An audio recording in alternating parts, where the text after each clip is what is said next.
The first time we came here. Oh, Paimon remembers! Nahita's consciousness had been trapped by the doctor, but we followed the clues she left behind to help her.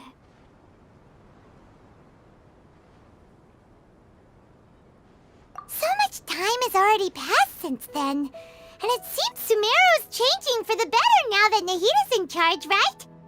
Paimon just hopes this peace will last a long time, and then Nahita won't have any more new problems to deal with.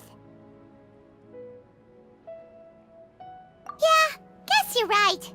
We somehow always find ourselves right in the thick of it. Who knows what will happen next? Come to think of it, maybe it's all because of you. Maybe you're just a magnet for trouble. Huh? Me? Before Paimon ran into you, Paimon never ran into any trouble.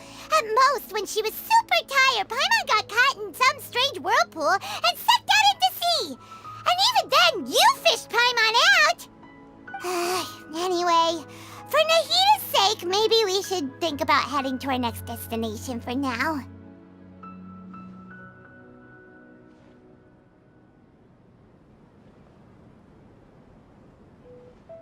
Ah, look who it is. Running into you in a place like this? I can see you two still love wandering around. Oh, it's Dia! Since when are we just wandering around? We're usually taking care of some serious business. Even though it may have nothing to do with our journey. But never mind that. What brings you here? I just finished a commission in the desert for a usual client of mine. Nothing too interesting. Just escorting a shipment of goods. I'm on my way to report back. That's when I saw you two all the way over there, chatting away. What were you two talking about anyway?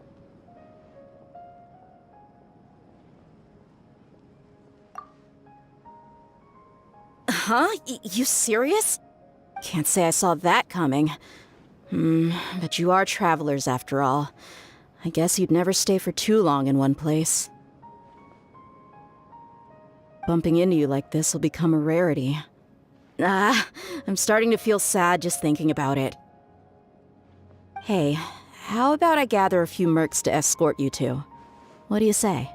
Thanks, but no need. Oh, Paimon had no clue you'd miss us so much. But don't worry, we'll come back to see everyone when we get a chance. Sounds good.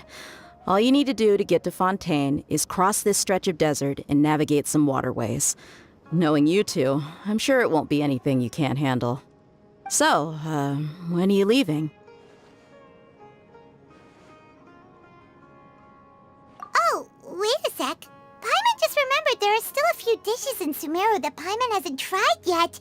Now, where's that list Paimon made?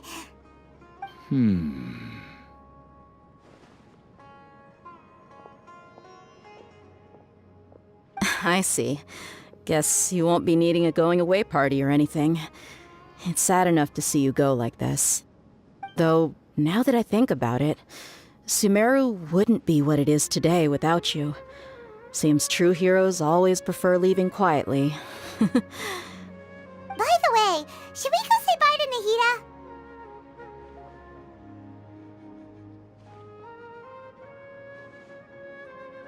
Oh, good point. Then there there's no need to bother her in the real world.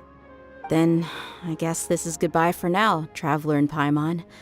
Whether as a client or a friend, you're always welcome to come find me. Goodbye, Dia. Bye-bye, Sumeru.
After crossing all that sand and water, we finally made it!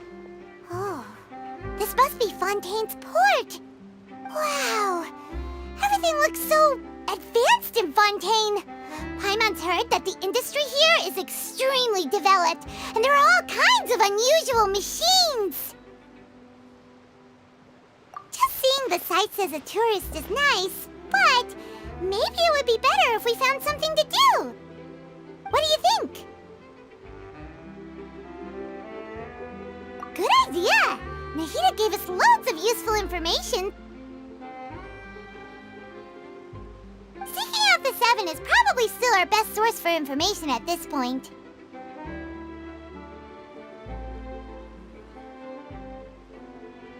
Yeah! The more we can learn, the better. So, what do you think the Hydro Archon's like? Will we get along? Nahida said that she has a very unique personality. Whatever that means.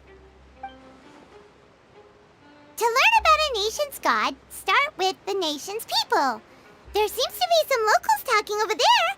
Let's go see if we can join the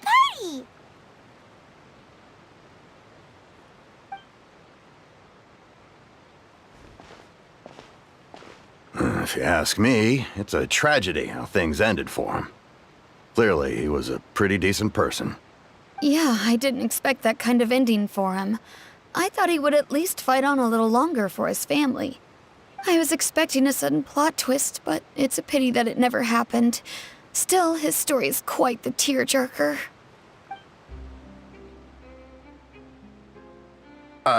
Excuse me. Can I help you two? I couldn't help but notice you standing here listening. Hi! We're travelers new to Fontaine, and we had something we wanted to ask, but you seemed to be really busy talking about some kind of play, so we didn't want to interrupt. Play? Oh, no. We're talking about something that really happened. In fact, it's a case that was just heard a few days ago.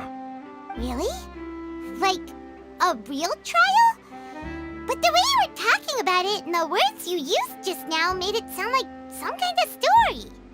Well, good tales are often based on true stories, aren't they? And what you see in reality may also be someone deliberately putting on an act while harboring ulterior motives. Whether something is true or not simply isn't that important. The main thing is whether the story being acted out on the stage is splendid enough. Oh, but it looks like you're not from around here. You probably don't know that the Fontaine Court of Justice is called the Opera Epiclese, or more commonly known as just the Opera House.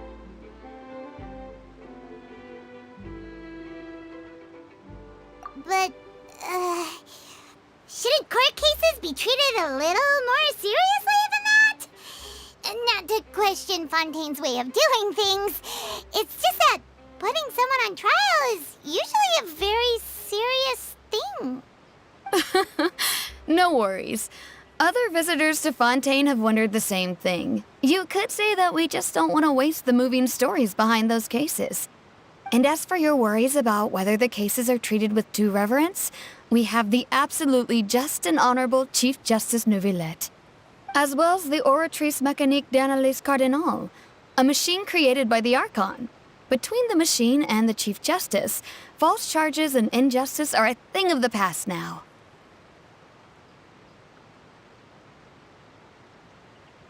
Oratrice? Is it some kind of machine, too? Oh, Paimon's curious. We should check it out if we get the chance. Wait, Paimon almost forgot to ask you our question. Do you know what we should do if we want to meet the Hydro Archon? Oh, that's easy. Just go to the Opera House. Lady Farina practically lives there. You could definitely say it's her biggest passion. Huh. I think what they mean is that they wish to speak with the Archon personally. In that case, I'm afraid it's going to be a tad more difficult. You'll have to make an appointment well in advance, and it'll depend on whether or not she has any time slots available.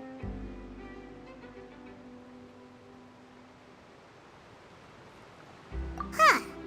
Is the Hydro Archon super busy taking care of official stuff? Wait, didn't you say that she's always at the Opera House? No. Lady Farina seldom takes an interest with the nation's affairs. The reason it's difficult to make an appointment is simply because she's incredibly popular. That's right. After all, she is the Archon. Though she may tend to get a little dramatic from time to time, people can't get enough of her. Huh. First time Paimon's ever heard of an Archon being described that way before. Wait! Paimon gets now! The Hydro Archon is kinda like a big celebrity here, right? Yeah, I suppose you could say that. Perhaps you could even say our mascot. Hang on. This is still Fontaine's Archon you're talking about. You should show some more respect. Yes, you're right. I guess I should at least try to be a little more respectful in front of visitors. Otherwise, I might get arrested and find myself face to face with Monsieur Neuvillette. Come on. Sure, there's a lot of laws here, but nobody's going to be arrested for saying something disrespectful about the Hydro Archon. Alright, I think we get it. Thank you! At least we now know that we can find the Hydro Archon at the Opera House. But who knows how long making an appointment will take? Guess we could have a look around the city in the meantime. Hey! What are you looking over there for?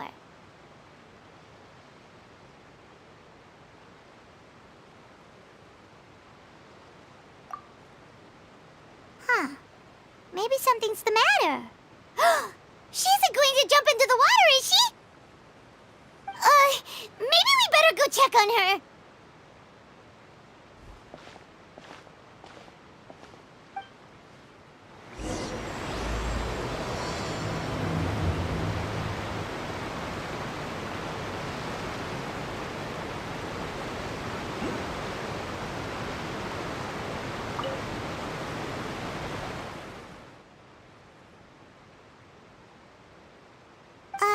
Hello there. Excuse me. Are you alright? Huh? I'm fine. Thanks. Oh, okay then. We just noticed that you seem to be worried about something. About many things, actually. But there's nothing I can do but just keep my troubles to myself. I was just reminiscing about a place my brother and I would play when we were kids. It was just atop that hill over there. See? You're pointing at the sea. Wait, are you saying that you and your brother lived in the water?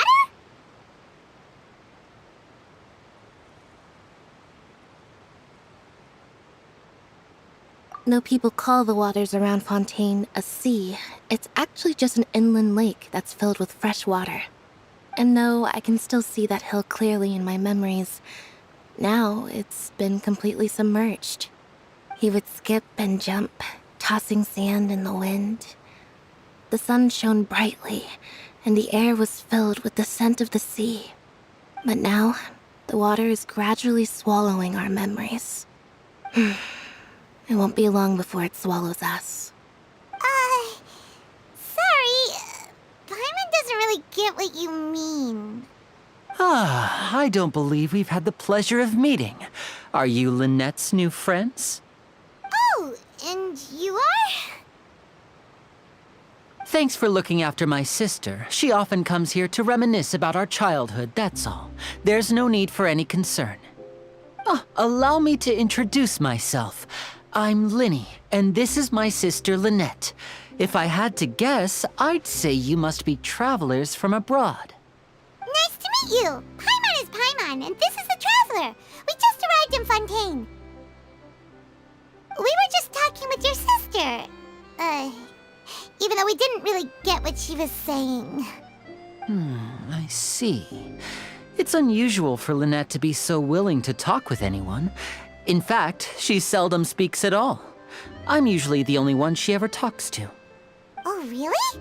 Then you two are just like us! Paimon's always the one talking for some reason.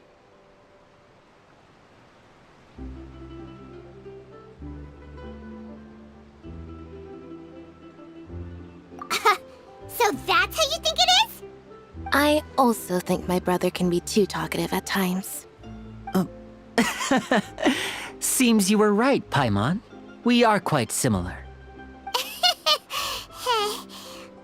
So, what did Lynette mean just now when she said that the water is engulfing your memories, and that it won't be long before it engulfs you too?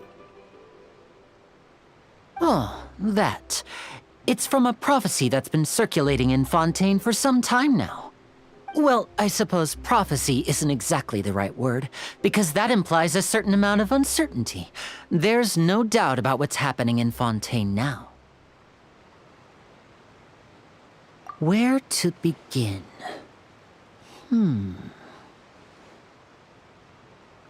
Let's put that question on hold for a moment. We still haven't formally greeted each other yet, have we? Did all the introductions earlier not count? Hello, traveler.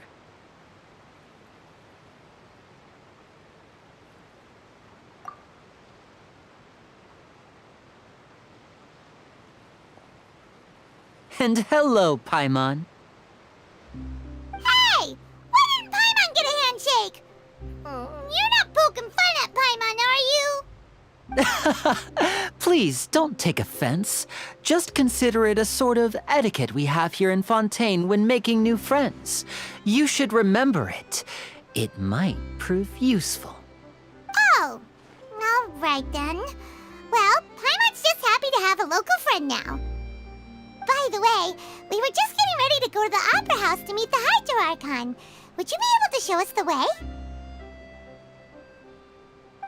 So you're going to see Lady Farina?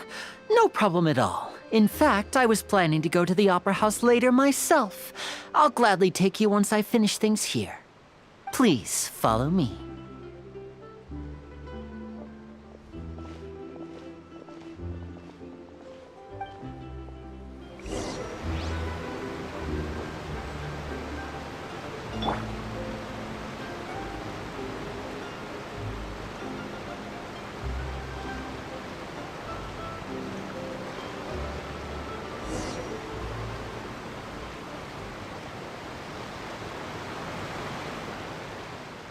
You said you were going to see Lady Farina?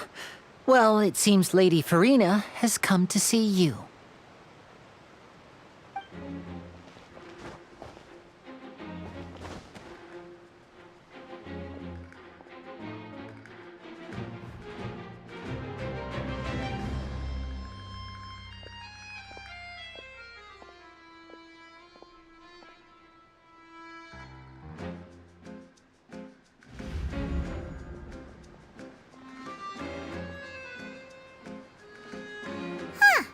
So, she's the Hydro Archon?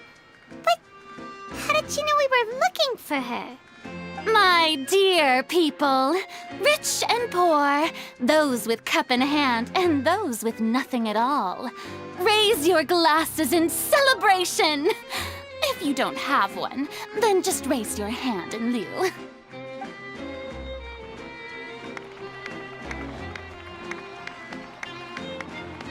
As As you can all see, 2 unfamiliar travelers have arrived in our nation.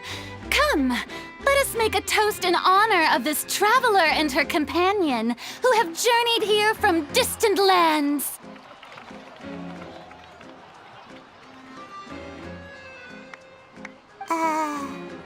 Is she talking about us?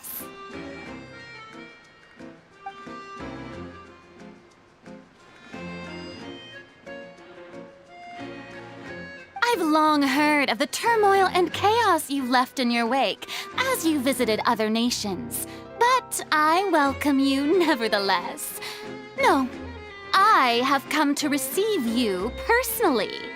Fear is for insignificant cowards. I am a god, and I will never entertain the notion of such meaningless wariness. You can be rest assured, I see clearly your sincerity. Of course, seeking an audience with me is the most sensible thing to do.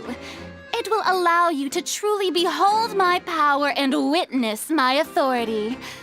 Intelligent people always gather under the correct banner. I, Focalor, hereby welcome you to the nation of Hydro and acknowledge the value and significance of your trip. Now, you may rejoice in this.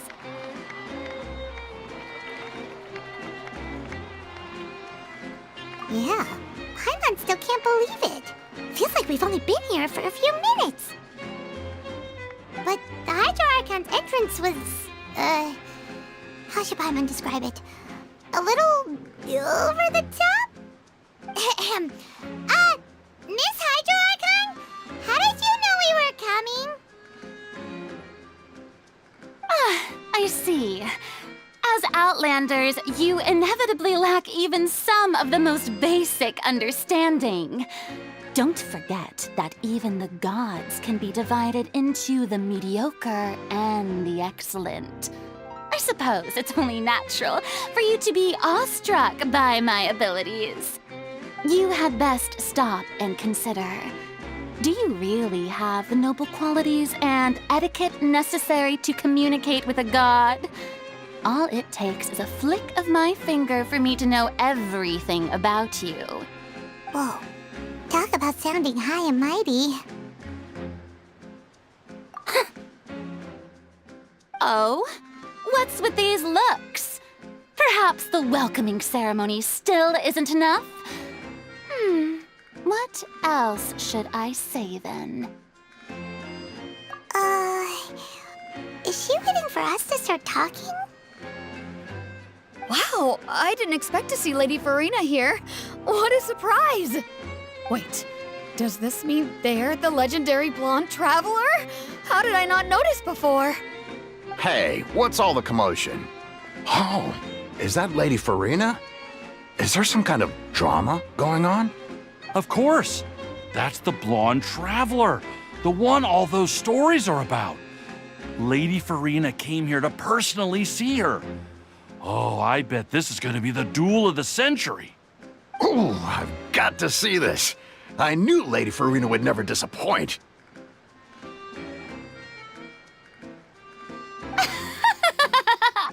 Yes, but don't get too excited now. My dear believers and spectators alike tend to get quite rowdy, and despite the noise, I've come to tolerate all their ruckus.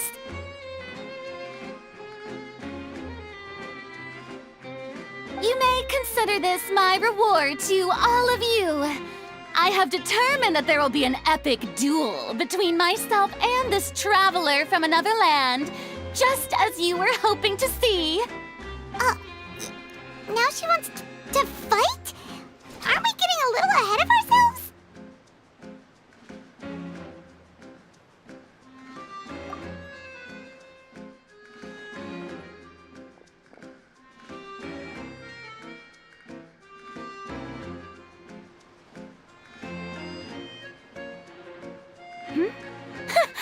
Are you not afraid? Might I remind you that this is a duel against the divine? What are you trying to do, traveler? Provoking a god in front of her people? Stand down, Clorend. I admire her bravery. Few have the courage to draw their sword against a god. She is obviously a true warrior. Unfortunately, people nowadays only crave to be thrilled, and a mere duel will not slake their thirst for excitement. Oh, yeah, she's right. Just a duel wouldn't be all that interesting. On Araneus, criminals are always requesting duels to defend their honor. They're getting a bit old, to tell the truth. You see. Then, as the god of justice, I shall face this traveler in another kind of duel. A duel in court! Whoa, all right! Now that'll be worth seeing! Right. This is Fontaine, after all. Such a grand opera house, it would be a pity not to use it. Why do you care so much about the crowd's reactions? Seems you've spent a little too much time in the opera house. Besides, how exactly do you plan to have a duel in court? You mean you're going to put us on trial? Oh, we have reason to put you on trial. It's obvious, isn't it? According to Fontaine law, no one is permitted to release any flying objects within Fontaine city limits during the first 3 days of each month. You are clearly guilty of violating this law, no? Oh, so that's what they've done wrong. That's our Lady Farina. No one knows the laws of Fontaine like she does. You call that obvious? What kind of law is that? Wait, flying object? You mean Paimon? Precisely! Now, if you two have no objections, then in the name of the Hydro Archon, I order your arrest. My apologies, Lady Farina. I don't mean to spoil the fun, but if you would allow me to interject, I don't think that Paimon here meets the definition of a flying object. You tell her, Linny! Finally someone who's not crazy. How could anyone call Paimon a flying object? Ah, great magician Linny, my beloved citizen. I'll permit you to object. But how exactly do you plan to prove your claim? As a magician who just rained on your parade, I naturally should shoulder the responsibility of saving the show. So, with such an audience gathered here, allow me to perform a trick for everyone.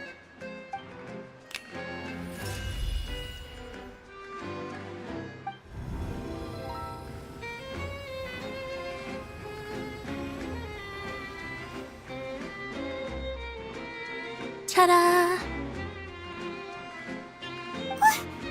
What's that on Paimon's back? Hey, when did you do that?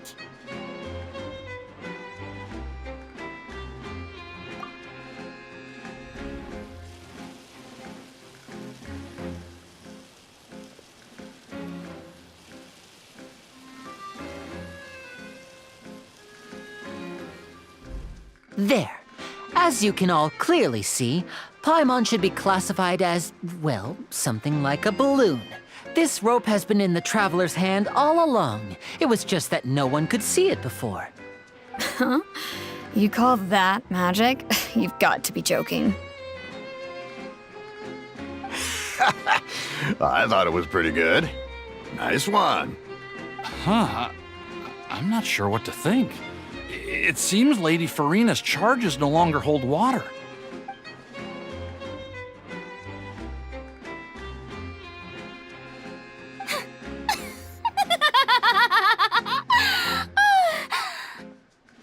Amusing. Very amusing, Linny. Just the sort of unexpected twist that I enjoy. With you here, today's performance can finally be called complete. Performance? You see all this as a performance? In which case, consider the matter of your trial resolved. The god of justice will not bring charges against an innocent person. But when there are valid grounds, I will not only judge travelers from abroad, but even the gods of other lands. I look forward to seeing your upcoming performance at the Opera House, Mr. Linny and Miss Lynette. That's enough for now. Toodaloo!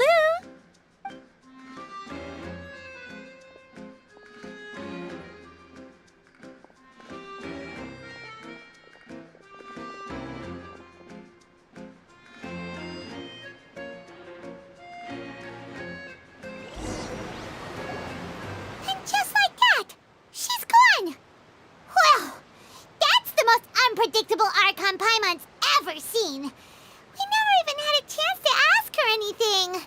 But that's a problem for future Paimon. That whole scene just now was really...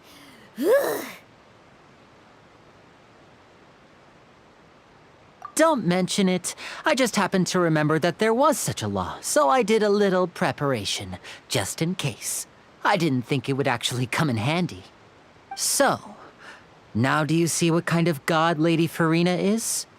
She can be a bit confusing at times, but she is still amenable to reason.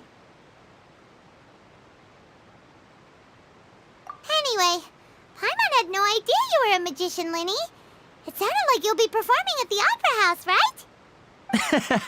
I just know a few simple tricks I use to make a living. Lynette is my assistant.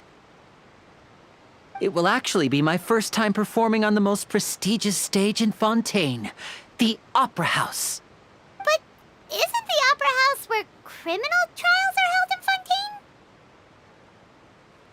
When there are no public trials being held, the Opera House hosts a variety of other performances. To the people of Fontaine, the line between a trial and a performance can be a little blurred. And speaking of performances, I would be remiss to forego this opportunity gifted by fate. Might I invite the two of you to see my performance? My brother's always excited to make new friends. Oh, sure. We don't really have anything to do now, and we wanted to go to the Opera House anyway. Splendid. In that case, why don't we go together? I'll show you the way.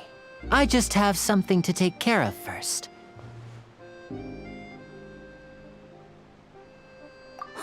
You really mean it? Then I'll take you up on your offer. This is a magical item known as a magic pocket. Perhaps you can help me distribute them to the people here.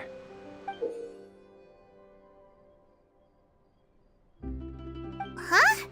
What are they going to use it for? About that... You asked me before about the prophecy, right?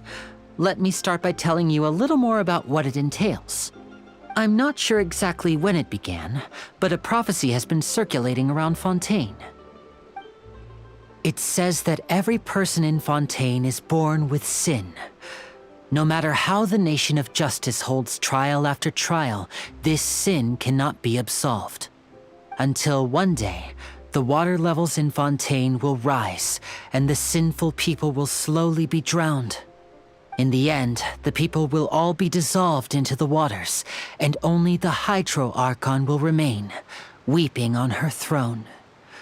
Only then will the sins of the people of Fontaine be washed away. That sounds pretty gloomy.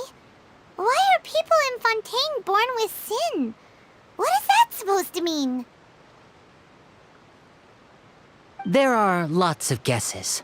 Some say that the ancestors of Fontaine stole the power of the seas and stirred its wrath. Others say that the people of Fontaine never heeded the first Hydro Archon's warnings and offended Celestia. But here in Fontaine, evidence is what matters. There hasn't been concrete evidence for any of these claims, so they can only be regarded as conjecture. If even the people in Fontaine don't know what sin they committed, wouldn't it be better just to ignore the prophecy completely? Why bother feeling guilty all the time? That's exactly what the people did at first. But In the last few years, the water levels in Fontaine have actually started rising.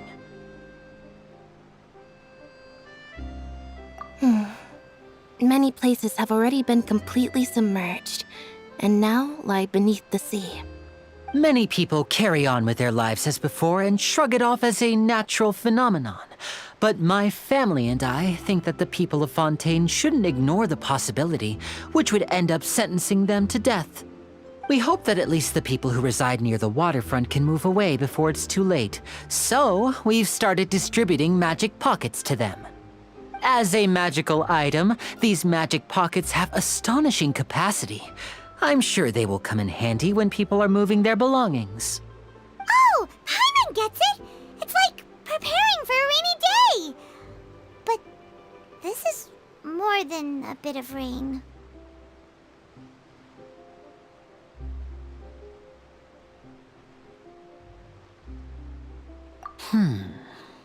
Perhaps only absolute power could ever contend with such a catastrophe. But who knows? We're just tiny specks in the grand scheme of things. Now, if you'd like to help, then please give these magic pockets to anyone nearby. Be sure to convince them to take it, regardless of what they say.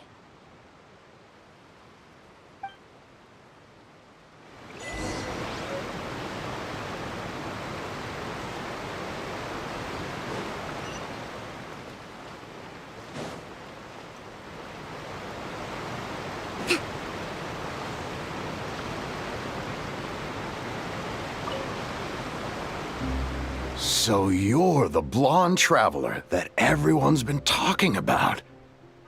My apologies for not recognizing you earlier. Oh, a magic pocket? Seems you really thought of everything.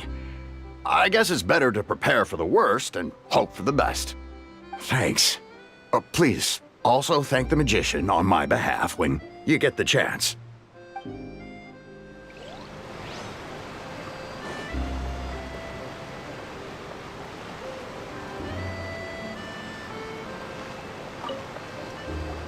What's this? So you also believe in the prophecy. Keep it. I won't have any use for it. What? You mean you don't believe in the prophecy? No, I believe in the prophecy.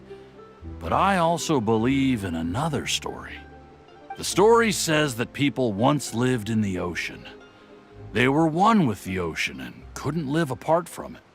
But as time wore on, people desired to live on land and developed blood vessels, encapsulating the sea within their bodies. Thus could people set foot on land.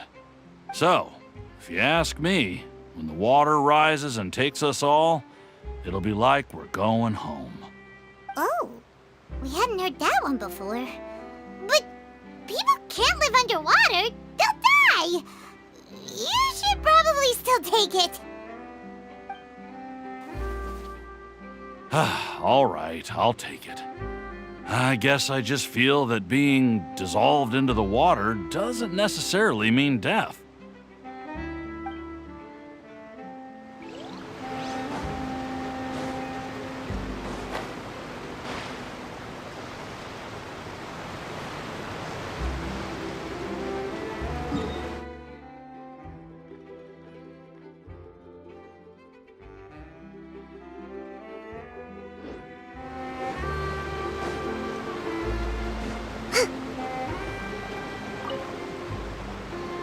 Huh? I don't want that thing. Way I see it, if the prophecy's true, it's still gonna be a long time before the water can cover everything. Life is all about living in the moment. What use is there in worrying about the future all the time? We'll cross that bridge when we get to it. You should still take it. You never know when it'll come in handy. Oh, all right, fine. Thanks. It's just that if I start moving, that means I've already given up on the life I have now. I'd really rather not.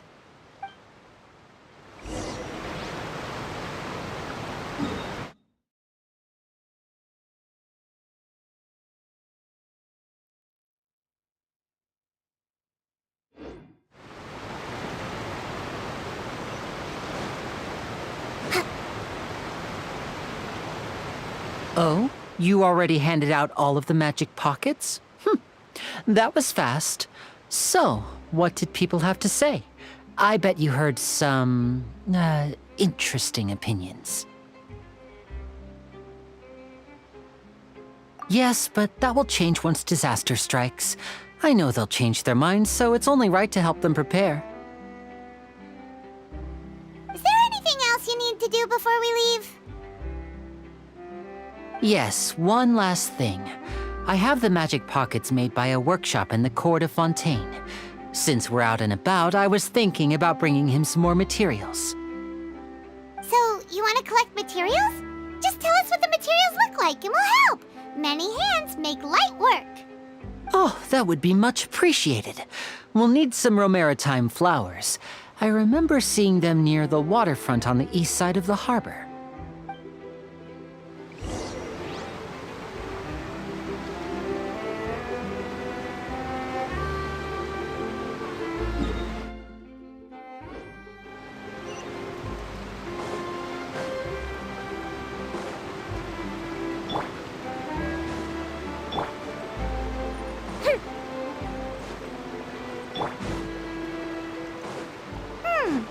It seems we have to use Hydro to collect Romaritime flowers. Let's move out.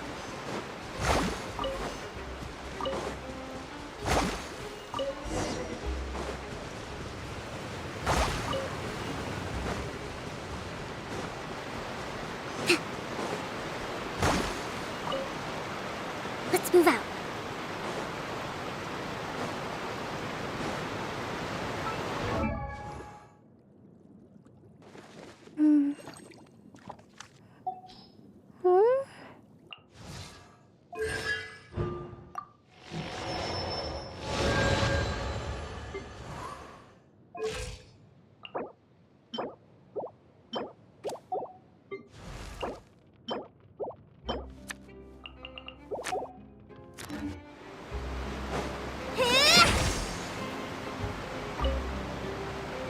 You made quick work of that. I can tell you're an experienced traveler.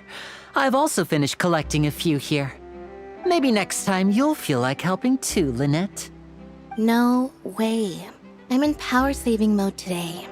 Otherwise, I fear I may not have any energy left for the performance at the Opera House. Fine. Though the performance is still a long way off.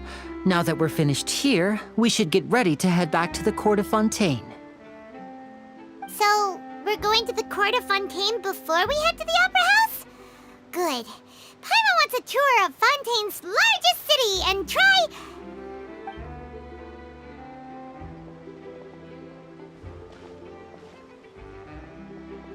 Wait, shh. Have you noticed that person over there? The young girl. Huh? What's wrong with her? Paimon didn't notice anything. She's obviously a thief. Magicians and thieves practice similar methods. We divert attention, and a distracted audience is one that won't discover what you're really doing. Watch her movements carefully.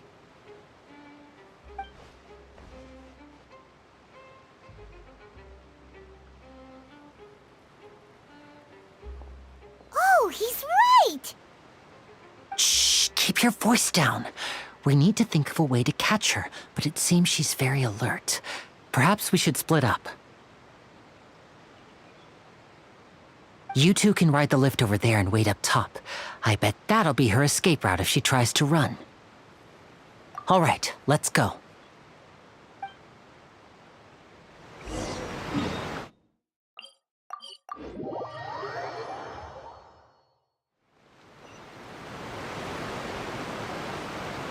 This is the spot where Linny wanted us to wait.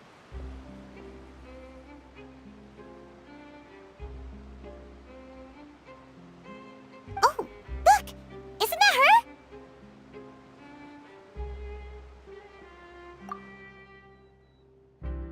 Oh no! Did she notice us? She started running the other direction! What should we do? Should we chase her?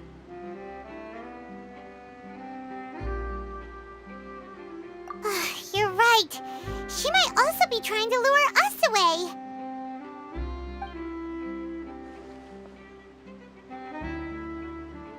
Nothing's happened for a while now. Paimon wonders if Linny caught the thief. Yeah, let's go.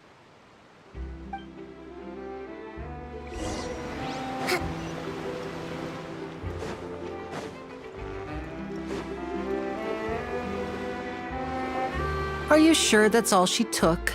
You should check to make sure you're not missing anything else. No, that was all. Oh, I can't thank you enough. I didn't notice a thing earlier.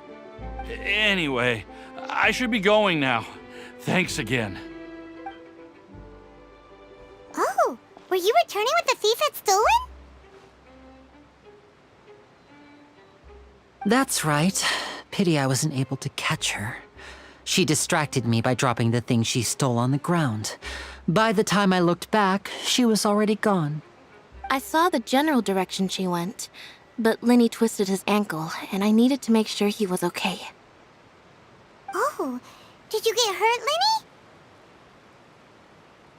I'll be all right. It's just a twisted ankle, that's all. In fact, it's feeling better already. If you want to play at being a hero, at least try not to get hurt doing it. Imagine what would happen if you managed to derail our performance as a result. You're right. Sorry, Lynette. I have to admit that the thief was even more skilled than I had anticipated. But at least we were able to get the stolen items back, so it wasn't a complete failure. What a slippery little thief. Guess things turned out all right in the end, though. Linny's initiative paid off. All right, let's put this little detour behind us. We should go to the court of Fontaine now.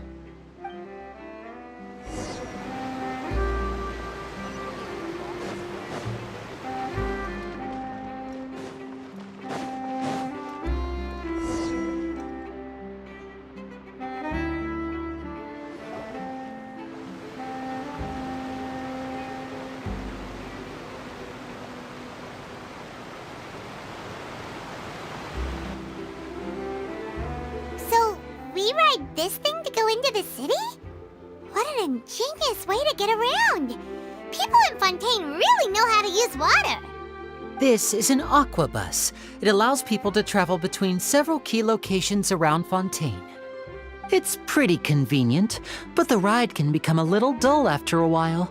The scenery is always the same. That's why it's better to travel with friends. So you mean it's still boring even when I'm riding with you?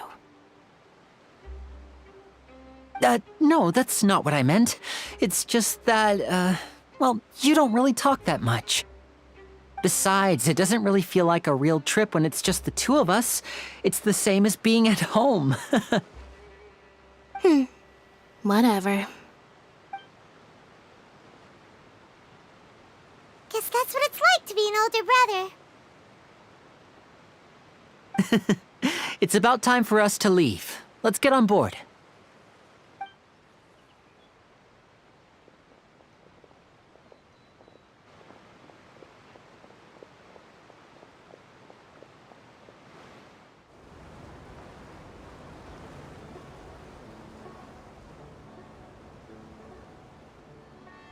Huh?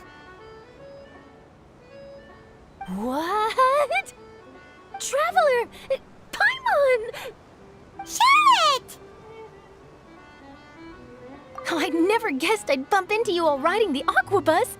In the story of my life, this is big news. What are you doing in Fontaine? I didn't hear anything about you paying us a visit. Yeah, it's quite the coincidence, but as travelers, we're always on the move. It's not surprising that nobody knew we were coming. Though we still have no idea how the Hydro Archon knew about us. Oh, let Paimon introduce you to our new friends! Oh, no need for introductions, Paimon. I would recognize the great magician Linny and his assistant Lynette anywhere. I wouldn't be much of a reporter if I didn't know who they were. It's a pleasure to meet you. I'm Charlotte, a reporter for the Steambird. Nice to meet you. From the Steambird, huh? We've often relied on your paper to promote our performances. It's an honor to meet you. Now that everyone knows each other, Fontaine suddenly doesn't feel like such an unfamiliar place. So, what have you been up to lately, Charlotte? Any big news? Not too much. When there isn't any breaking news, I mainly cover the trials at the Opera House. You can still manage to keep readers' attention as long as you tell things from a clever enough angle, even if it's the same old topics. For example, reporting on how a scammer once deceived vulnerable girls into relationships, or how a financial criminal was once so poor that they ate a single piece of bread for 5 days.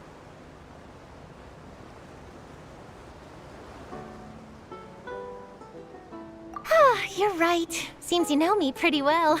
What I'm really after is exclusive, sensational news pieces that could shake the country. These smaller stories are a waste of my talents. Oh, I just remembered. I've been following a case lately. Well, a series of cases, actually. You mean the serial disappearances of young women case? That's right. These stories are the talk of the town right now, and it's probably the most mysterious case we've ever seen. If I'm the first with a draft ready to publish when the case is finally cracked, and it's the headline story in the Steambird, oh, when that happens, I bet all the other reporters will shed tears of envy. I've already gathered all kinds of materials. I just can't wait for the truth to be revealed. So, what is the serial disappearances of young women case? You mean the culprit hasn't been found? That's right. The first missing girl case happened almost 20 years ago. And ever since, after a period of time, another girl disappears. What the cases have in common is that the girls are all of a similar age, and that they've all vanished without a trace. But the scariest part is that to this day, none of the girls have ever been found. Many suspects have been arrested over the years in connection with this case, but shortly after each arrest, another disappearance would always happen.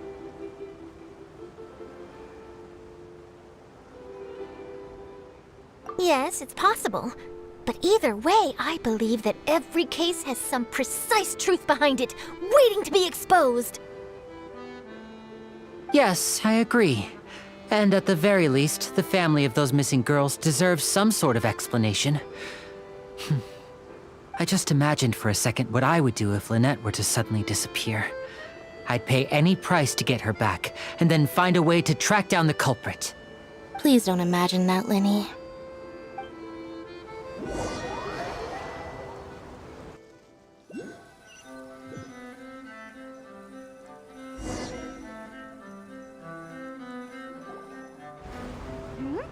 Hey, we're almost there!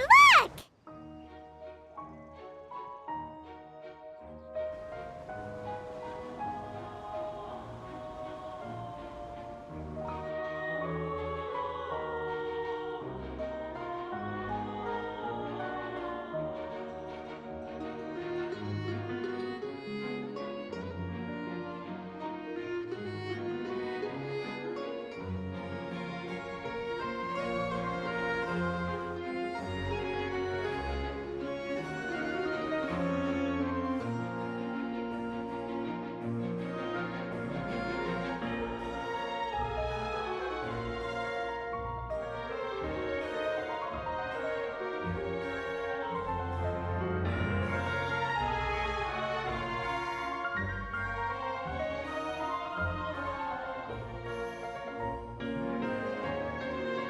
Well, I really enjoyed chatting with you. Life should be full of pleasant little surprises like this. Yeah, us as well. The ride went by too quickly. Ah, I have an interview to get to. I should get going before I'm late. Okay, Paimon hopes we can chat again soon, Charlotte. See ya! Bye now. Oh, be sure to stop by and see me at the Steambird when you have time. What a tough job. Always running around and interviewing everyone. Well, where should we go now? If you don't mind, how about we stop by my home first? Besides, I still have all the materials we collected. Sure, we wouldn't mind at all. This city is so huge, Paimon wouldn't know where to start anyway.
This is our current abode. Ah, Fremine, you're home. Where did everyone else go? I have some new friends that I would like to introduce. Oh, they all just went out a moment ago.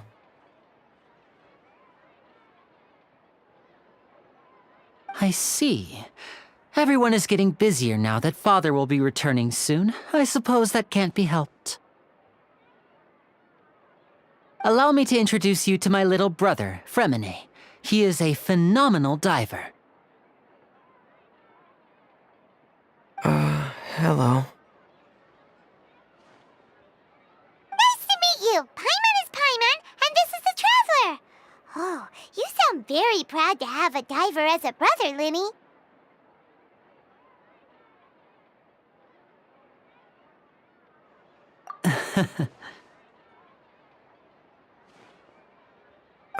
Linny, could you come here for a moment?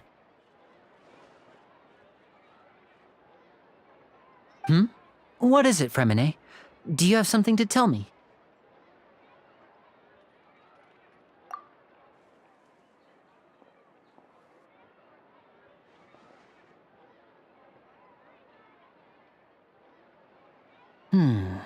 Okay, I see. Is everything all right? Oh, it's nothing. We were just discussing a little housework. Sorry for the interruption. Oh, before I forget, the Traveler and I collected more materials to make magic pockets. Were you able to get any, Fremine? Yes, I went diving and gathered lots of materials. I was about to give them to you. That's our Fremine, always quick with the underwater work. All right, I'll take these to the workshop.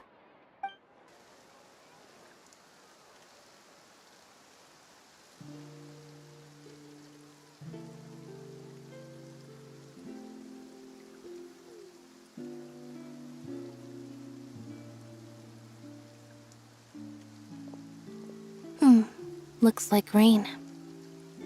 Oh, you're right. But wasn't it clear and sunny just a moment ago? Fontaine's weather sure is weird. I'm afraid that's just how it is here. It often rains on days where there are trials being held in the Opera House, but don't worry, it'll clear up soon enough. What's wrong, Fremine? There's a legend about the rain that I tend to believe. It's said that a dragon of water once resided in Fontaine. Though we don't know where the dragon went, every time it weeps, the skies will cloud up and pour out rain.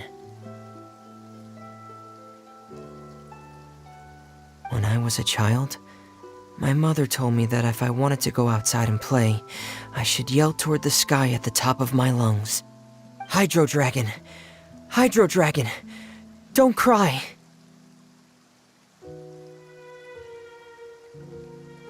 If it's an elemental dragon, then having the power to make it rain wouldn't be very unusual. Let Paimon try something. Hydro Dragon, don't cry!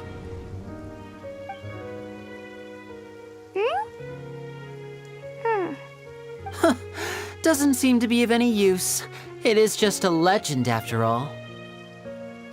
You know, you might be a more popular magician if you understood the concept of romanticism. Or could at least play along. Sorry. It might be because we've never met the Hydro Dragon. Perhaps it can't be comforted by the words of strangers.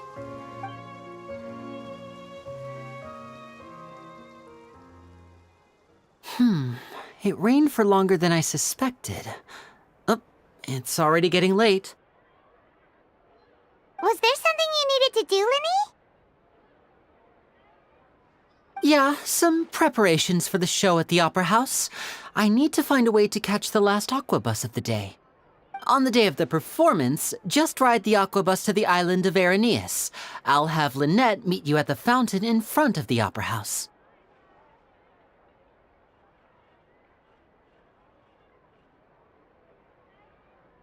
Oh, are you leaving now? What is it, Fremine? I'm in a hurry. Oh, I get it. You feel nervous delivering the materials for the magic pockets, is that it? Perhaps we could trouble the Traveler to help us take these materials to the Beaumont workshop and deliver them to the owner there? I'm afraid that Fremine can be quite introverted, and the boss there tends to be pretty talkative. Fremine has always been a little afraid of her. No trouble at all! Don't worry, we're on the case! Sorry for the inconvenience.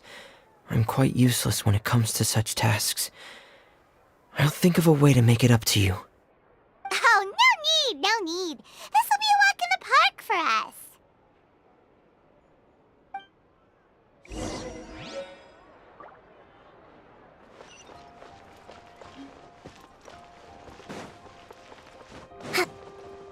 Let's move out.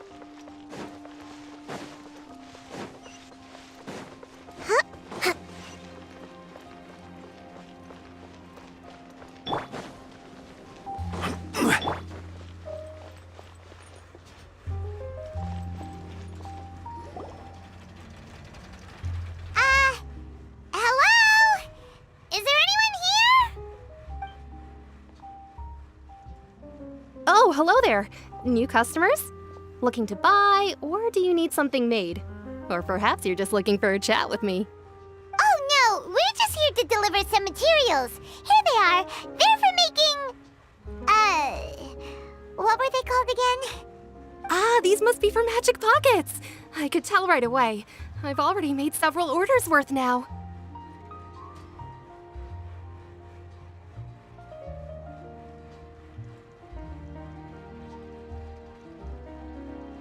No need. They've already prepaid several batches worth. When they told me what they'd be using them for, I even offered them a discount. But they insisted on paying the full amount, saying that I had a business to run. It seems both their hearts and their pockets are made of gold. Whoa. So, is Linny actually loaded? I can't say for sure, but who knows? Maybe there's good money to be made being a magician in Fontaine. Hey! Is this machine what you use to make stuff here? It looks really advanced. Why use your hands when a machine can do the work? It would be a waste not to use the latest technology, and wasting is a kind of crime. But where does a big machine like that get its power from? Well, it's a little complicated. I'm not sure I can put it in layman's terms for you. But basically, everything we usually use here in the city is powered by indemnitium. It's a type of energy that's produced from trials. Huh? How can trials produce energy? Well, I'm not completely sure of all the details myself, but basically, when a trial is in session, the Oratrice Mécanique d'Analyse Cardinale harvests people's belief in justice and converts it into energy to be used all around Fontaine. So that's what its other function is? Paimon heard that the Oratrice was created by the Archon to make judgments. But Paimon still doesn't get it. How could something unreliable like people's beliefs be turned into a stable power source for these machines?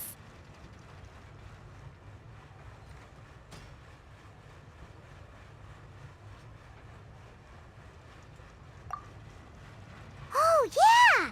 So that means the Hydro Archon relies on the machine to take the energy created by belief and turn it into power for all of Fontaine, right? Even though I've never heard anyone really put it that way before, it sounds like it makes sense. Besides indemnitium, we have another type of energy called pneumosia. It isn't produced by the power of the Archon, but it is unstable by nature. Even now, it still cannot be widely used by civilians. I thought I'd find you hard at work, but here you are chatting the day away. Since you're already talking, I'm sure you wouldn't mind a few words with me. You again? Didn't I already promise you that I'd have the more I owe to Confrérie of Cabriere by next month? Why are you hounding me now? Yeah, but how do we know that you won't go running off by the end of this month? I want 50% today. Wait, no, 70%. Huh? You... Seems business isn't so great for the workshop.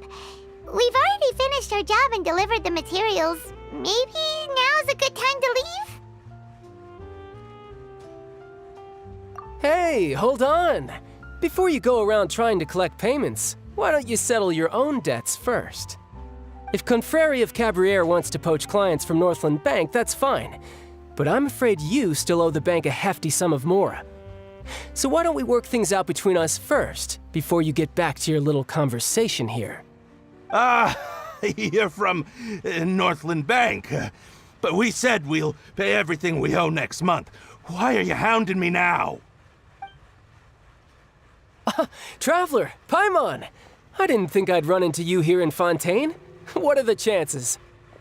We're surprised to see you too! What are you doing here in Fontaine? You didn't want to stay in Snezhnaya? Long story short, I've already been in Fontaine for some time now, and honestly, things have been pretty boring. But it seems that fate brought our paths together today. Not only will I have some good friends here now, but ones who always seem to find trouble. Either way you look at it, it seems things are going to get a lot more interesting now. Pretty sure we'd want to avoid anything that you'd find interesting. Besides, our trip here has gone pretty well so far, right,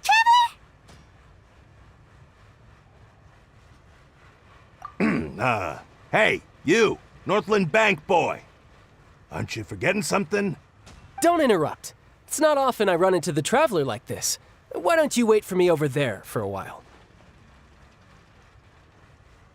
You kidding? Aren't you the one looking for us? You really expect us to sit and twiddle our thumbs while you catch up with your friends? Listen to me, boy. If you want your mora, fine. Why don't you come and take it? Hey, I just said not to interrupt. Oh, by the way, Traveler, the last time I took Tonya and Tusser ice fishing, Tusser said, "Hey! That's way over the line! All right, boys, let's see who has to pay up now!" Can you at least let me finish one sentence? Fine. Though the bank told me not to get rough with our clients. You're the ones who started it. This is an act of self-defense.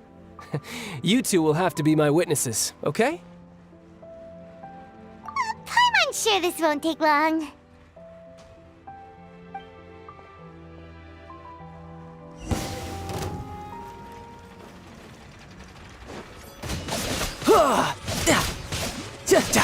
Brace yourself! This is gonna hurt!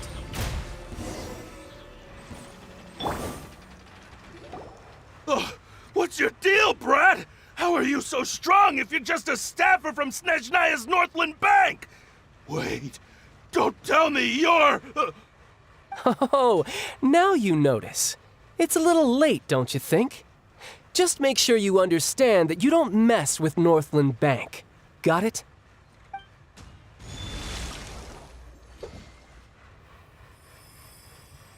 Huh? Now's my chance!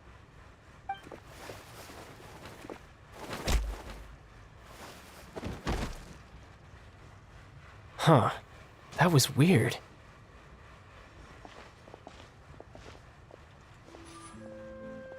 I'm not sure. It's as if I suddenly lost control of my hydro powers when I needed them. Maybe there's something wrong with my vision? Strange. How could that happen? First time Paimon's ever heard of someone losing control of their vision. Never mind. It doesn't matter. If I want to stay sharp, I shouldn't be relying too much on my vision anyway. Besides, I always have my delusion in case I need it.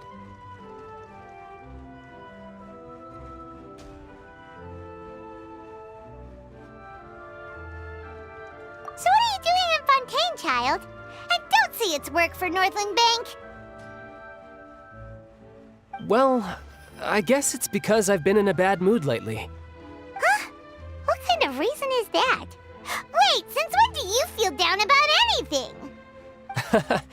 I don't know. Maybe I still have a lot to learn about myself. But recently, there seems to be some sort of restless power stirring inside of me. And I don't know why, but every now and then I feel like I'm in a terrible mood. Maybe you losing control of your vision just now is connected with that power you're feeling inside. That is a possibility.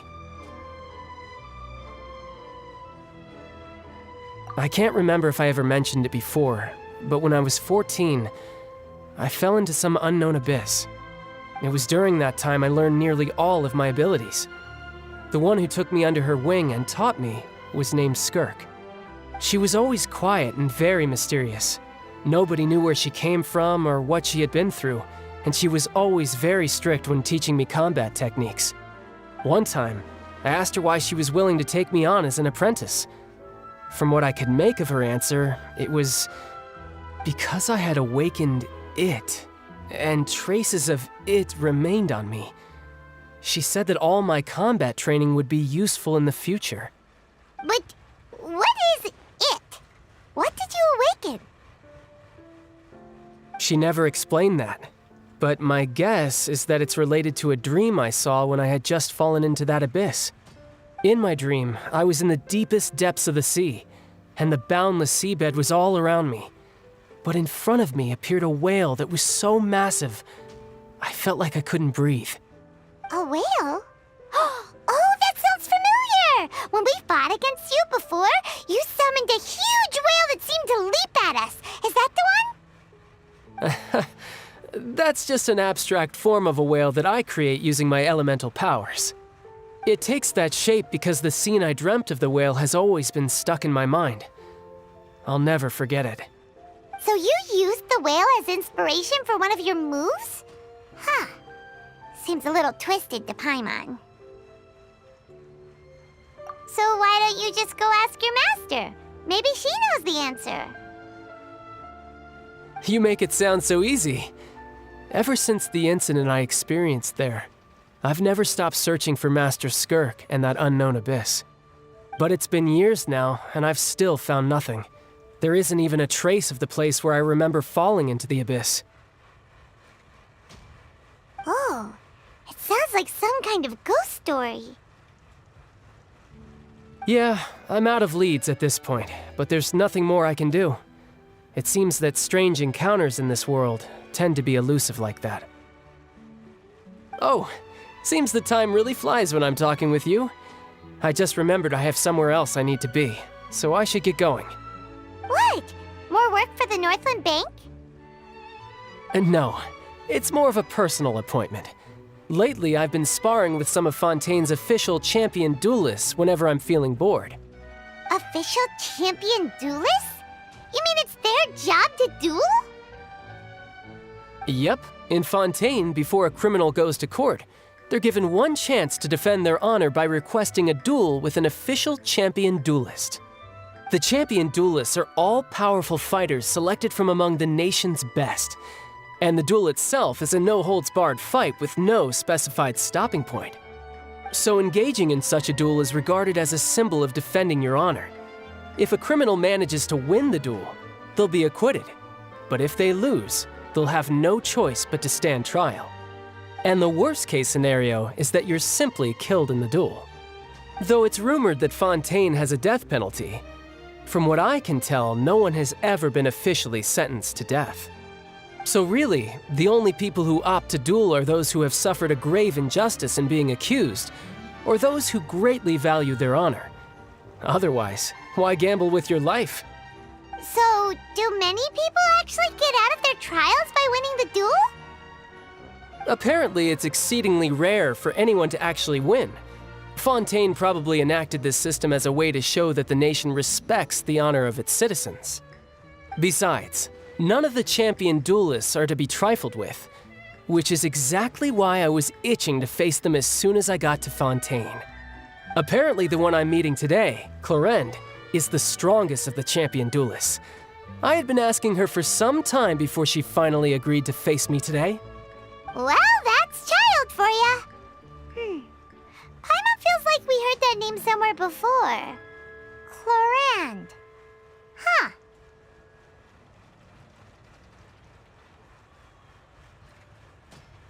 Oh, before I forget, I want you to have this. Huh? Your vision? You're seriously just giving it away? I'm just worried that it could become uncontrollable again. I'd be pretty upset if it got in the way of my duel, so I think I'll be better off without it for now. Besides, I just need you to hold on to it for a short while. I'll come retrieve it when I have some time later.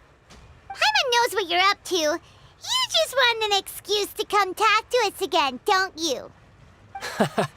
Whatever gave you that idea? I'll be in touch later.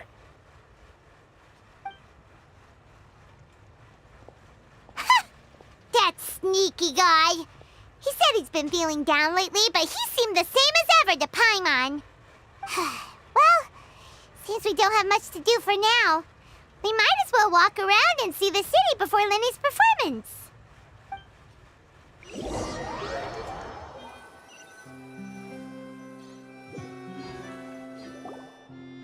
Wow! Who could have seen that coming? The reporter who was barely around for most of the story was the murderer all along!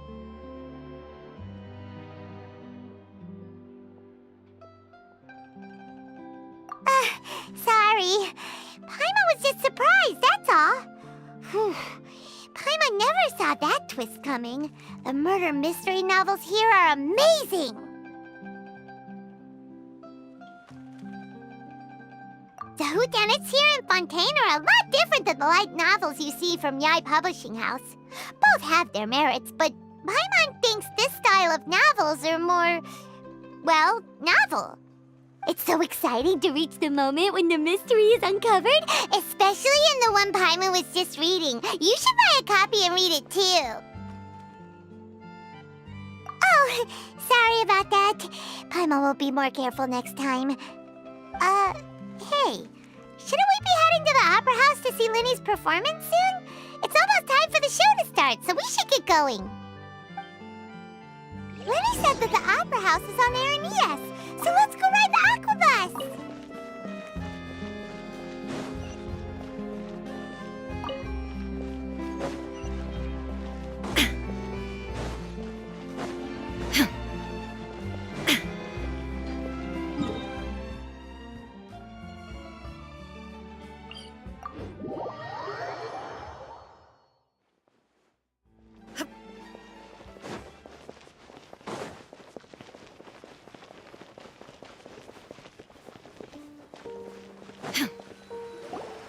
Whoa! Now this is fancy! The Opera Epiclese. What a place to hold a performance! No wonder Lenny and Lynette were looking forward to it. Huh. Looks like there's a lot of people standing around the fountain up ahead. Oh, Archon, please bless us with a bright and healthy child. We pray. I don't know why you always feel the need to ask so much. I'll be happy as long as our child is healthy and lives a peaceful life. I guess if they're our kid, then there's no doubt they'll turn out smart. Maybe this is one of the customs in Fontaine. There sure are a lot of couples here. Vache. What's wrong? Vache. Vache.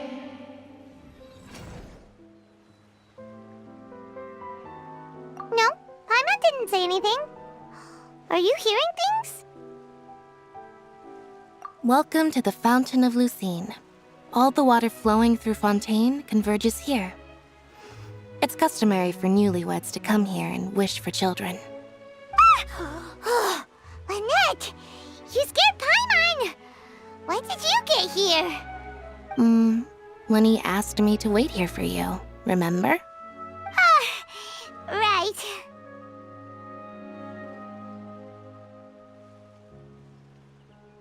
What do you mean? There are a lot of people here right now. Hey, you're not trying to scare Paimon, are you? Besides, it's the middle of the day. It's not the time for eerie things. I see. I might be able to tell you something that could help explain the voice you heard. In fact, you might not be imagining things at all. I suspect that what you heard is a result of your hypersensitivity to the hydro element.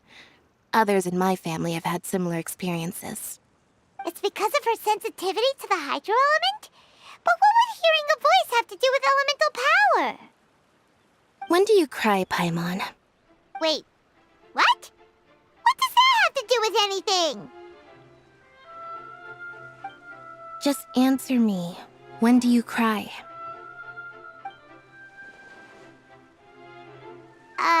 When Paimon's really sad? Oh, and when Paimon's super happy. Oh, and also when Paimon's really, really scared. Then you should understand that tears contain your most intense emotions. Like I just mentioned, the Fountain of Lucine is where all the flowing water in Fontaine converges. Even the tears that fall to the ground will eventually gather here.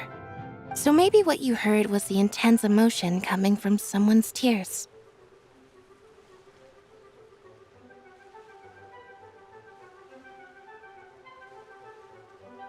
So, what did the voice say? Huh. If you were hearing their emotions, then Paimon wonders what happened to them. Rather than worrying about them, we should worry about my brother first. Don't let that calm look of his fool you. He tends to get pretty nervous just before a performance. So chatting with Linny might help him relax a little before he goes on stage. Oh, right. That makes sense. Let's go in and see Linny.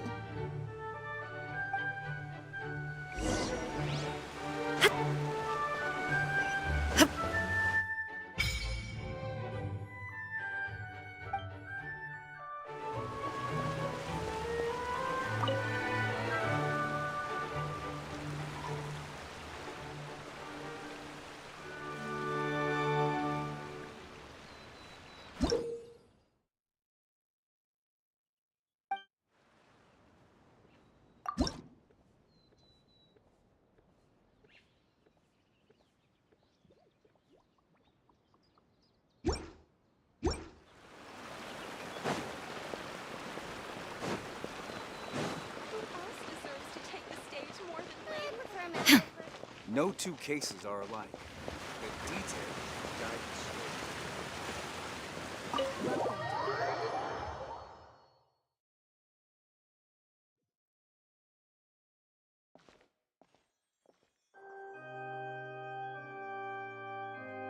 Ah, Traveler and Paimon. Good to see you.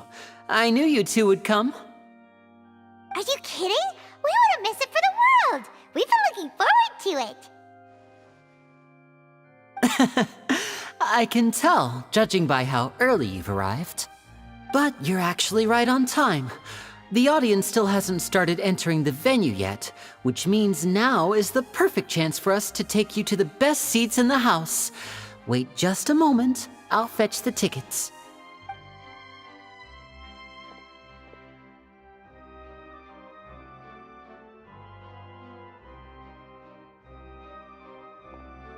The Opera House has assigned seating, so you always have to make reservations.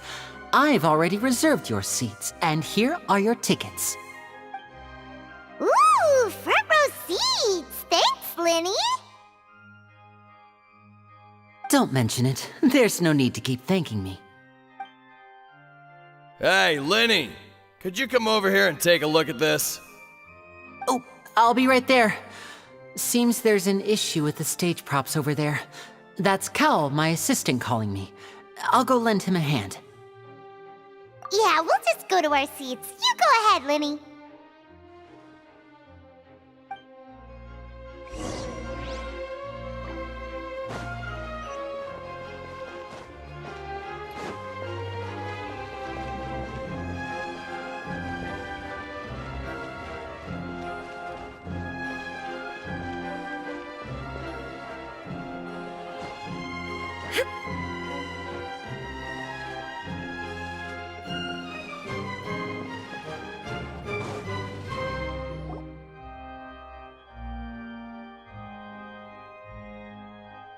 Oh, these should be our seats. Come on, let's sit down.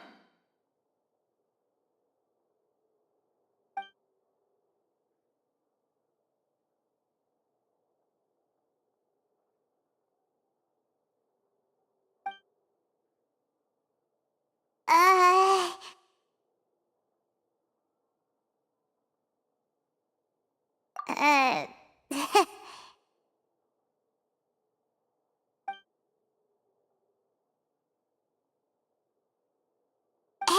traveler. Maybe we should strike up a conversation with the person next to us. Since we're sitting together and the rest of the place is practically empty still, it's kinda awkward if we don't say anything. Ah, you little... Of course you put this on Paimon! Excuse me, I did not realize you felt awkward. I am terribly sorry. I would be perfectly happy to chat with you if that is what you would like. Oh! So you heard all of that, did ya? Boy, you sure have good ears. Paimon thought she was keeping her voice down. Wait, that's not it. Paimon's... Sorry.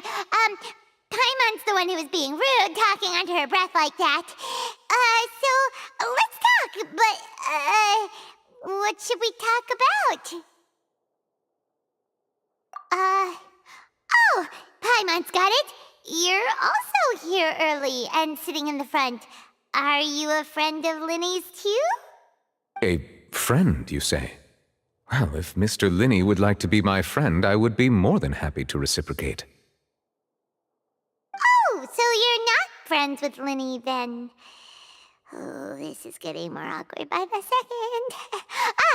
Paimon nearly forgot to make her introduction. Nice to meet you. Paimon is Paimon, and this is the Traveler. We just arrived in Fontaine. It is an honor to meet you two. I have heard of your deeds across Tevat. And as required by proper etiquette, I will also introduce myself. I am... Oh, Monsieur Nervillet! What an honor it is to have you here to see my show! Ah, Mr. Linny. I should say it is in fact an honor for me to see your performance in person. Wait, Nervillet? Could he be... I saw you all chatting just now, but it seems you still don't know who Monsieur Nervillet is. Allow me to introduce you to Fontaine's Chief Justice. That seat is always reserved for him. It wouldn't be too much to say that he's the symbol of justice and honesty here in Fontaine. Whoa! Sorry for being so rude just now. Paimon had no idea you were such an important person. No offense taken. Being Chief Justice is merely what I do for work. Nearly every person has their usual reserved seat, so I'm not so special, really. And by the way, I should probably let you know, even though I would prefer not to, there's someone sitting up there in the VIP seats that has been striking a pose for quite a while now. I believe she is trying to give you a most elegant and impressive first impression. So I think you should take notice of her sooner rather than later, otherwise she may become flustered.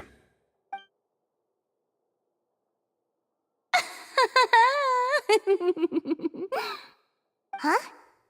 Oh, it's Farina, the Hydro Archon. Huh. She sure has a smug and satisfied look on her face. Guess she has no idea that you saw right through her act. Very good. That is for the best. No need to pay her any more attention. We may now enjoy the show. Huh? So is this what things are like between the Chief Justice and the Hydro Archon? All right, please wait just a moment longer.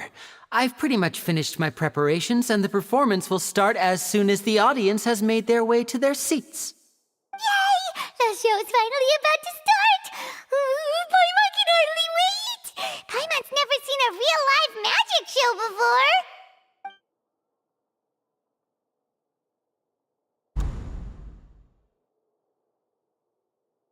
Oh! They're dimming the lights! The show must be starting!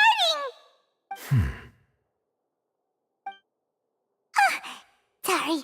Paimon will try to stay quiet. Welcome, one and all, to the Opera Epiclese. I am the star of today's show, Linny. And over here is my sister, Lynette, who will be working as my wonderful assistant. Please, let's give her a warm welcome. Hello, everyone. I know she may seem to be a little sleepy right now, but that's just a sign that she's nervous. Whatever. Now, some of you may be thinking, two vision holders who can freely manipulate elemental powers performing magic is not true magic at all. So, I would like to take a moment to assure you that elemental powers will have nothing to do with what you will witness on the stage today.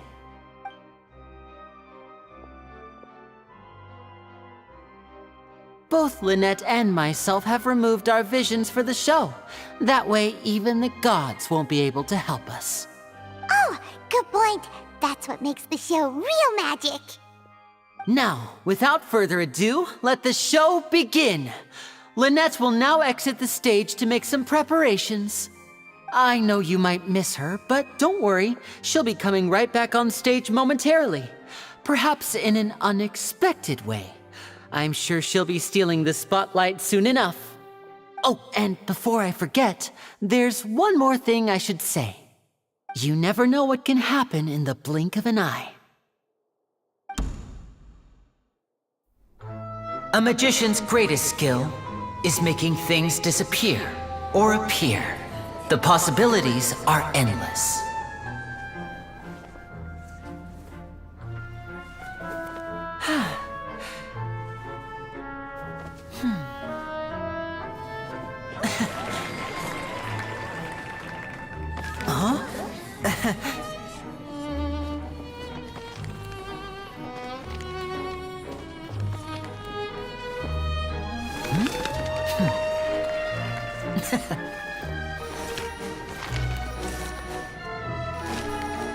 But this isn't what you came for. These little tricks, you've seen them all before. So it's time for something truly extraordinary, don't you think? This one's a little tricky.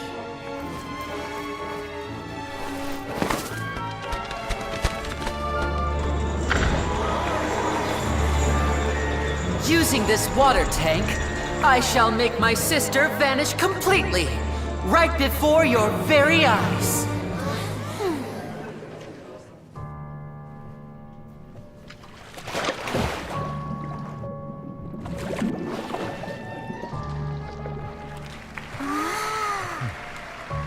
It's actually quite simple.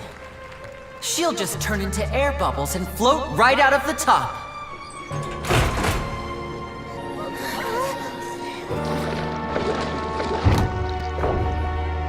Oh no! I told them to check all the props carefully. With the lid on, even air can't escape. An amateur magician would be getting very nervous right around now. Luckily, it's me on stage, so let me show you what a true virtuoso can do.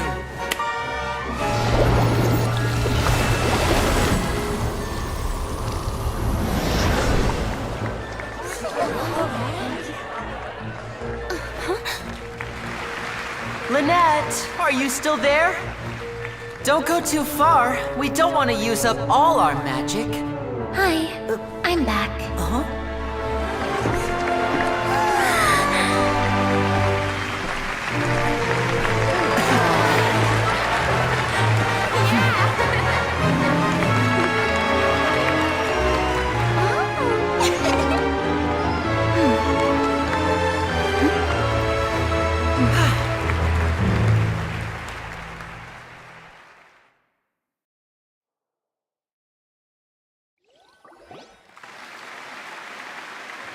Whoa! What in the world just happened? How did he do that? Paimon didn't see him do anything! Wasn't Lynette inside the water tank? How did she disappear and then reappear out of nowhere? If we could see easily through his tricks, then that would mean that his skills are still lacking. To appreciate magic, you should focus on the show happening on stage, rather than getting caught up in trying to see that which has been intentionally hidden. Guess you're right. Paimon couldn't believe her eyes when Lynette reappeared. Amazing! Thank you everyone. I'm glad you enjoyed that performance. But our magical journey has only just begun. I've prepared even more astonishing surprises for everyone here. The magic of transformation and disappearance can go far beyond what you've just seen. I'm sure many of you are thinking that escaping the water tank was impressive enough, but Lynette is still my assistant after all. In which case, I have ample time to make all necessary preparations. So, for my next trick, I will require the participation of one lucky audience member. Please, if my assistants could bring out the magical boxes now. There are 2 boxes and only 2 boxes. One is here and one is there in the aisle among the audience. I'm sure many of our clever audience members have already guessed our next magic trick. A swap! Our lucky audience member and I will each enter a magic box. After 1 minute, we will each emerge from the opposite box. Now please, everyone pay very close attention to the box you see here. Don't give me any chance to make a move. Wow! How's he gonna do this? Hey, do you think this is all magic tricks, or does Lenny have actual superpowers?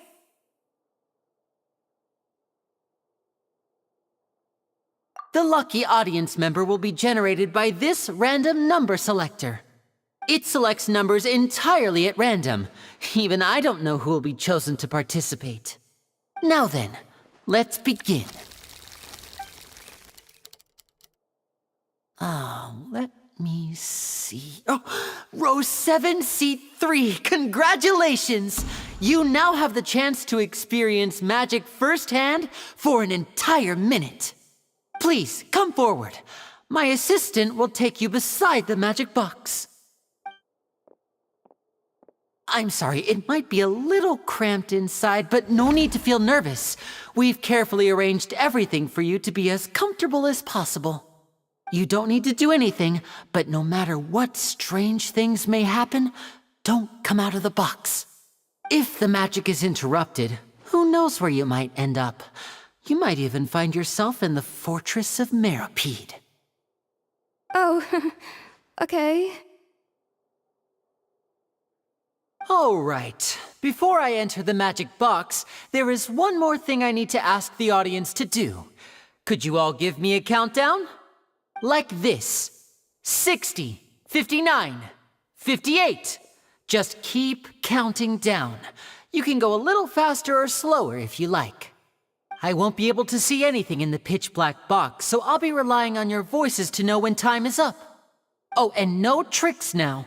If you quickly count from 60 in just 30 seconds, then I'll be in a tough spot. Ooh! Paimon kinda wants to count faster after hearing him say that! No, that won't do. I can see it in your eyes. You still can't be trusted. Let's practice together. Come on, repeat after me. 60, 59, 58. 60, 59, 58! That's right, perfect. Keep it going. All right, I'll see you all on the other side once you've finished counting.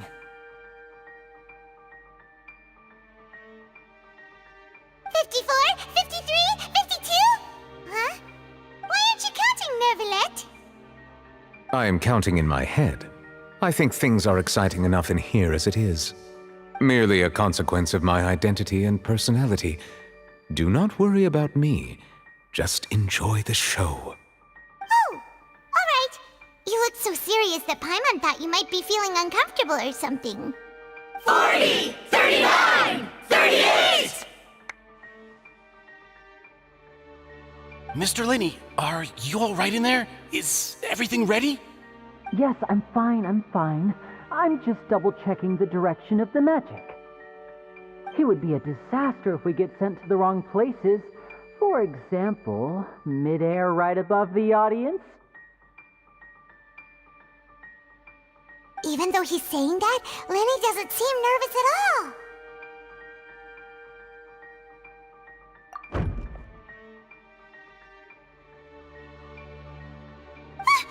What was that noise? Did you hear it too? Not sure. Anyway, it doesn't seem like anyone's worried about it. 25, 24, 23! What's What's wrong, Mr. Linney? I can still hear you moving in there. I seem to have accidentally knocked over a decoration. I'm trying to fix it, but it's pitch black in here.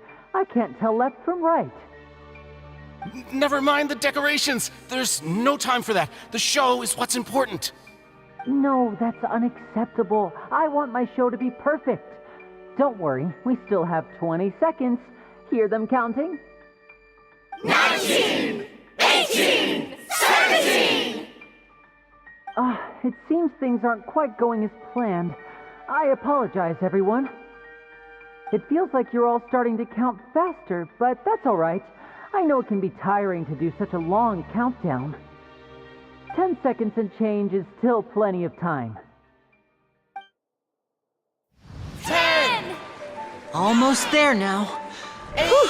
Swapping two people is harder work than you might think. Even a master magician like me can't guarantee I'll get it right the first time. Hey, wait!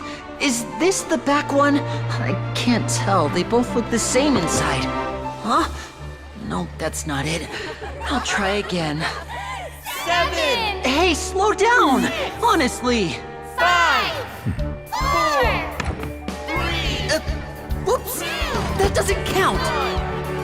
0!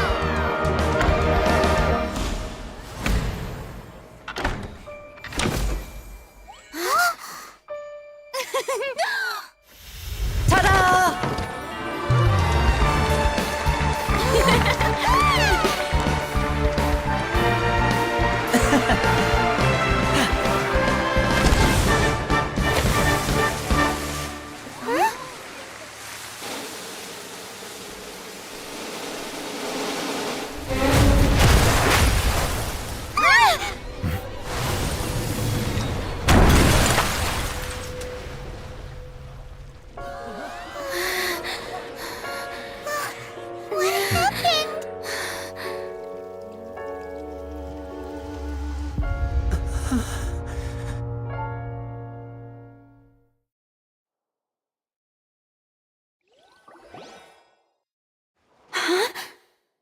Is this part of the show? Mr. Linney, you're going to use magic to fix the stage now, right? What happened? Oh no. Maybe this isn't part of the show. The girl was still in that box, right? This performance is over. Medical staff with me. Guards, secure the scene and detain all the performers. Seal the exits. No one is allowed in or out at this time. Yes, that's right. If this was just an accident, then we must investigate the cause. But if this was all part of some scheme, then those accountable will not escape the judgment of the God of Justice. No need to be alarmed, you two. We'll get to the bottom of this soon enough.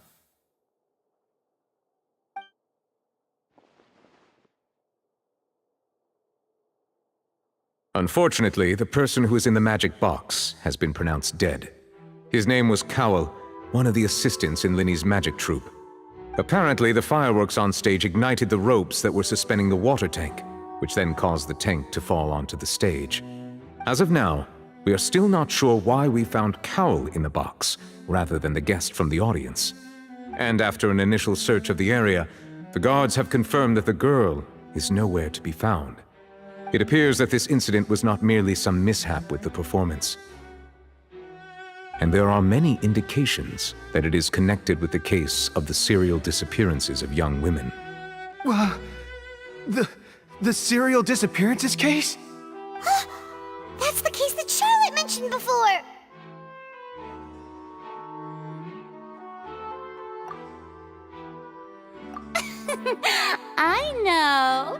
I know the truth.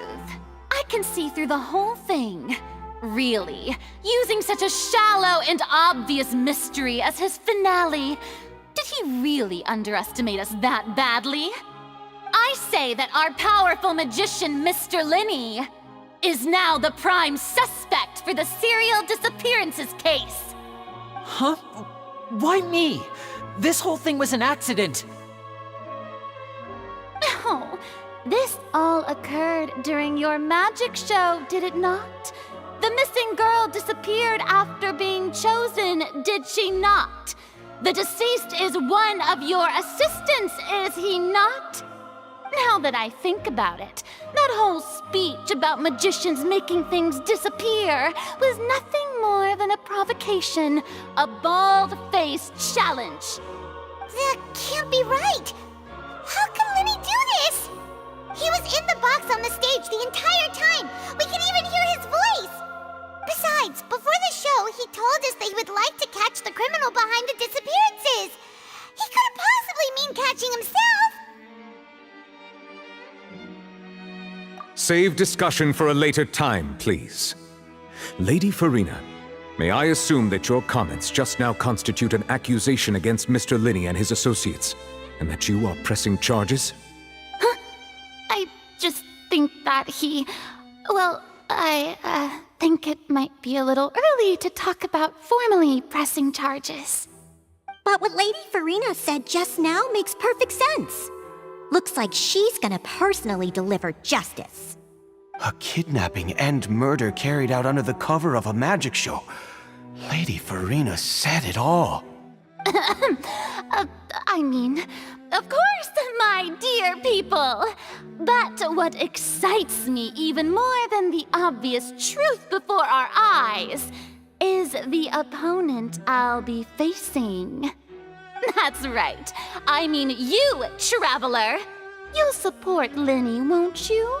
After all, he was the one who helped you the first time we met. Then there's no problem at all. You know, the Traveler and I already had a duel the first time we met. But with Lenny's help, our little duel ended in a draw. But draws really are the most boring possible outcome. So, no more draws. Between the two of us, there must be a clear winner and loser. And what better place to hold such a riveting showdown and decide the true victor than here, on the grandest of stages, the Opera Epiclese. Huh. It wasn't a draw. She obviously lost last time. I understand. Charges have now been pressed, and as such, a trial is in order. Well, Traveler, seems Lady Farina has set you in her sights. But putting her dramatic rhetoric aside for a moment, I would like to ask you, are you willing to act as Mr. Linney's attorney and defend him in this case? Very well. The trial will be held a day from now in the Opera House. Both sides may investigate the scene to build their cases and search for the truth.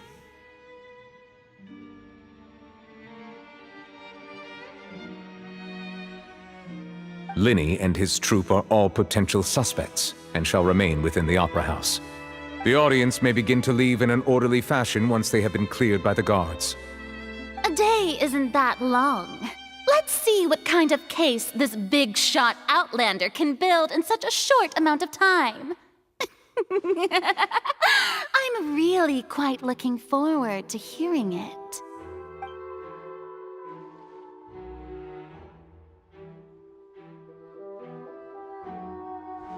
Lenny!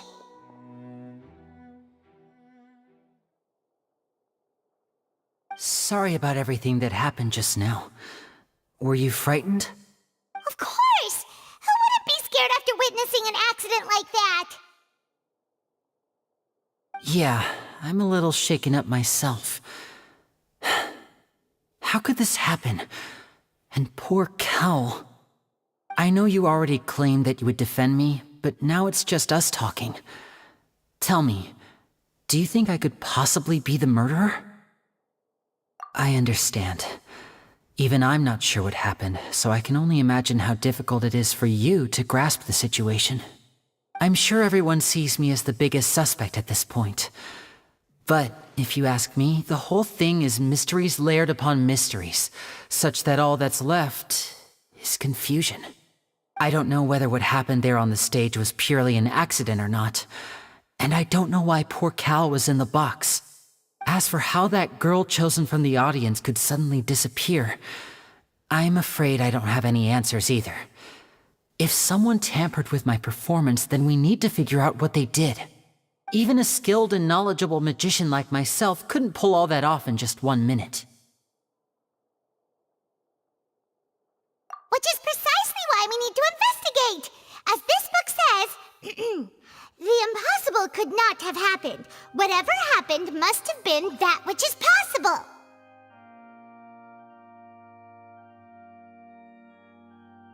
Paimon bought them when we were reading at the bookshop in the city earlier. Pretty cool, huh?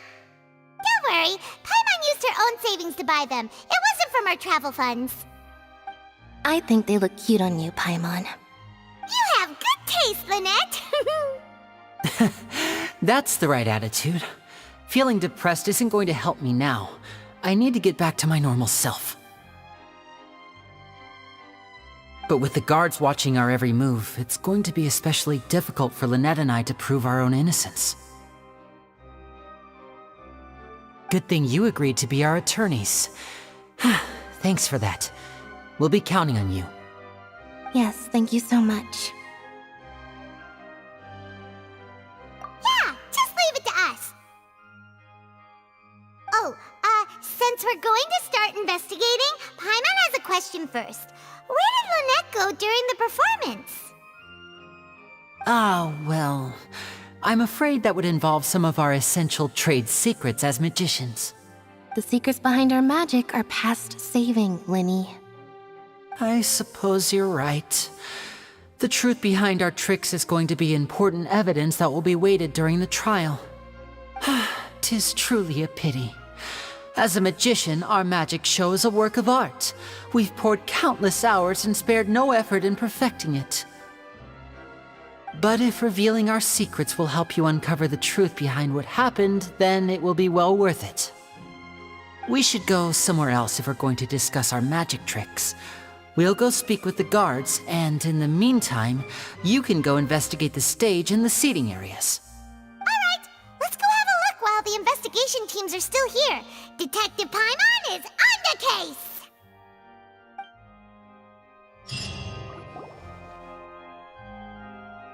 Hello, officer. How's the investigation going? I see. You must be the traveler that Lady Farina mentioned. Listen, I'll be perfectly honest with you. I'd avoid getting mixed up in this whirlpool of a mess if I were you. Huh? What do you mean? Come with me and you'll see. The deceased is one of Linny's assistants named Cal. Even though he hadn't joined the troupe long, he was hardworking and everyone generally liked him. The assistants are usually in charge of setting up and inspecting the props, as well as assisting with the show and keeping the crowd engaged. As you probably saw when you were in the audience, the water tank suddenly fell and smashed the box with Cowl inside it. This is the real mystery. We've already searched the scene and were unable to find any traces of the girl. However, if you look carefully, the box was positioned directly under the water tank. The ropes holding the tank were then burned by the pyrotechnics on stage, causing them to snap. All these factors lining up so perfectly makes it hard to see this as a mere accident. If anything, the more logical explanation is that the whole incident was intentionally planned, and Linny is the most likely person to have access to all these areas. But he doesn't have a motive! Are you both good friends of his? Well, you can't say we're good friends, but we've known each other for a little while. So in just a short time, he was not only able to win your trust, but even convince you to act as his attorneys. I know there's no such thing as magic. The real trick of a magician is holding the audience in the palm of their hand. I've seen a lot of cases, and I can tell you that people are the least reliable kind of evidence. Sorry, I tend to be pretty straightforward. Just know that I'm warning you for your own good. Anyway, you may investigate the scene of the crime yourselves if you're curious. Who knows, maybe you'll be able to come up with some new evidence.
investigating? Oh, this location has also been cordoned off because the Magic Troop members are currently considered prime suspects. The investigation team is still collecting evidence. The seats were all booked in advance, so we were able to deduce the missing woman's identity by checking the guest list. Sure, it's not like this is confidential information. We will publish it later anyway when we petition the public to help us find the missing person. Her name is Halsey. She's a painter from Fontaine who's made a bit of a name for herself. Apparently, she wasn't a regular at the Opera House, but she'd been feeling some pressure with her work lately, which made her decide to come see the magic show. The Magic Troop members all claim not to know her. We have looked into her social connections. It seems that she has no personal grievances or conflicts of interest with the suspects. Simply put, she wasn't related to the Magic Troop at all, which matches the features of the previous serial disappearances. Were the victims of previous cases also chosen at random? That's how it seems to us, in any case. Apart from the fact that they were all young women of around the same age range, there really weren't any other connections between them. Okay then. No need to be so formal. If you do happen to see the missing girl, please be sure to contact us. It is of utmost importance that we get to the bottom of these disappearances.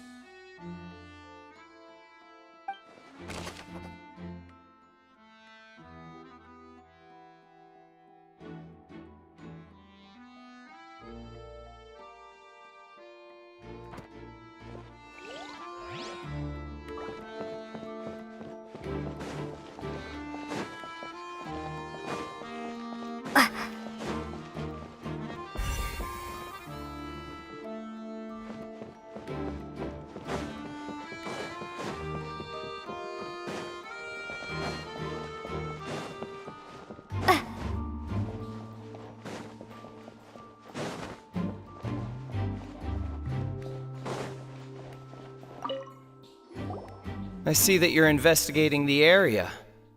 Well, it just so happens that I'm interested too. If you find any new and interesting leads, be sure to share them with me, all right?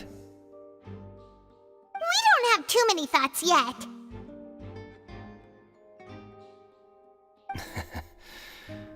Then why don't I tell you my hypothesis first? The way I see it. It all started with that loud thud. The thud? Oh, you mean the sound that happened during the countdown? Yes, exactly. It wasn't terribly loud, but I suspect that most people heard it. It's just that everyone was awaiting the results of Linny's trick with bated breath, so no one paid it much mind. But now that the incident has happened, the thud has become an important clue. That makes sense. So, what do you make of it? I'm of the opinion that it may have been the sound of Linny's accomplice, Lynette perhaps, jumping atop the water tank or something like that. And when the pyrotechnics went off, she cut the rope, sending the water tank crashing down. But wasn't the noise we heard too loud for that?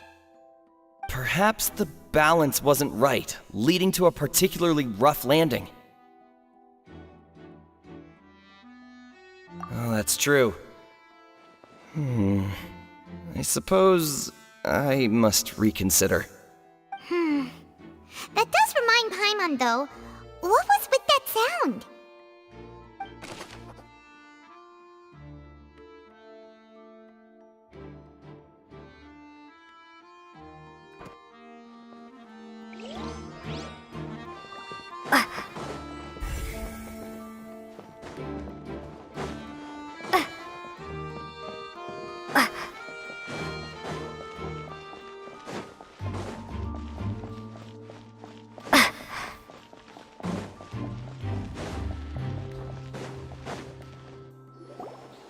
Hey, you! Yes, both of you! Over here! I've been keeping an eye on you for a while now. Huh? You mean us? That's right. If I'm not mistaken, you're also among those who wish to cut down the thorns and pursue the truth. No? And by the looks of it, you're not from Fontaine. Well, you're right on the more about that one, but who are you? Have you never heard of the Spina di Rosula? From mediating disputes and providing protection to solving conundrums, you name it, Spina di Rosula does it. And I, Navia, have the honor of being its renowned president. Though those who play by our rules call me boss. I'm Silver, her attendant. Pleased to meet you. And I'm Melus. Demoiselle's various daily needs and affairs are under my purview. Huh? Boss? Demoiselle? What gives with the names? Well, I am the second generation president. Melus and the others are still used to my previous title. My apologies, Demoiselle. Should you prefer, boss, I will endeavor to use that instead. No, no need. You don't have to call me boss. Just Navia is fine. Okay, if you say so. Not that we're members of Spina di Rosula anyway. All merely trifling details. Never mind. Now, back to the situation at hand. That's right. I've always kept an eye on the serial disappearance cases. My interest stems from a matter back from my father's time. Judging from the look of things, I find Linny an unlikely mastermind. Really? We think so too! That's why we're looking for clues now. But how did you come to that conclusion? Intuition, naturally. My unparalleled intuition. Farina sure was quick to point the finger at Linny without any decisive evidence whatsoever, wasn't she? But that's not uncommon for her. If you remember, the Justice had to interrupt her and ask if she was pressing charges just to keep her from getting carried away. Anyway, a trial begins the moment someone levels charges. And, of course, there was no way Farina was going to back down in that situation. Sounds more like you just don't trust the Hydro Archon. Well, what's your opinion? I must admit that she can be interesting at times, but liking her doesn't mean that I'll blindly agree with her. All right, I've answered your question.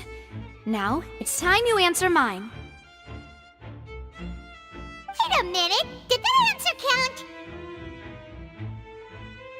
Well, I say it does. But don't worry, you won't hear any pointless questions from me. In your opinion, do you think it's right to treat a trial like it's an opera? Well? And why would that be?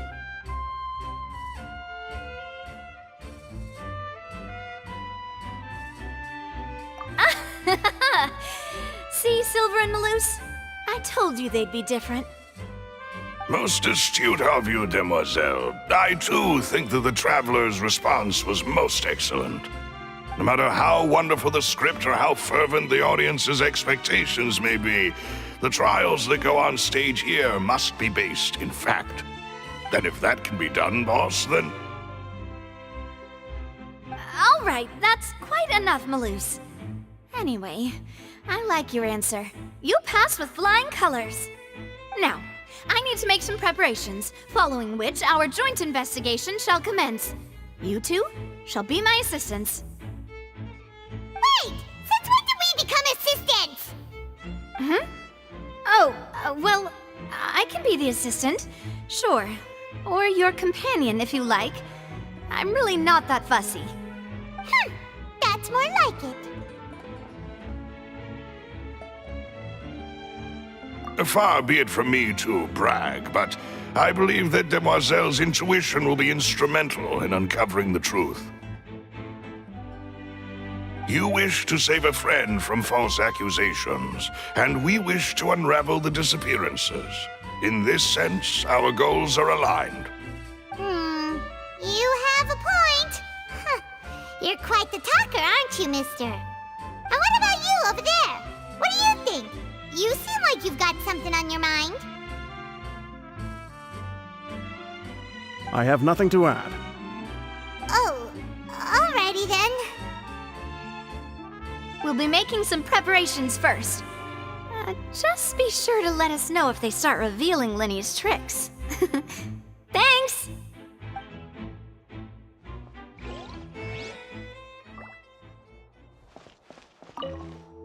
Speaking of that, I think magic shows would be very popular in Poisson. I can see that.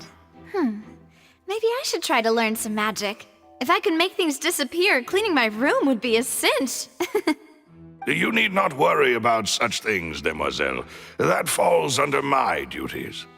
Oh, right.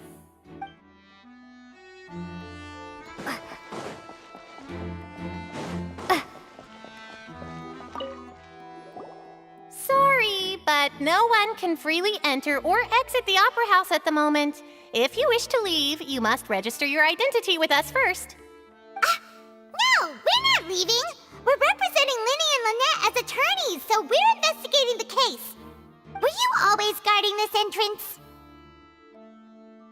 Yes, after the Chief Justice gave the order, everyone coming in or out must undergo a strict inspection. So, the missing girl couldn't have left from here. At least, not from that point on. I doubt there was much opportunity then, either. How can you be so sure, Well, because I was in charge of security near the entrance at that time. I couldn't see Linny's performance from here, which was quite a shame. Just my luck. But still, I did not abandon my post, and I stayed put no matter how loud the applause was. If someone had so much as even approached the door, I would have noticed it, let alone if they had tried to leave. We Melusines are good at that sort of thing, you know. So, it's safe to say the girl couldn't have left through here. Alright, thank you for your help. This'll be useful info.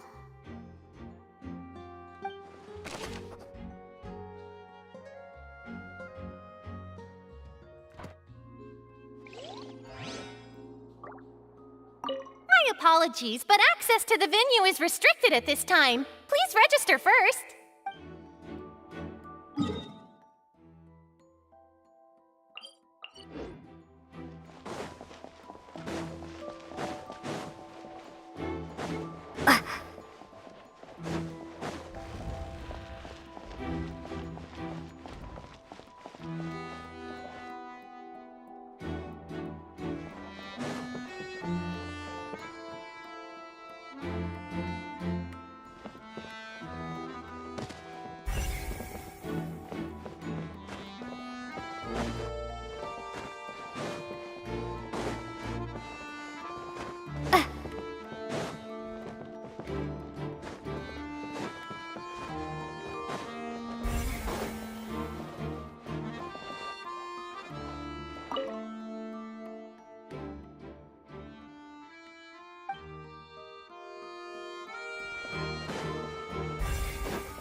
Linny's still talking to the guards.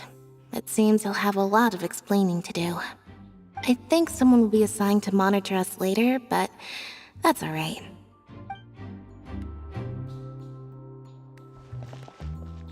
Linny's still talking to the guards. I think someone...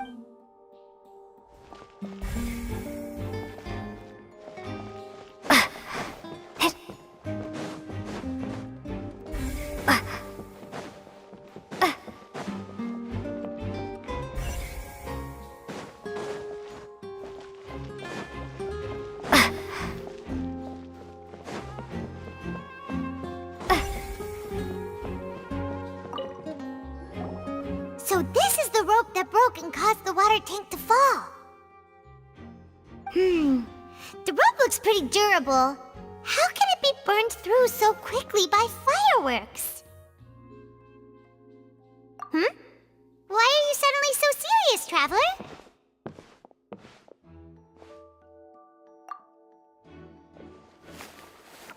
Whoa. Look! This bit is made from different material! Most of it was burned away, but there's still a little bit of it left. Huh. something was made with that kind of material in it, then that means... Wait, Paimon should write all this down. Let's take notes.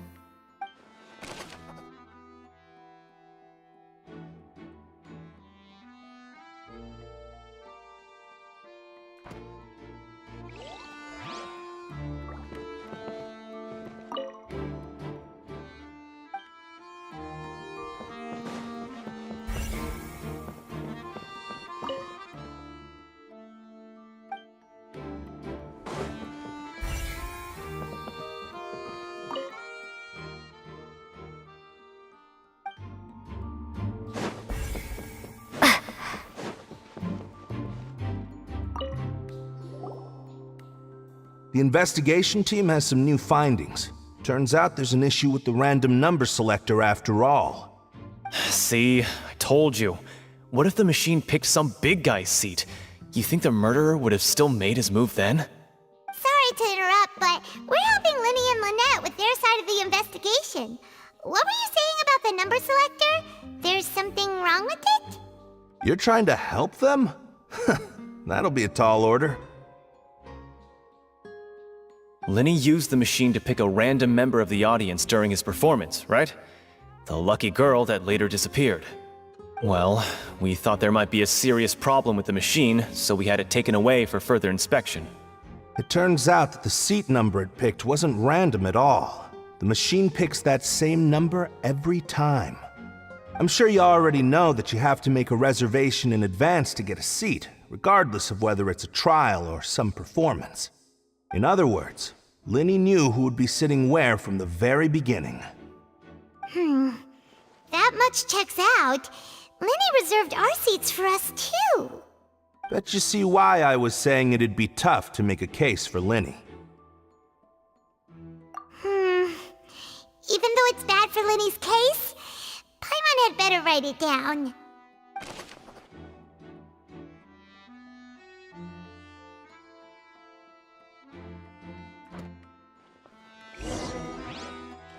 We've checked everything of note here at the performance venue. Paimon wonders how Linny's discussion with the guards is going. Let's go see, shall we? Ooh, things are getting interesting, huh? We're about to see how magic is made. No escape. Understood. Then I will be going with you. Just so you're aware, I will be monitoring your actions and making notes as necessary. Very good. Thanks for being so agreeable. I'd pull a rose out of my hat as a gift for you if I could.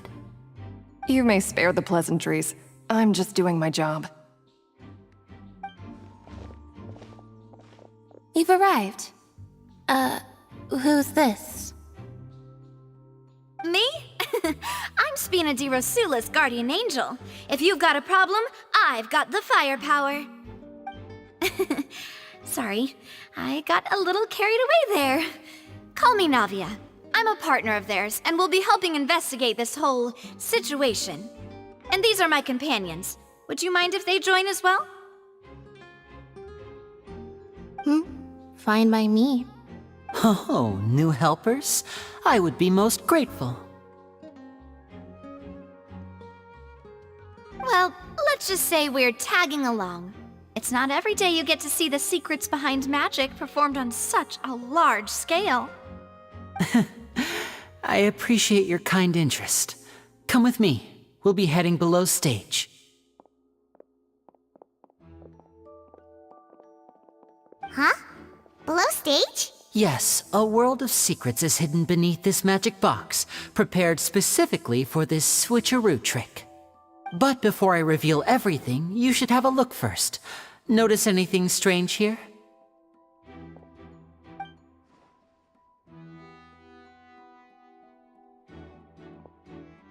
I'm not trying to be dramatic. Remembering the details of a trick will help you understand the methods used to perform it more easily. Huh. Weren't there balloons and other decorations here? Where did all that go?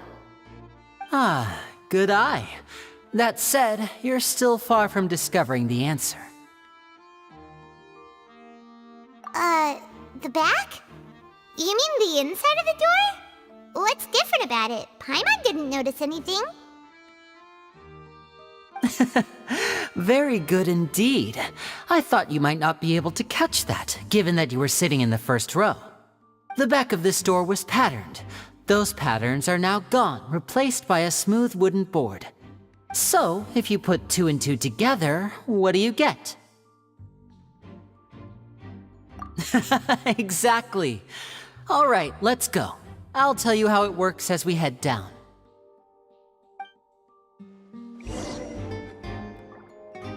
Oh, so there was a passageway under the magic box! I knew you'd figure out most of it as soon as you saw this place. The 2 magic boxes are positioned right above the 2 entrances of the tunnel. See this flatbed trolley? The box with the lucky audience member in it would be shuttled over to the other side using the trolley. This trolley can raise and lower and even rotate, ensuring that the box will face in the right direction. I see. So that's the purpose of the box inside another box. Precisely. The inner box would descend after the audience member was put inside and be moved along the trolley, all while the outer box would remain on stage as if nothing had ever changed. So that's how you did it! Once the box was lowered, the trolley would store some energy through this device here, with which it would complete the rest of the steps. The audience member would only be able to feel some slight movements in the dark, and by the time she walked out, she would already be back on stage. Right! You were talking that whole time, and you even came out for a moment near the end! Ah, yes. A phonograph operated by Lynette was used to achieve that effect.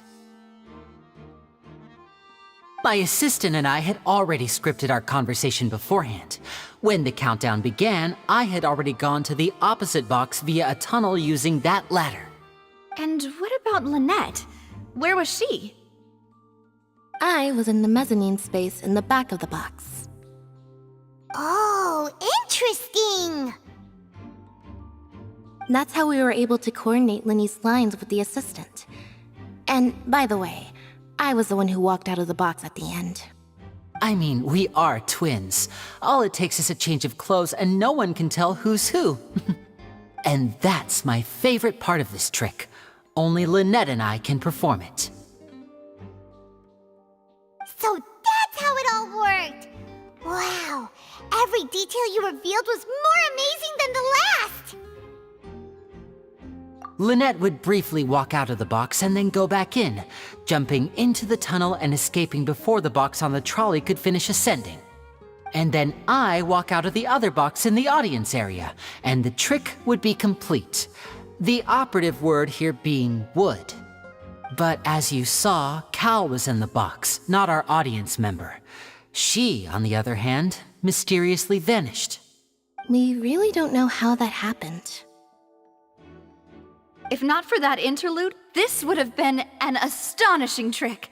I probably never would have figured out how you pulled it off. And yet, to think that someone was able to use this magic trick to commit a crime. Could we have a look around? I think we can come up with some more leads. This is the scene of the crime, so Linny and Lynette are not permitted to stay here. I'll escort them back up. Yes, of course. No need to be so strict now. I won't disappear into thin air, you know. Thanks, everyone. We're counting on you.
What's this?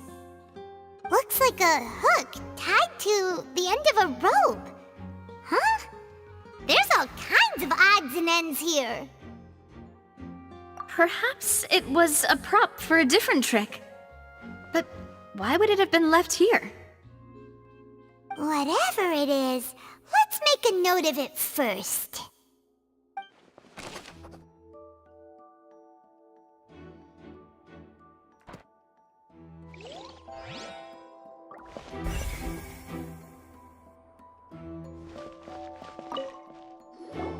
The floor is wet. Please be careful not to slip. Speaking of which, why would there be water here? Oh, Paimon knows! It's one of those tricks where you pour water into a jug and then flip the jug over only for the water to disappear? And here's a broken vase. Huh. Did the trolley knock it down while moving? That can't be. The trolley moves along tracks from start to finish. It couldn't have hit the vase at this distance.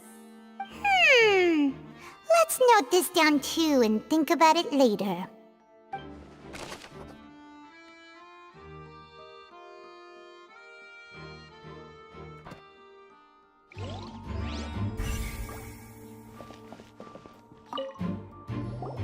Oh, these are the clothes that the lady chosen from the audience was wearing, right? Her clothes are here, but she's nowhere to be found. Right. And do you really need to do that if you're kidnapping them? Ugh, this is so confusing. Paimon doesn't want to be a detective anymore.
What is this place?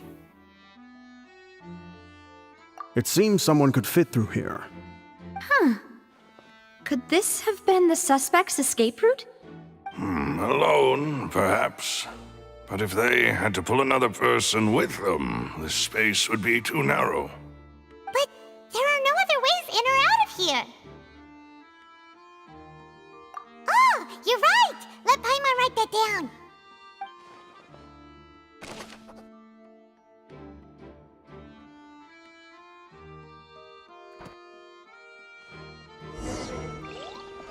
Seems we're just about done investigating down here. Yes, let's head back up.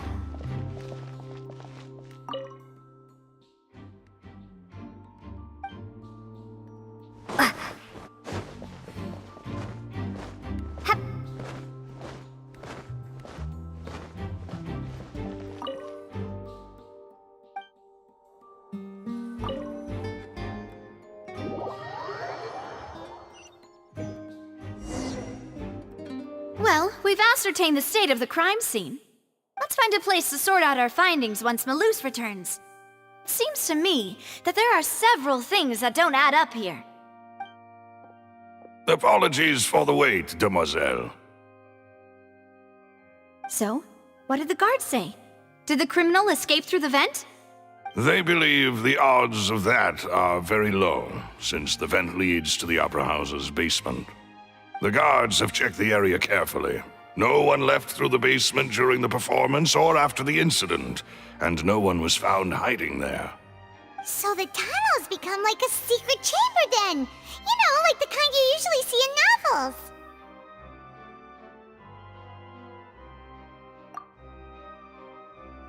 The plot thickens. Halsey's disappearance and Cowell's death are both quite inexplicable. No wonder Farina was so confident in her accusation. All the current evidence points toward Linny and Lynette. In other words, the charges are very likely to be upheld unless we make some considerable progress. Charges and then trial. So if the charges are upheld, they'll announce a sentence? That's right. This is how a trial goes in the Opera House. During the proceedings, the Chief Justice and the Oratrice will hear statements from both sides.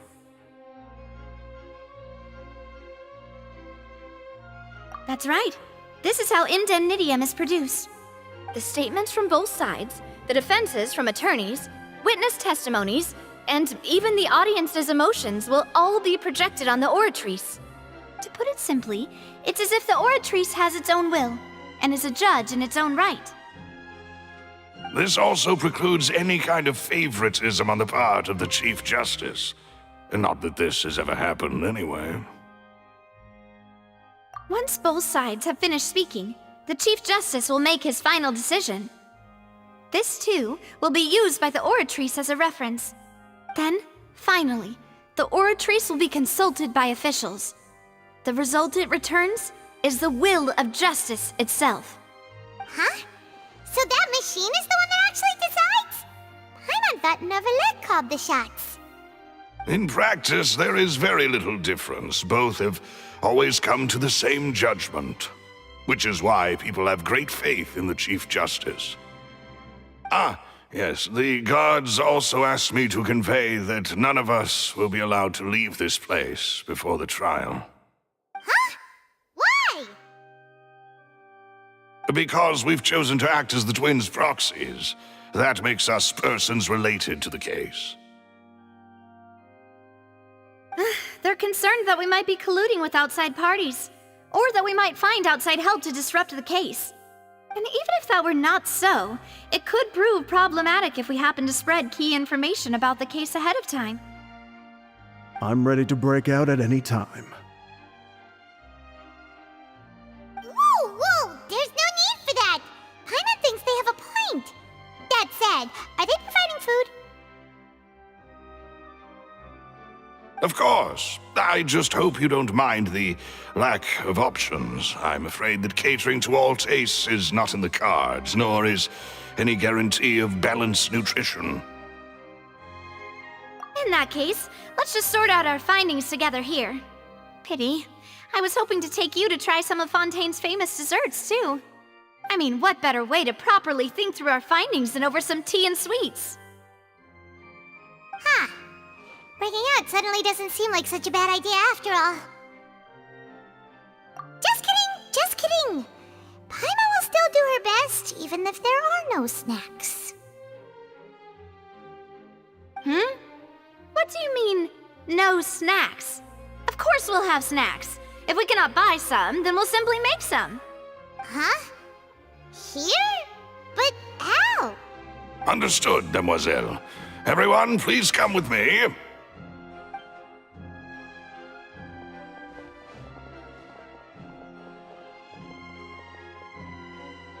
Wait, you're carrying a portable stove with you? Yes, I must be prepared to meet the demoiselle's baking needs whenever the fancy strikes her. I have eggs, sugar, and almonds at the ready. Good work, you two.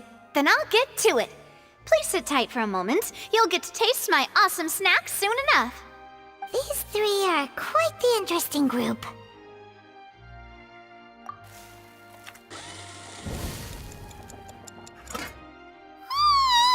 And Paimon thought it smelled good while it was still in the oven! Oh, it's even better now. Paimon can't stop drooling. From the way you had these two guys carrying all that stuff around, Paimon thought you'd have them do more during the baking process. But you ended up doing the entire thing by yourself! Beating the egg whites, grinding almonds, everything! I was applauding. And I was giving encouraging smiles. thinking. Aren't you worried about getting your fancy dress dirty, beating egg whites and baking like this? Well, I don't think it's carved in stone anywhere that fancy ladies can only read books, sip tea, ride horses, and play the piano. I just really enjoy making snacks. Don't underestimate beating egg whites, by the way. It's a real arm workout. You also need to beat them to just the right consistency, or your macarons will crack. Anyway, give these a try, fresh out of the oven. There's 3 for each of us. Only 3? Well, eating too many sweet treats might send all that sugar to your head.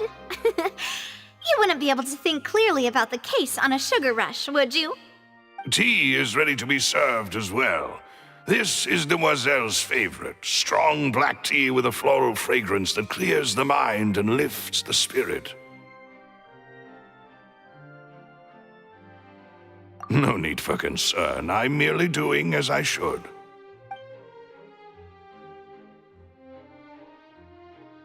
All right then. Down to business. As Paimon mentioned previously, the tunnel seems to be something of a secret chamber. However, we can assume that Linny and Lynette were not alone within it.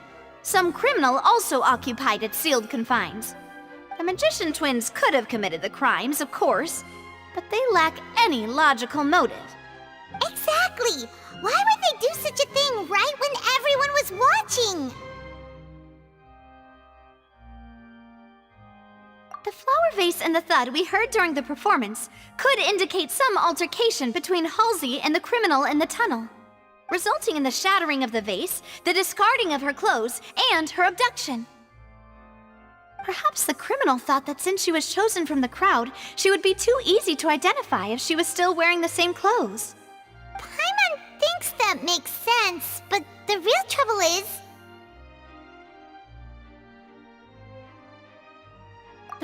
True. None of the clues we found thus far support the existence of this third person. But the only people left to consider are both technically victims, whether it's the missing girl, Halsey, or poor Cowl. Huh. Could Halsey have secretly made modifications to the magic props in order to murder Cowl before making her escape?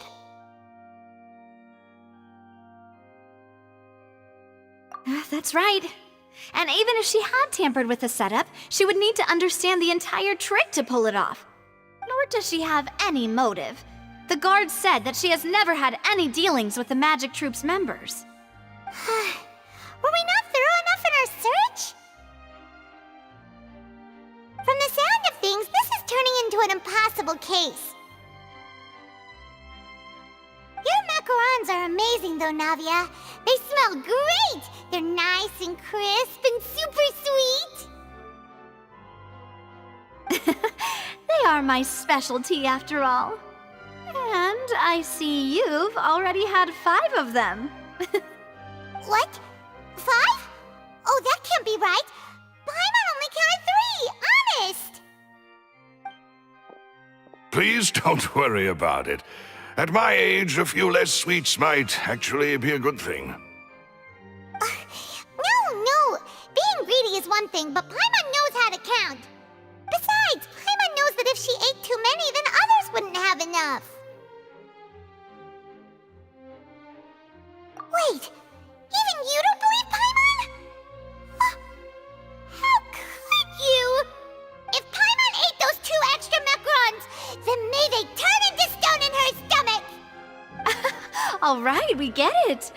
Well, I suppose one of us might have gotten too engrossed in our chat and eaten them by mistake. No big deal. Malus, set up the stove again if you would. Huh? What are you doing?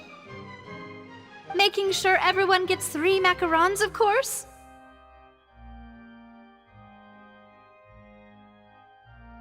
Exactly. We don't want to trouble you. As you wish, demoiselle. And I have the egg, sugar, and almonds. Well, this really is your hobby, huh?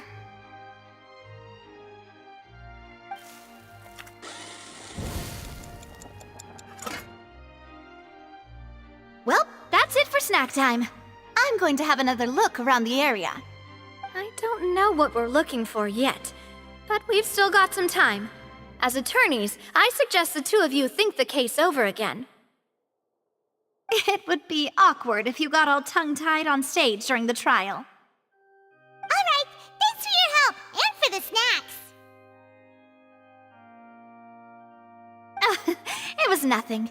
A small task for the Spina di Rosula. Silver, Maloose, it's time to go. I'll be back if I find anything new.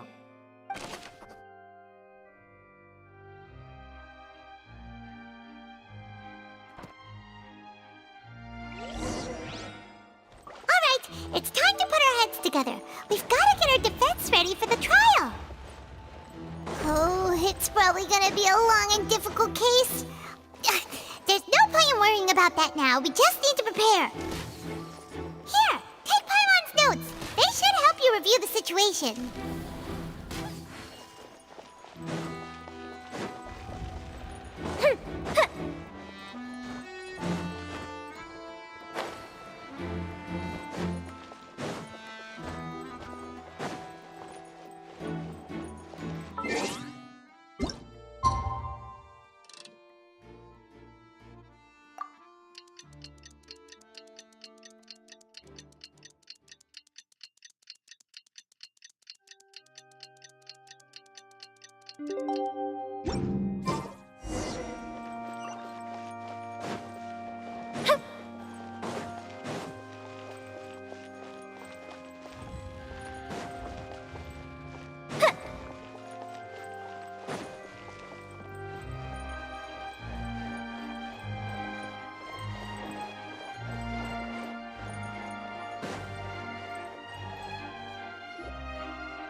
The whole situation is so confusing.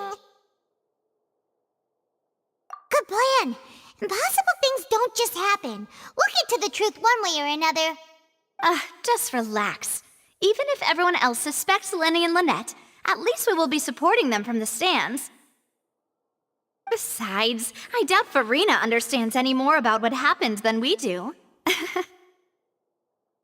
Thanks, Navia. Well, we'll be going then. Best of luck to you.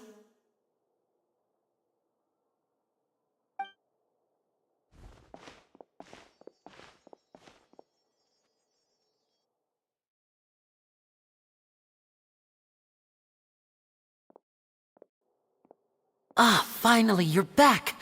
Well, how did your investigation go? To be honest, you might be disappointed.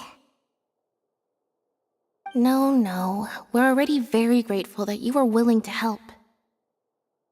Well now, don't you all look disappointed. Don't tell me that your investigation came up empty-handed.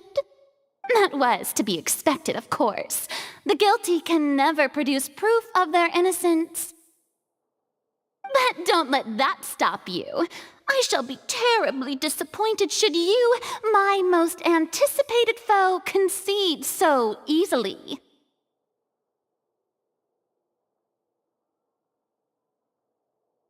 Since both parties are present, I declare that the trial regarding the magic show incident is now in session. Firstly, in order for the audience to understand the causes and results of the incident, could we please have Mr. Linney explain the trick? Yes, of course. I will explain while Lynette demonstrates on stage. All the necessary items have been prepared.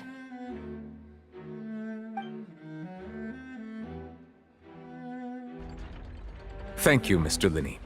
In that case, I take your statement to be that you ran to and remained hidden within the magic box in the audience stands once the trick began, and thus could not have committed the crime. Is this correct? Yes, that's correct, Your Honor. In that case, I call upon the prosecution. Lady Farina, do you wish to refute his statement in any way? Why, of course I do. Allow me to take the first shot and break this case wide open. Mr. Linney is clearly lying. There is no way you could have been in the box the whole time if you were to abduct Halsey and murder Cowell. In fact, I'd say you were hardly in that tunnel at all. That is simply your hypothesis based on the presumption that I'm guilty.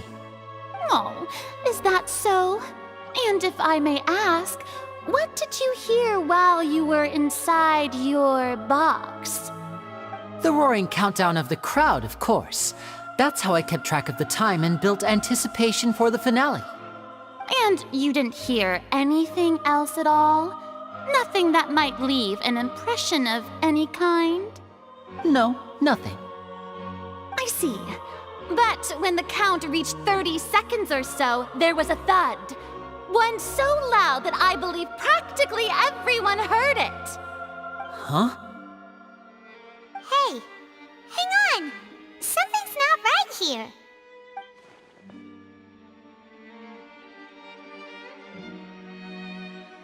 Yeah, I'm sure he could have heard a noise that loud from inside the box.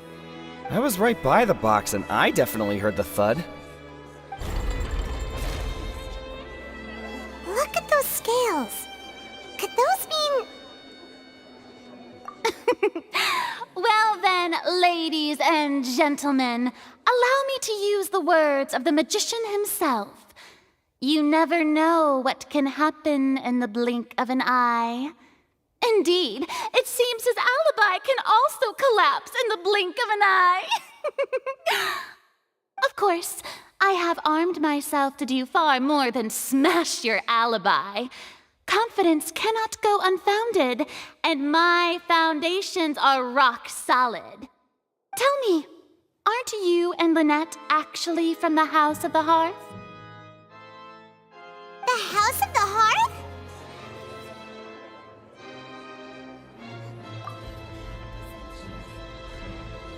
No wonder they did something like this.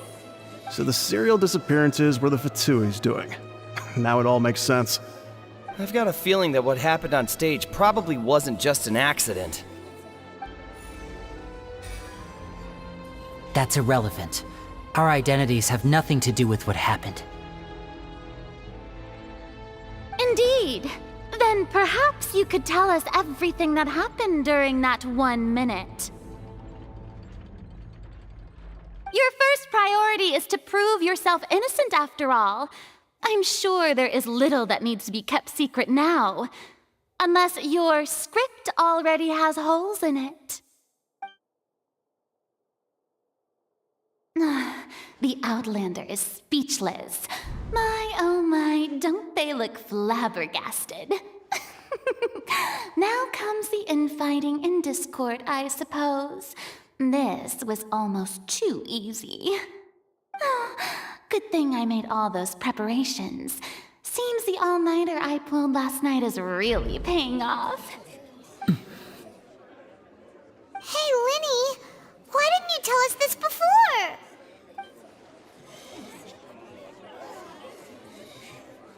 Order! Order! Mr. Linney, allow me to re-establish the facts. Lady Farina has raised 2 points. First, when the thud was heard in the Opera House, you were neither in the box nor the tunnel. Second, you and Ms. Lynette are both members of the House of the Hearth. Are these claims true?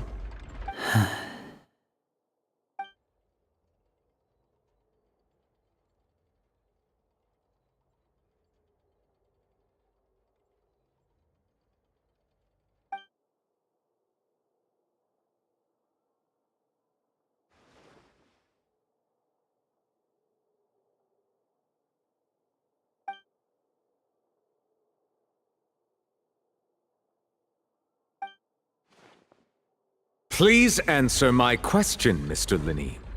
I'm sorry. Yes, they're true, Your Honor.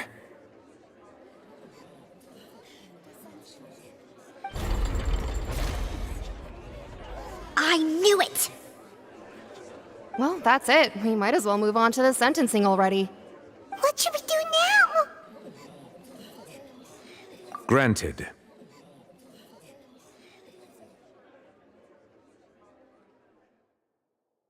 In that case, what is your request?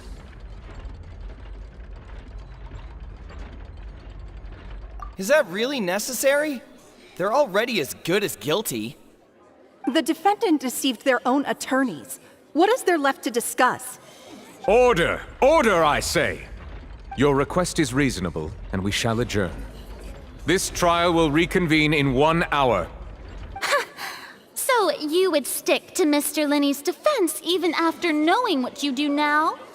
You certainly have more professionalism than I thought. In that case, my dear audience, let's allow the joy of victory to steep for a little while longer.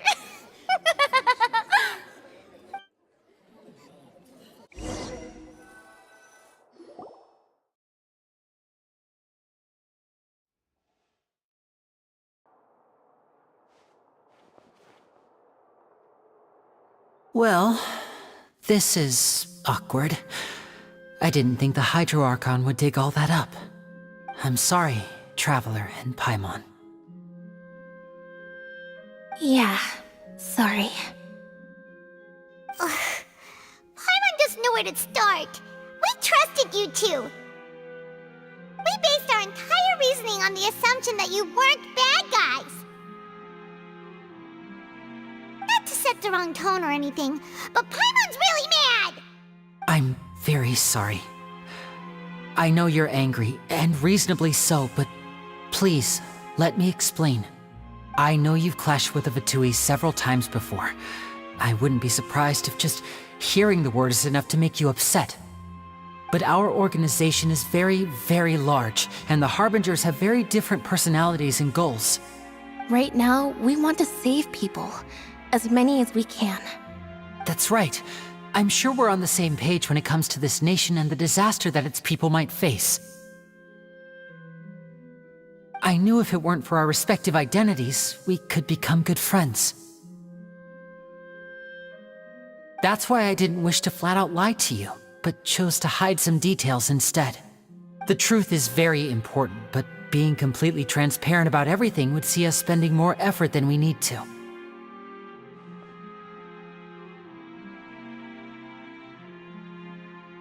Right. So, you be the judge. Heck, if I were you, I fear that I'd even struggle to trust me at this point. You met a Fatus who works as a magician, a trickster by trade. All by coincidence, too. But still, I'm asking you to trust me. I am no criminal. At least, not in this case. Sorry. Please forgive us. Well, you both say that, but... Right, let's hear your answer first, and no lies now! Of course. I'll answer any question you ask. We've been trying to find out how the Oratrice operates. We want to know why it has a consciousness. Why can it deliver sentences accurately? During our investigations, we learned that the machine's core is beneath it. From that moment on, Lynette and I have been designing this box swap trick, with the objective of getting close to the core. Is that why you needed a whole minute? That's right. In truth, the audience would take about 75 seconds to count down from 60, while I would only need 15 to get to the opposite box. So, after jumping into the tunnel, I accessed the Opera House basement via the vent, and went to investigate the room in which the core is stored. That air vent was created during the construction of the tunnel specifically to execute this step. Well, nothing. As soon as I reached that room and was about to investigate, I heard someone's voice. Which should have been impossible, of course. I was quite certain that I was the only one in the room. That voice seemed to recognize me and tried to speak to me. I chose to err on the side of caution and retreated the way I came. On the way back, I saw the broken vase and the clothes on the ground, but the countdown was almost finished, so there wasn't time to give it any thought. After that, the homicide occurred just as you saw. Well, that explains why you didn't hear the thud. Because of that prophecy I told you about, of course. We must know all we can about this nation's secrets in order to deal with that prophesized crisis. That's the only way we can save everyone. So, there you have it. The whole truth. I swear, I didn't hide anything from you this time. It was never my wish to proceed under this cloud of mistrust either. But like I said earlier, you can be the judge. If you want to leave because you don't trust the Fatui, there's nothing I can do to stop you. Well, Traveler, you decide. Paimon will follow your lead however you choose.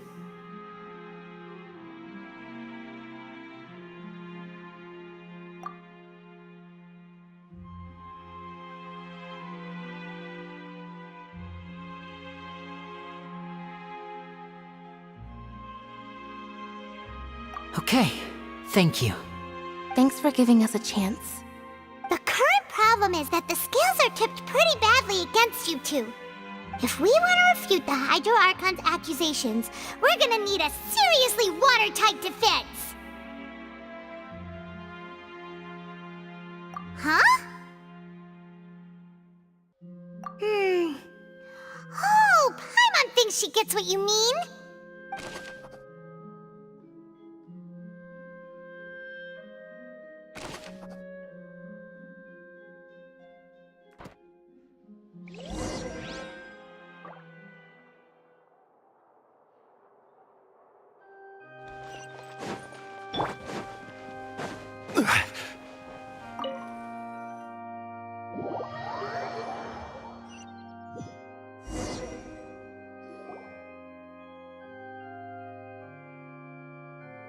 Both parties have returned to their positions.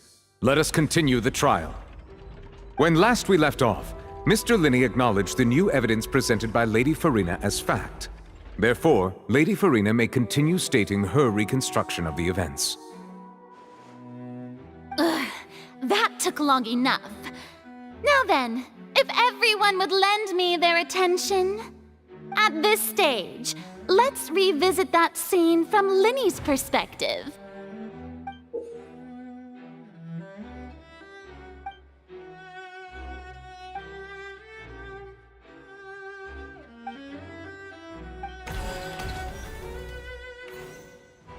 As the countdown began, he entered the tunnel. When the flatbed trolley passed, he opened the box and got into an altercation with Halsey, which caused the loud thud. He did not realize that this sound could be heard by everyone in the opera house, which is why he claimed earlier that he could not hear the sound. Finally, he used the vase to knock her out, before making her change clothes to prevent others from recognizing her. At this time, Cowell arrived in the tunnel, having heard that strange noise, and caught Linney red-handed. So Linney proceeded to knock him out too before stuffing him into that box. Afterward, Linney passed the unconscious Halsey to his accomplice through the magic box in the audience stands, before operating the devices such that Cowell's death would be ruled an accident. And there you have it. That's the truth behind what happened. Does the defendant's side have any objections to Lady Farina's description of the events? The key to refuting Lady Farina is the order of events. What Linney experienced and what he saw.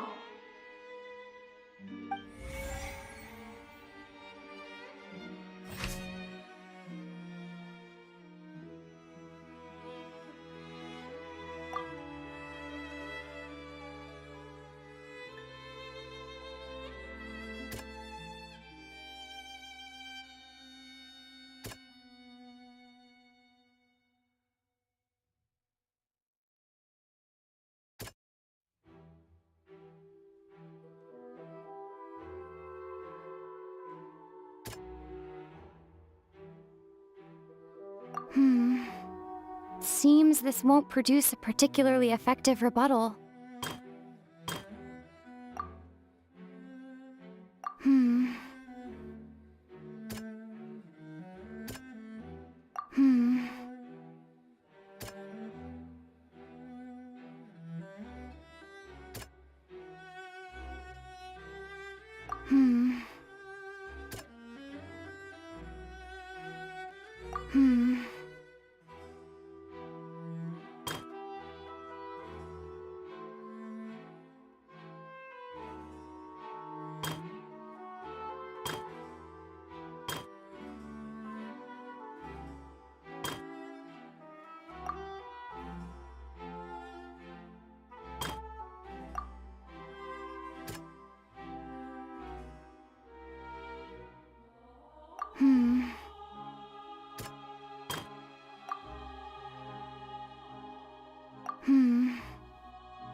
According to Linny, he left via the vent after entering the tunnel.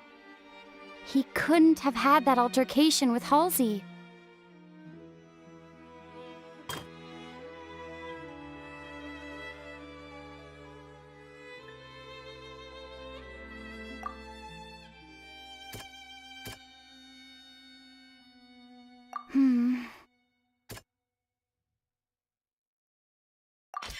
Linny went to the room that contains the Oratrice's core.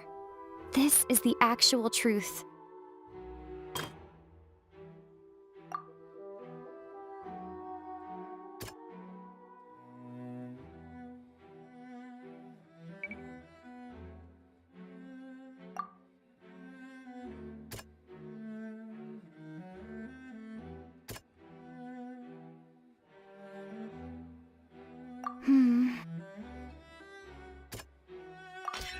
Linny did not take part in the underground altercation.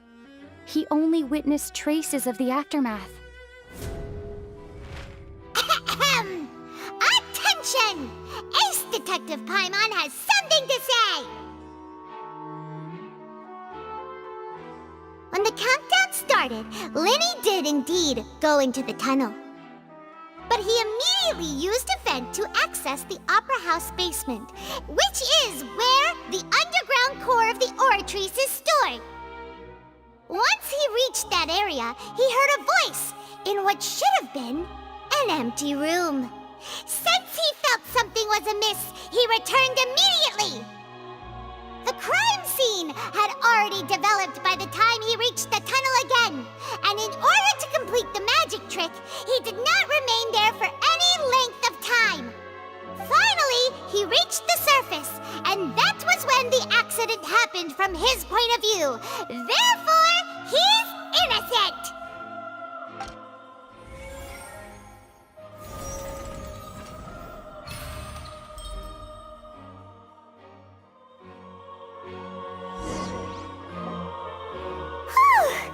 Paimon did it! Paimon actually managed to say all that! Wasn't it awesome? In other words, you believe that he knew nothing of the incident? That's right! My reasoning?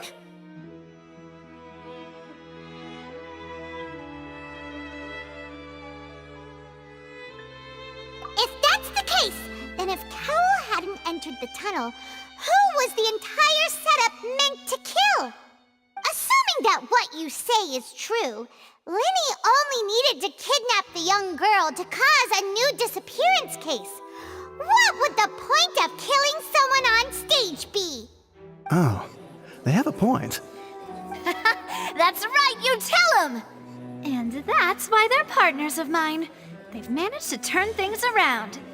Oh, well, your denial is very strident, I'll give you that.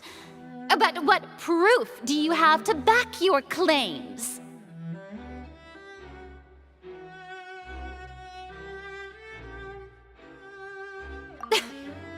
course I do. If he had been in the magic box the whole time, how could he have not heard that sound? Why do you ask? You're saying that he wasn't?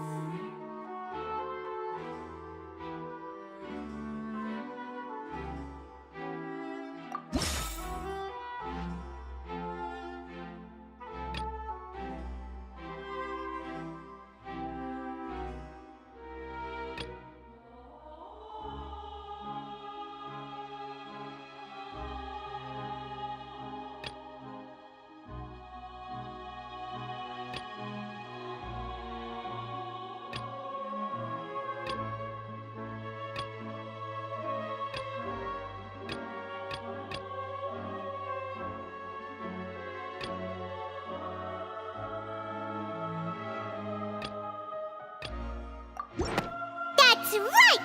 Lenny wasn't in the box or in the tunnel. That's why he didn't hear anything strange during the performance. This means that when the crime happened, Lenny had already entered the basement via the vent. The same clue you used to disprove his alibi has now become the best proof! How do you like that? Well played. To think you'd use such logic. Well then, if it wasn't Lenny who committed the crimes, then who was it?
Could there have been a third person involved? Is that really a possibility? Halsey is the missing person and an ordinary audience member. Or did she have her own scheme all along? The deceased's name is Cowell, Lenny's assistant. He would have been able to tamper with the equipment. Could there have been a third person involved? Halsey is the missing person and an ordinary audience member.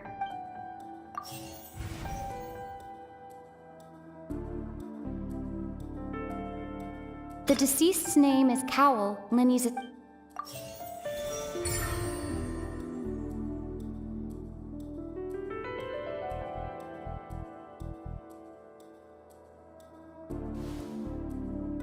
Huh? That can't be right. Are you serious? The killer was, in fact, Cowell, the deceased! Oh, is that so? How interesting! Let's hear your reasoning then. What I must do next is recreate the truth. What Cowell did, and how he went from would-be perpetrator to victim.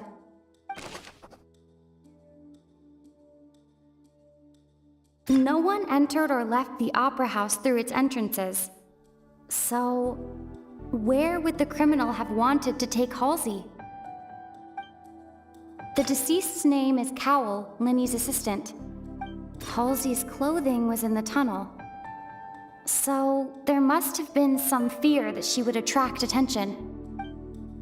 The sound we heard may have come from a clash between the missing Halsey and the criminal. Lenny was not in the tunnel at that moment, it would have been tough for both people to fit into that vent. They would likely have bumped into Lenny as well.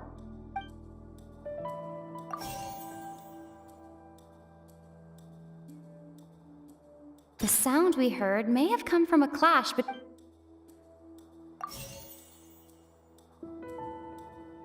Halsey's clothing was... Lenny was not in the tunnel at that...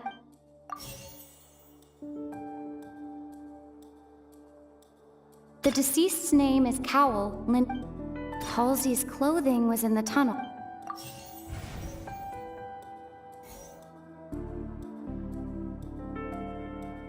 No one entered or left the Opera House through its entrances. Halsey's clothing was in the tunnel. It would have been tough for both people to fit into that The deceased's name is Cowell. Lenny was not in the tunnel.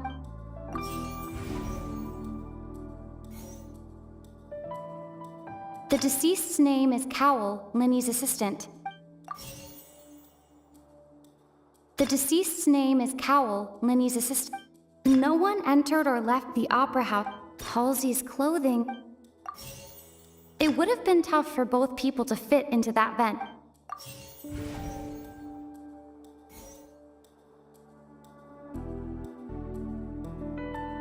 Lenny was not in the tunnel at that...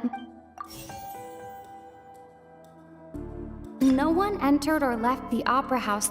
The deceased's name is Cowell. No one entered or left the Opera House through...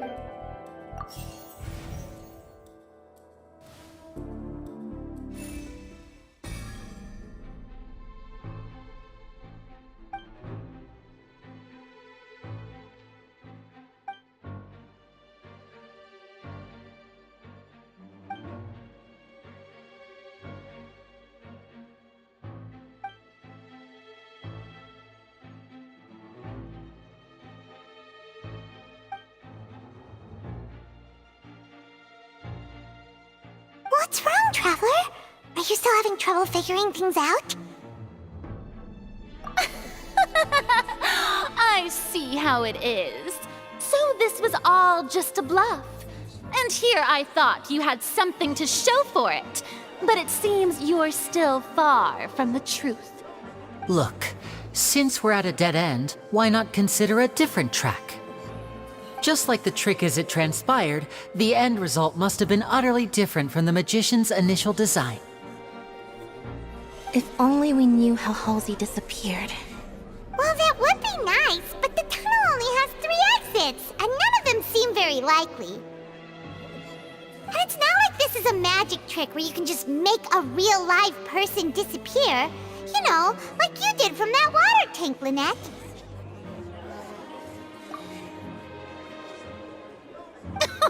Excuse my interruption, dear opponents, but do you not see that the crowd is growing impatient? There is no greater sin in this opera house than an awkward delay in the performance.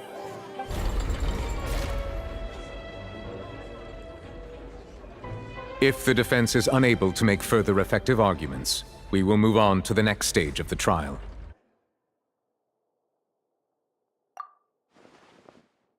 Lenny was not in the tunnel at that moment, which gave our criminal ample time. The sound we heard may have come from a clash between the missing Halsey and the criminal. The deceased's name is Cowell, Lenny's assistant. He would have been able to tamper with the equipment. The vase was not broken by chance. It was used to cover important evidence. The water. It would have been tough for both people to fit into that vent. Halsey's clothing was in the tunnel. No one entered or left. The vase was not broken.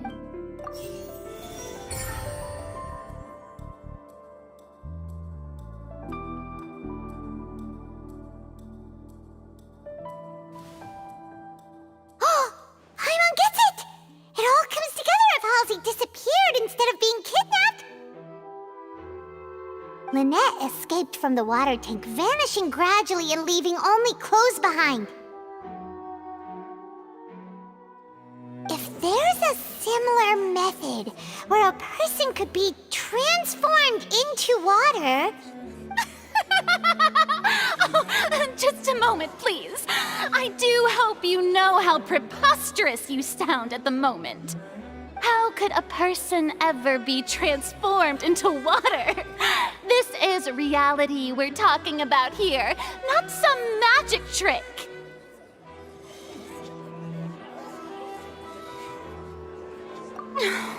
Must we really?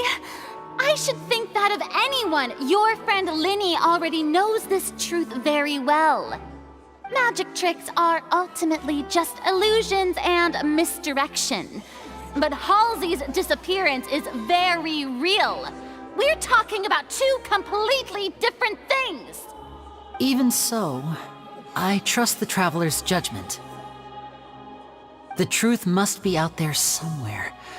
Perhaps some new line of reasoning may open if we try to gather all the focal points that don't make sense. Since Cal was the deceased, we haven't placed much attention on him. But given that we aren't making much progress with the case, it wouldn't hurt to have a look at his belongings, would it? People really do come up with all sorts of harebrained schemes when at the end of their rope. The way I see it, your suggestion that we broaden the scope of our investigation is nothing but a tactic for stalling the trial. Nevertheless, I believe that this is a reasonable request on the part of an attorney. Since the trial does indeed appear to be at an impasse, I believe that additional evidence may help us make more progress. Guards, please step into the lounge and examine the personal effects of the deceased Cowell. We are still examining the items, but we have already made critical progress that we feel must be shared with everyone post-haste. We discovered several test tubes of fluid within Cowell's baggage, each labeled separately. The notebook in his backpack claims that these fluids are water from the primordial sea. The primordial sea? The note's contents also indicate that Cowell belonged to an organization that sells illegal drugs and that he had an accomplice. The notebook has many entries concerning safe usage of these fluids, in which the keyword dissolve appears many times. One of these tubes was labeled Opera Epiclese, along with yesterday's date. It is empty. The notes also state that these dissolution properties work exclusively on people from Fontaine. It's likely that Halsey was chosen as some sort of test subject. As such, we believe that the defense's hypothesis is, in fact, supported by sufficient evidence. You've got to be kidding! People dissolving into water? Could something so ridiculous actually be true? Wait a moment. This reminds me of a certain prophecy, but it's just a coincidence, isn't it? Huh. If people can become water, does that mean that the water tank's real use was as a means to hide water stains? And if Cowell was targeting that girl... Wait just a minute. Could that mean... You two, with me, quick! Demoiselle, wait! What about your partners? Let's go. Just trust me. Order! Order! It is undeniable that further examination of the deceased's personal effects has yielded some surprising results, but we cannot yet verify the veracity of these clues. Still, let us assume that these clues are indeed authentic, albeit with the understanding that Ms. Halsey has yet to be found. Guards, please continue examining the items along these lines. Mr. Linney, it appears your hypothesis is supported by the evidence, so please continue speaking. Of course. Thank you, Your Honor. If we uphold this hypothesis, I believe that many of this case's seemingly unrelated clues can be connected together. Right! Like the metal hook! That one didn't make sense at all.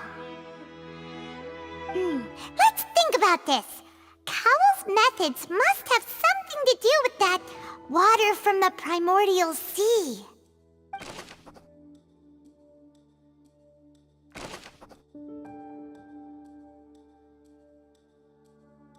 The rope that strung the water tank up was lit by the fireworks and cut. As such, the focus here is on the water and not the tank. Now it seems like the hook rope was not meant for another magic trick, but was instead some form of triggering mechanism. Lynette was in the magic box on stage the entire time. I remember there was something else within the inner layer of that box. The water from the primordial sea should already have been... I remember there was something else... Lynette was in the magic box. The deceased's name is... The water from the primordial sea should already have been prepped before...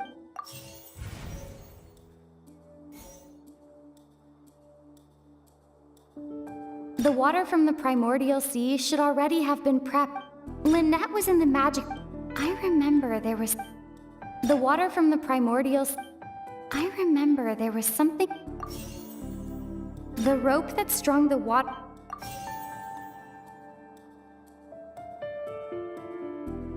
Lynette was in the magic box. The deceased's name is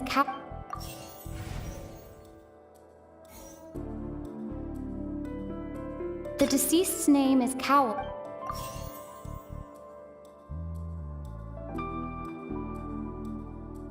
The water from the primordial sea...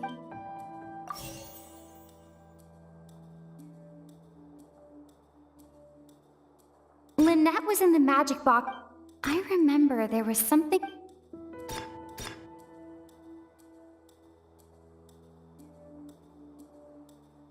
The rope that strung the... I remember there was something else within the inner layer of that...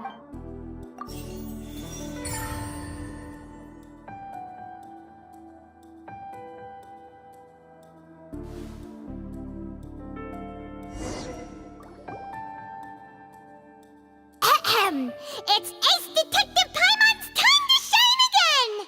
In the original plan, Cowl would tamper with the water tank rope and the number selector securing his target. When the magic box containing Halsey was lowered, the metal hook would retract gradually and pierce the balloon at the top of the box. When the balloon attached to the box popped, the water from the primordial seed inside it would pour down and dissolve Halsey. Afterward, Cowl would enter the tunnel and break the flower vase to conceal the water inside the tunnel, with the remaining evidence being covered up by the water tank on stage. But he encountered something unexpected in the tunnel and wound up being fatally hit by the same water tank he meant to use to cover his tracks. Huh. That does make sense. That actually links together a lot of the more confusing pieces of evidence. Oh dear, what do I do? Even I think they sound convincing now. Have I falsely accused an innocent person? What a humiliation. Now, it seems like the only point of contention remaining is the exact circumstances that led to Cal's death. His notes mentioned he had an accomplice who could be related to the situation. On that note, the guards have just contacted me indicating that they uncovered new evidence. I shall now invite him on stage to share it with us. Thank you, Your Honor. We were just inspecting the luggage of the other people involved in this case. And we found an identical sample of the water from the primordial sea among Linny's personal effects. What? That can't be. Oh, I see. Well, how wonderfully comedic to have your own counterattack only to come back and wound you. Does this not clear all doubt? My dear citizens, my loyal audience, allow me to present my reasoning and bring this performance to a swift close. Linny did not need to take part in the dissolution of the young woman at all. Indeed, he did leave the scene via the vent. Having made modifications to the props beforehand, his accomplice Cowl then caused Halsey to vanish using the water from the primordial sea. But upon his return, in cruel avarice, Linny desired sole credit and prepared to do away with his partner in crime. Ultimately, he knocked Cowell out, and the tool meant to cover the crime up also became a murder weapon. Now, as much as I regret having come to such a viciously straightforward conclusion, it does seem that the famed Fatui is quite the cold-blooded and ruthless organization. Am I right, Mr. Linny? We've used up all the evidence we collected. There's no way for us to make a rebuttal here. Is this the end of the road?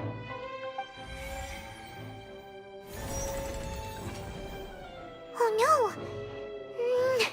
Paimon can't think of anything either. It doesn't look like there's any way around this. Seems using the water as new evidence was too good a move. Oh, why did this have to happen now? I think we've all seen enough now, and we have ample witnesses to my flawless reasoning. I believe this is indeed the finale. Now then, my good, noble Chief Justice, should we not, in your view, Excuse me, everyone, but I must interject! Miss, I must ask you not to shout, and to respect the ongoing legal proceedings. Oh, come on, don't be hasty. I have a good reason for interrupting, you know. Now, would anyone here like to take a little break from all this debate and see a little magic?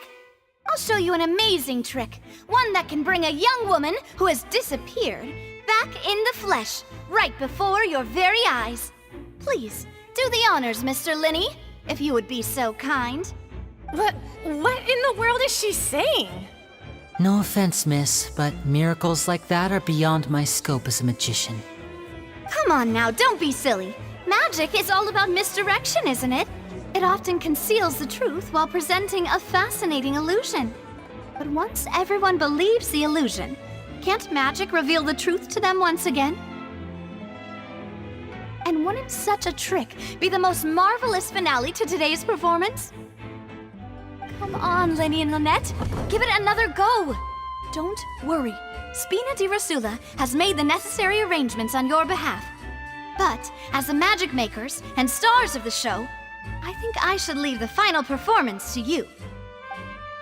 I understand.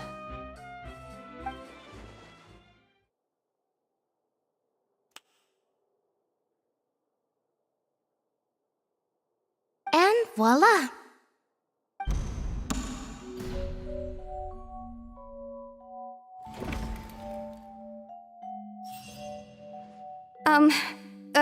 Sorry for the interruption. Wait, isn't that Halsey? So the whole thing about people dissolving wasn't true after all? To be clear, I'm only here because this person told me that if I testified, the merit of doing so would lessen my sentence. I was hiding outside this room listening to the proceedings because I was afraid that I would be the one put on trial. I was just feeling happy that no one had noticed me, and then before I knew it, she caught me. That'll teach you to underestimate us three. Where should I begin? I'm sorry. I'm the one who killed Cowell. I admit it. What? Why? Firstly, my name isn't Halsey. It's Lillian, and I'm originally from Mondstadt. I heard that Linny's show was gonna be a real thriller, but I missed the chance to buy a ticket, so I stole one. That's how I make a living. I steal stuff here and there. And I'd never been caught before. But I was noticed at the harbor a few days ago, and I barely got away. Linny was the one who caught me in the act. Hey, no wonder you look familiar. So you were the thief! Liddy even mentioned that you were pretty skilled. Well, and I thought that would have been the end of it, but then the number selector chose me. He even mentioned the Fortress of Meripede. That's a prison, isn't it?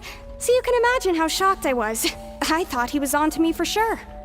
So I played along with the show while looking for an opening to flee, but then I got water poured on me for no reason, and then someone jumped into the tunnel to nab me. I wasn't going to take that lying down, so I knocked him out and stuffed him into the box.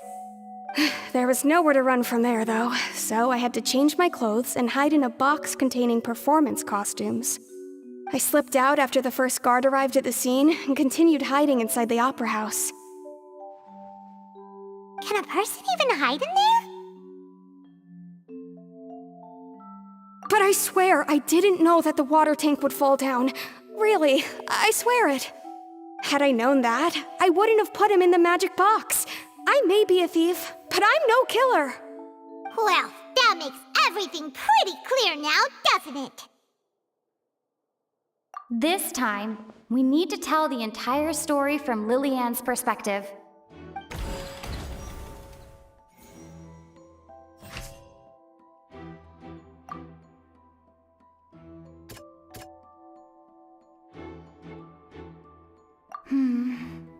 Seem...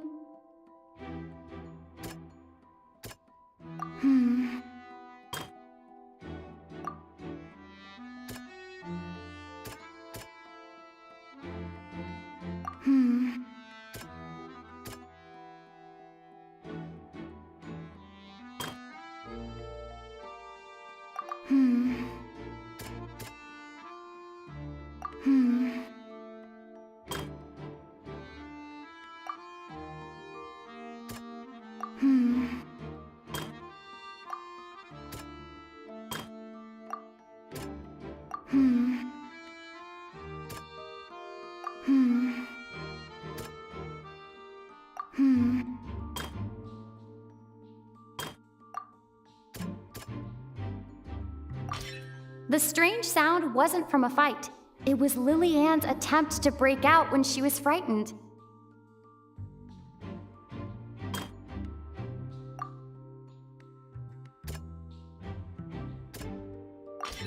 The flower vase was not broken to cover anything up, but was smashed during the struggle between Lillian and Cowell.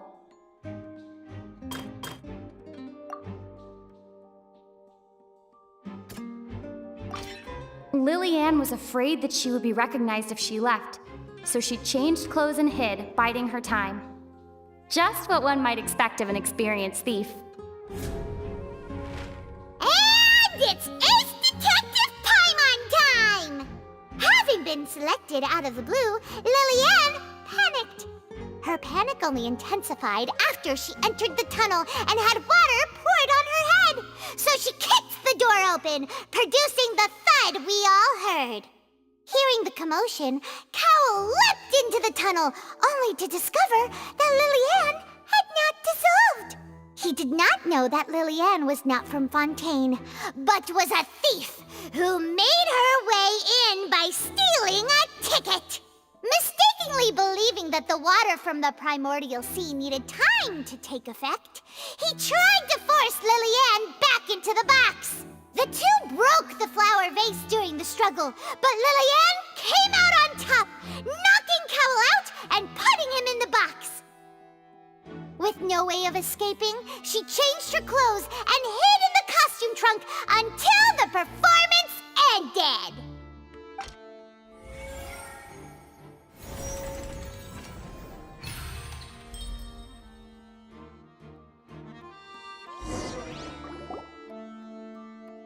She knew that she would have to go through guard inspection if she tried to leave afterward.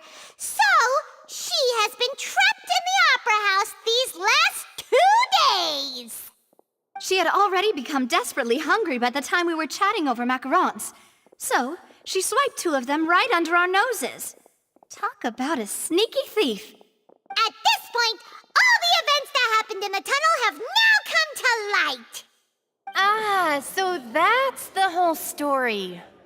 Bravo! Bravo! Now then, Lady Farina, do you wish to speak against the defense's statements? Please answer the question, Lady Farina. Also, if I may add, the trial has not yet ended, As such, I request that the prosecution not leave the room before the proceedings have concluded. What, are you reading my mind now? No, I have no further arguments. I admit defeat. But really, could you at least have left me with some dignity? Wow, look at that! She's like a deflated balloon now! If there are no objections, then as the Chief Justice of Fontaine, I shall once again repeat the full sequence of events. The actual perpetrator of the serial disappearances, Cowell, selected his next victim from the audience reservation list. With some modifications to the selector, he could ensure that the pre-selected young woman would be chosen. To cover up any evidence while committing the deed, Cowell thought of allowing the water tank to fall, which would conceal the water left behind after the young woman was dissolved. He also tampered with the rope suspending the water tank, using the fireworks at the end of the performance to cause the tank to drop and hide the watermarks. He poured the water from the primordial sea into a balloon during the preparation of the magic box and stuck it to the box's lid. Finally, he passed the prepared hook on a rope through the gap in the magic box's door when bringing the young woman to said box. When the magic trick officially began, the box containing the woman was lowered into the tunnel, tightening the hook rope and bursting the balloon containing the water. If all had gone to plan, the young woman would be dissolved at this time. However, Lillian was not from Fontaine and thus fled the box with a loud noise. Realizing that there was trouble, Cowell entered the tunnel and met Lillian. Thinking that the waters had not yet taken effect, he decided to proceed. However, his opponent was more capable than he thought, and he was overcome, knocked unconscious, and placed into the magic box, and thus became his own final victim. Lillian, according to her own statements, then changed clothes and hid until the performance ended, before hiding in other parts of the opera house. As for Linny, he was in the underground structures within the opera house, and was thus ignorant of these happenings. From this reconstruction of events, we can conclude that Linny, the accused, is in fact innocent. While there is much in Linny and Lillian's conduct that should still be investigated separately, this case, at least, can be handed over to the Oratrice to make the final decision.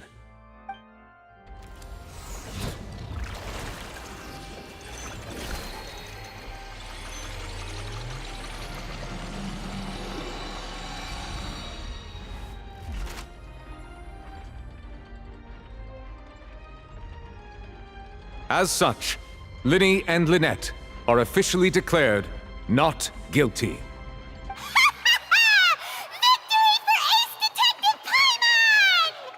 Great work, partners. Thank you all. Thank you so much.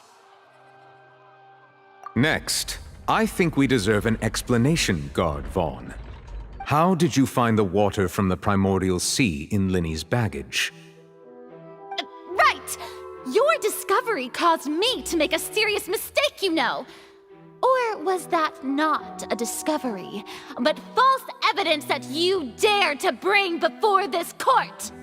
I suspect that the accomplice mentioned in Cowell's notes was not Linny, but you, yes?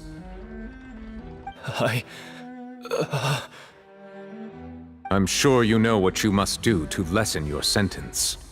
Speak quickly! Unless you want to earn yourself a one-way ticket to Coupon Town.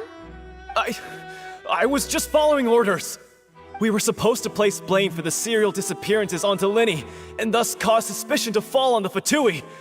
The higher-ups said this was the best opportunity to do so. And now that your plan has fallen through, and the secrets of the water have been revealed, you have become a liability to said higher-ups, yes? Therefore, you would be wise to tell everything you know, and seek the protection of the guards. Yes, I'll tell you everything I know. Our boss discovered that the water can cause people to dissolve. It can also be made into a potion, which when extremely diluted, can cause people to experience unforgettable exhilaration. We've been in this business for a while now, and have made decent mora off it. The disappearances were also the boss's idea, I mean, this is the boss we're talking about. The...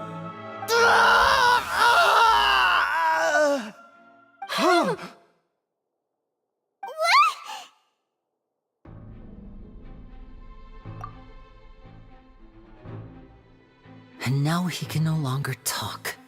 Such ruthlessness. I shouldn't have expected any less of them. An outrageous act. All present, please submit to inspection immediately.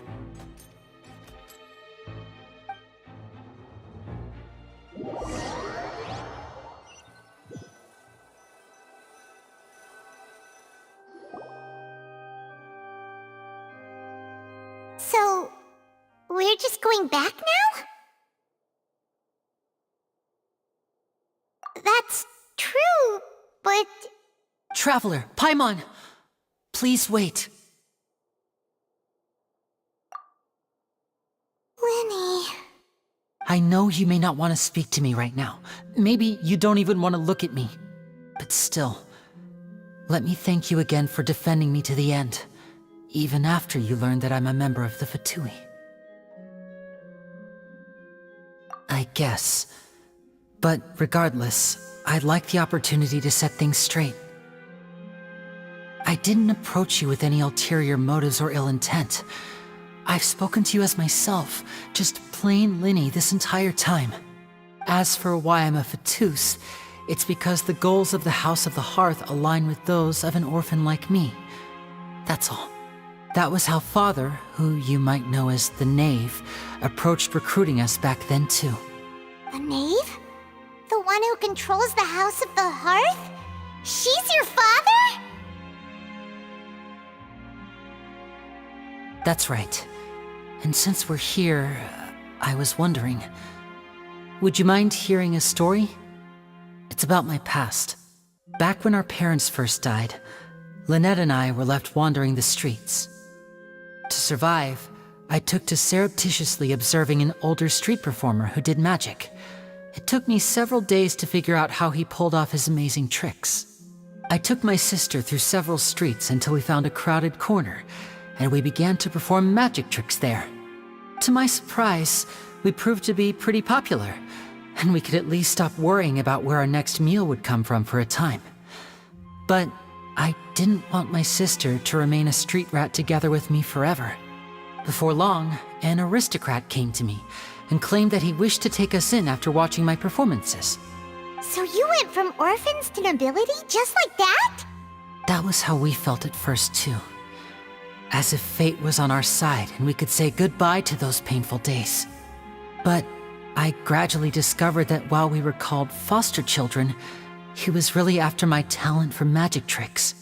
He would constantly take me to all sorts of banquets to garner attention, which he would then use to expand his social circles. That doesn't seem too bad either. Better than roaming the streets at any rate. It took a while for me to realize just how dark his heart really was. After one particular performance at a banquet, I discovered that Lynette was not on the same return vehicle as me. I waited a long time after we returned home, but she did not come back. I went to that noble's bedroom and asked him about her whereabouts. The answer he gave me was, she caught the eye of the most eminent person at the banquet, so I sent her over as a gift. I mean, you'll be able to perform your magic regardless of who your assistant is, yes? Oh no. So he was gonna... But wouldn't Fontaine's laws deal with such people? As far as outsiders are concerned, this is a relationship akin to adoption or foster care, and they have their ways of escaping the eye of the law.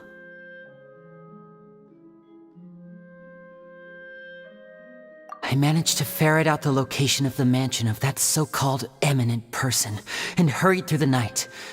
But by the time I leaped over the walls, avoided the guards, and made my way in, all I saw was the moonlit ground covered in blood, and the knave standing there in the darkness. So, she'd already taken care of that guy.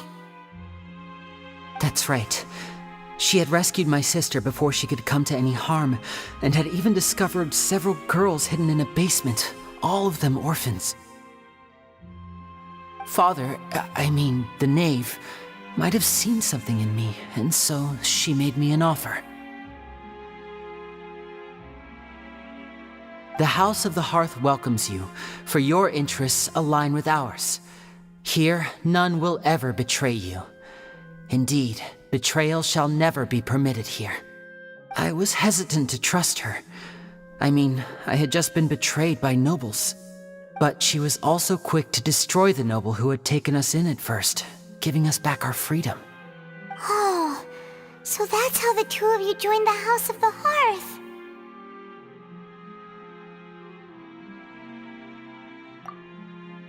She has her own plans. She has gained permission from the Tsaritsa to first use the Gnosis' power once she obtains it.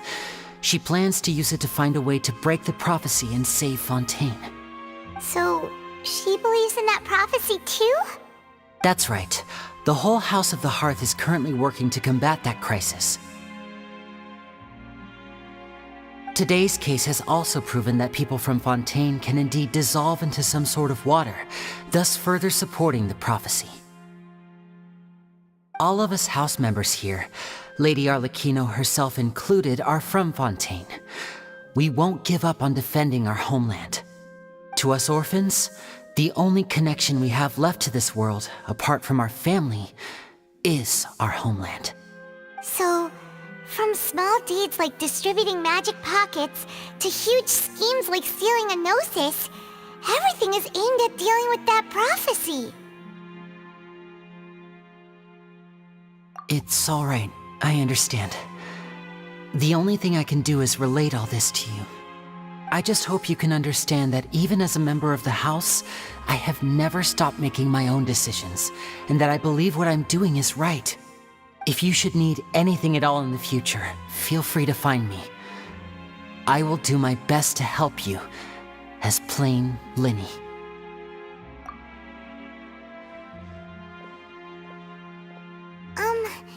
Bye, Linny!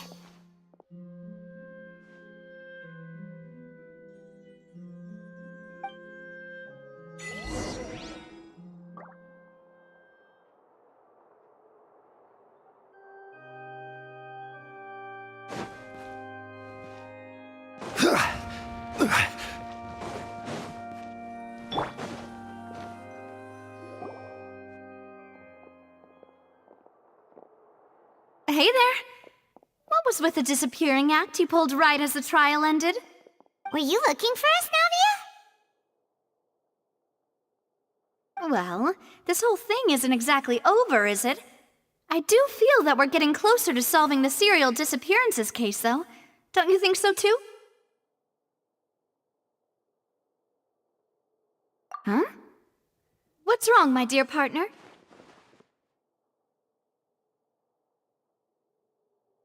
Besides, are you sure we're the ones who can crack a case that's been cold for decades now? And given that there's new evidence from the trial, there should be a trail of breadcrumbs for the Hydro Archon's people to follow now, right? Ah. I see. Well, I won't lie. I'm a little shocked to hear that from you. But I suppose you are just travelers who have only arrived in Fontaine after all. Sorry. I might have been too presumptuous. Don't say that, Navia. Ah, and we were having so much fun investigating with you, too. It was like having new waters flowing into a stagnant mire, causing new hope to spring forth, and the reflection in the murk to become clearer. Well, sorry about that. I'm a bit prone to nostalgia. Don't mind me. Wait, shall we have a farewell meal? You know, to commemorate our time as partners?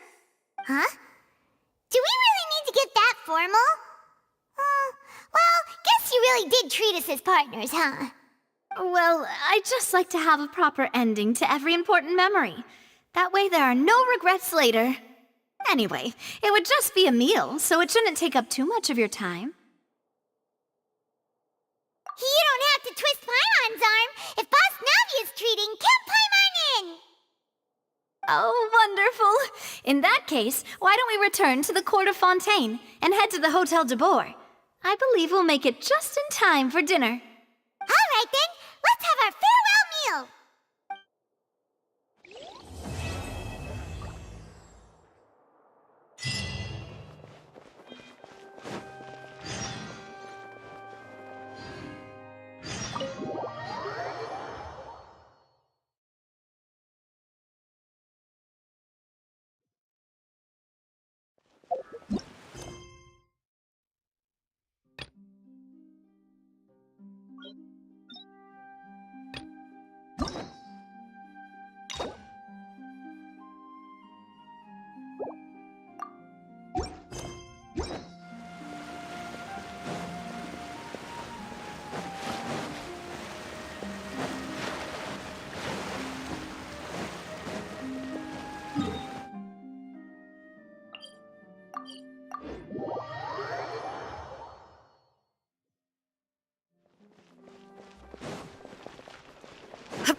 I came here several times with my father when I was little, but stopped eating here as often after growing up.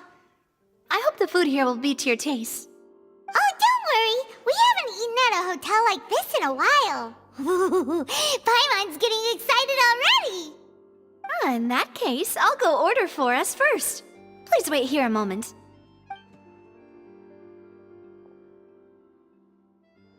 Ooh, everything looks so good. People in Fontaine sure know how to enjoy life. Why, of course. Go ahead, try whatever you like. If the food's good, I'll make a group reservation for the rest of Spina di Rosula next time. And if it's not? Well, then I'll still bring everyone. Albeit with only one dish per table. You, sure have your own way of doing things. Oh, we called this a farewell meal, but we could also treat it like a victory feast, right? We did just win that case after all.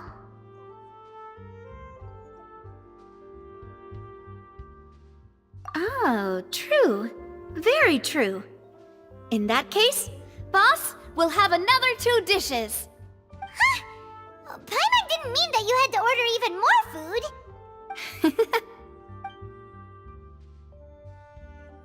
Speaking of cases, do you think that the mastermind behind the serial disappearances will get caught soon now that this has all happened? Well, we've certainly taken a big step forward, but I feel that's about it. We know that there's an organization that means to dissolve these young women, but we still don't know what they are really after. If it hadn't happened right in front of us, Paimon wouldn't have ever believed that a person could be dissolved like that. Right? Yet it was because this was such a preposterous notion that the investigation could never really move forward before. Ugh. If only that guy could have finished speaking! We were so close to hearing who was behind it. In such investigations, even the smallest step can seem like a yawning chasm if the trail of clues is cut off. To be honest, I don't have high hopes for any follow-up that the authorities might conduct. It's not that I don't have faith in their ability, it's just that a different perspective is required in some matters. It's easy to guard against and deceive a single narrow perspective. A shift in thinking is required at such times in order to produce a breakthrough, which is exactly why the Spina di Rosula exists. Those highfalutin folk are not all-knowing. That's why we exist. To seep into the cracks where filth falls through, where their watch fails them. That's the kind of problems we solve. Seems Paimon thought things were simpler than they actually are. It's all right. Well, this was supposed to be a farewell meal, so I doubt you have further interest in this business, right? Let's talk about something else. Like, what are your future plans? That's true. We didn't have a chance to speak to her after the trial ended. It didn't really seem like the right time or place to do it anyway. I see. So, your primary objective which has been foiled so far, was to have a chat with the Hydro Archon. I've heard that there's a long line of people waiting to meet Lady Farina.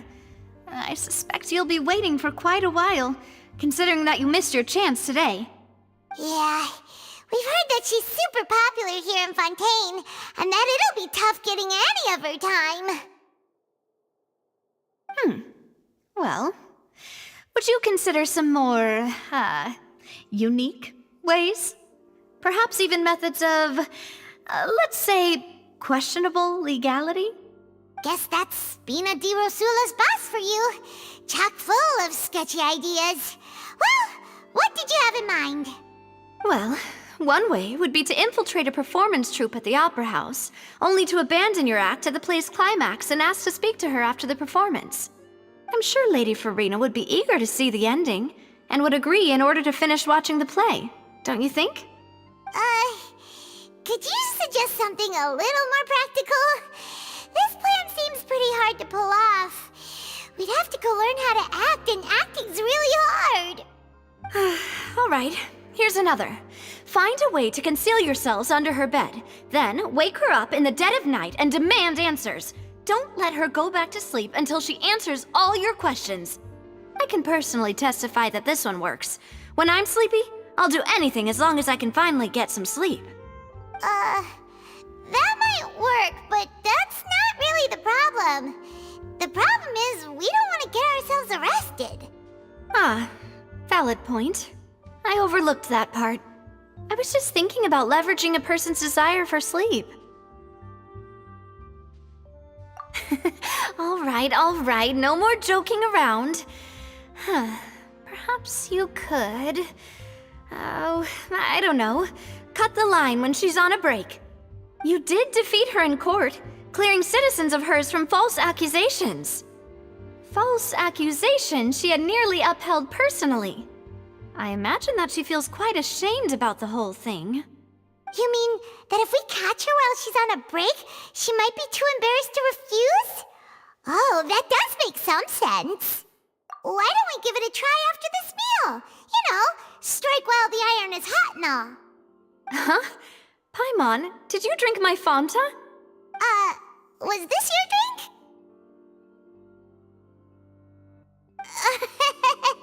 Sorry about that. Paimon wasn't really paying attention and the cup was right next to Paimon. Would you like to order another? No, it's fine. We're just about done here. Alright. Honestly, Paimon wouldn't recommend Fanta anyway. It tastes kind of salty and icky. Is that so? Huh. Well, in that case, we'll have to blacklist the Fanta here then. If we're all finished eating, then I'll go pay. Yeah, we're stuffed. Thanks for the treat, Navia.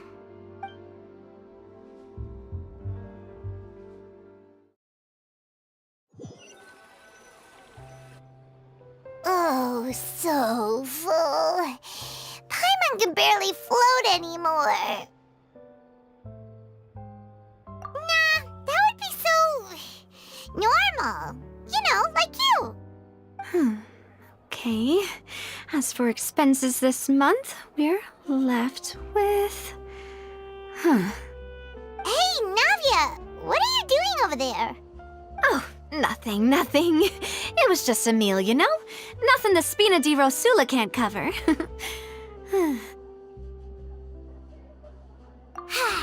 Let's get ready to try to meet the Hydro Archon again. Bye, Navia! So this is goodbye, huh?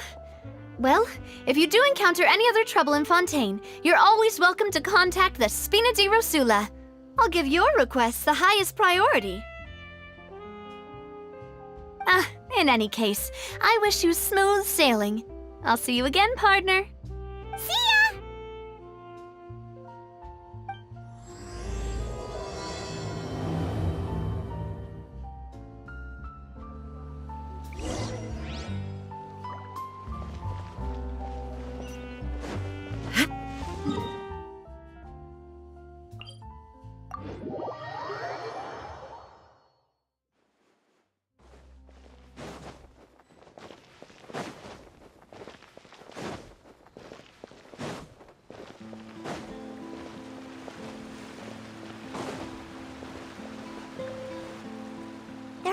people around anymore. Looks like that boat we took to Araneas might have been the last one. Vache. Looks like we're back here again. Huh? Traveler? Are you hearing voices again? Ugh. That's kinda spooky. Are you sure we don't want to come back in the morning? Vache? Vache. Hey, why are you still walking towards it? There might be something nasty in the water. Huh? Hang on. Paimon can kinda hear a voice. It's calling for Vache, right? Hey, Traveler? Stop walking! Come on, wake up!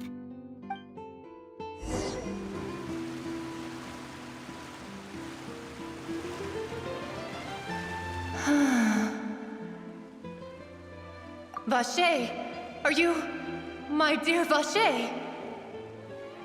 No, wait. You seem to be someone else. Do you know Vache? Do you know where my love is? Wait. Who am I? I'm very sorry. I fear I do not know. My memories feel like they have been washed away like a flood. So many fragments dissolved amidst the tide, never to be recovered. How much have I lost? How many things that I once held dear while on land have I since forgotten? Yes, that is what I was once. But now, I am but the consciousness of one who has lost their form. I do not know how I came to be like this either. I only vaguely remember being covered in light blue water, and then all grew dim. I also remember going to many places. I loved adventure, loved exploring places of peril. No matter where I went, Vache would go with me. I knew how dearly he loved me, and I also loved him equally as much. But now, we can no longer go back.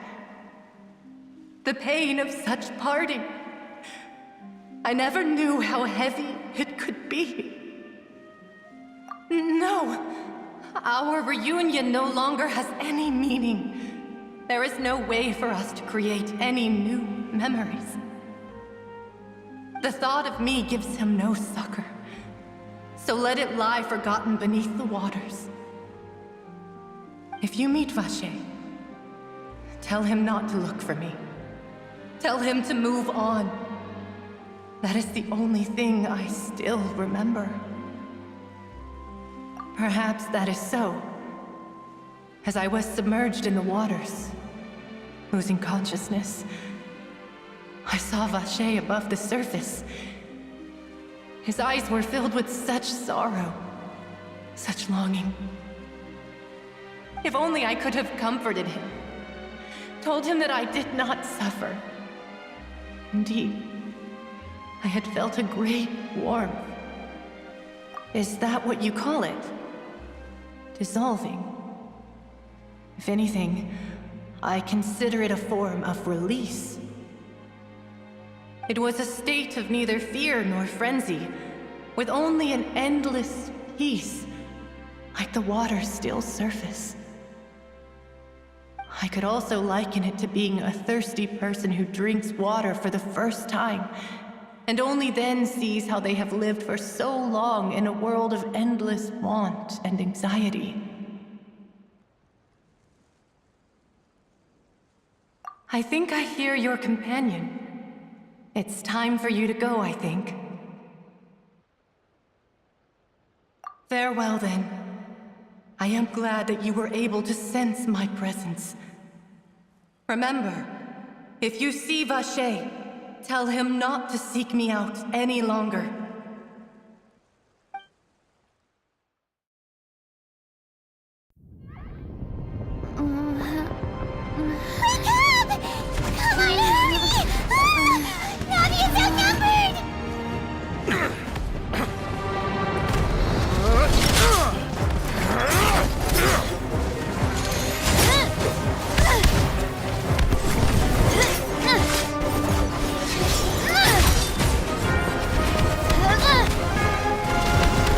look out!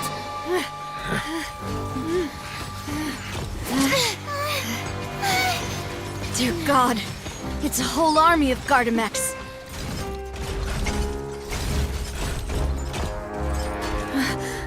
Chlorand?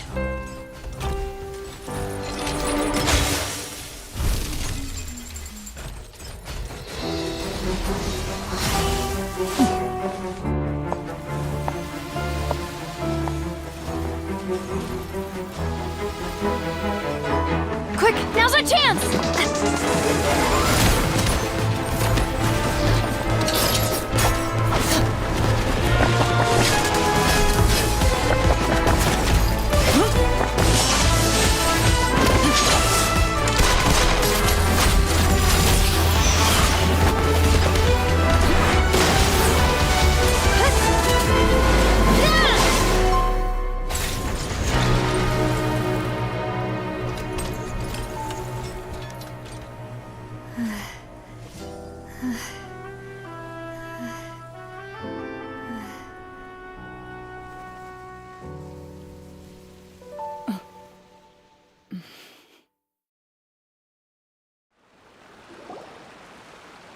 I should thank you for lending us your sword there, Chlorand. But before I do so, could you explain how you managed to show up here? I followed you. It seemed to me that danger has followed you more closely as of late. I believe that following someone without their knowledge is actually called stalking, is it not? Mr. Callus's last wish was for me to ensure your safety, and I will not betray his trust. He would do the same, were he alive today. Do not speak of my father! Sorry, demoiselle. I was not strong enough. Thank you for your aid, Miss Clorand, but do keep an eye out for your manner of speech. I believe we all wish to avoid unnecessary emotional harm. Sorry, I did not consider your feelings. Whatever. What else do you know? How did you come to the conclusion that I'd be in grave danger? I doubt I know much more than you, but I believe that the mastermind behind the serial disappearances is very powerful. Your performance tonight will almost certainly attract their attention. I'm sure they've known about me. To be honest, I'm shocked it's taken them this long to act against me. And what about these Gardamex? I thought only those associated with a Maison Gardiennage could control them. None of these mecha have serial numbers. I was sure to check a moment ago. They are not the ones used by the authorities to enforce the law. I can only conclude that some powerful or wealthy party must have obtained them via illegal means, deploying them as a private force of sorts. What? Your point being that they're out of Spina di Rosula's league, then? Yes. Be careful, and do not act rashly. I will continue investigating no matter what. We will bring the truth to light. That's my father's true last wish. Regardless, thank you for your help today, Clorand. But if you get any ideas, tell me first. I don't much appreciate being followed. I do not think that they'll strike again anytime soon. So I shall stop following you. Good day, all.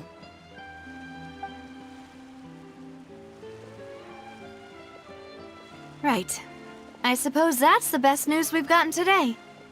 Demoiselle, I believe that Miss Clorand was being sincere with you. If we tried, we could attempt to thaw relations a little. I know, she's... Oh, thank goodness! Paimon thought we were done for!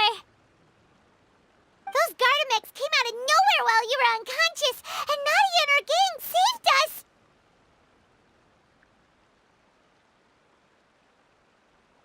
Oh, and there was that champion duelist named Clorand who came out to save us too! We got lucky there. Paimon probably couldn't have fought them off otherwise. Oh, come now. Forget all that polite talk. That wasn't really a farewell meal we had back there. Not for me, anyway. In truth, I hope that every meal we have together shall be a victory feast. As such, we're still partners. There's no need to thank me. It will take 50 years for me to match Demoiselle's magnanimity. If it were me, I would have joined the Spina di Rosula on account of her goodwill long ago. All right, you two. That's enough. Actually, Navia, how did you know that we were in danger? You sure did show up in the nick of time. Well, to be honest, you're the one who tipped us off, Paimon. Huh? Really? Paimon contributed somehow? Oh, Paimon's even more amazing than she thought! Yes, all thanks to you grabbing my drink by mistake. How did that help? After we parted ways, I was on the way back to one of our bases when I suddenly thought of what you said. That the Fanta tasted kinda salty and icky.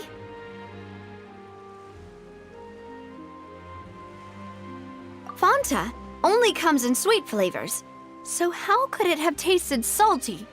The color of the drink, if I recall, had also been a bit off. So the Fanta had been spiked with water from the primordial sea? Yes. So, if you hadn't drunk that cup for me... Spina di Rosula is preparing the grandest of awards for you as we speak for saving the boss. Huh. Really? I sent people to Hotel de Boer to investigate, but whoever did this left no trace at all. That's when I figured out that you might be in danger and hurried here as quickly as I could.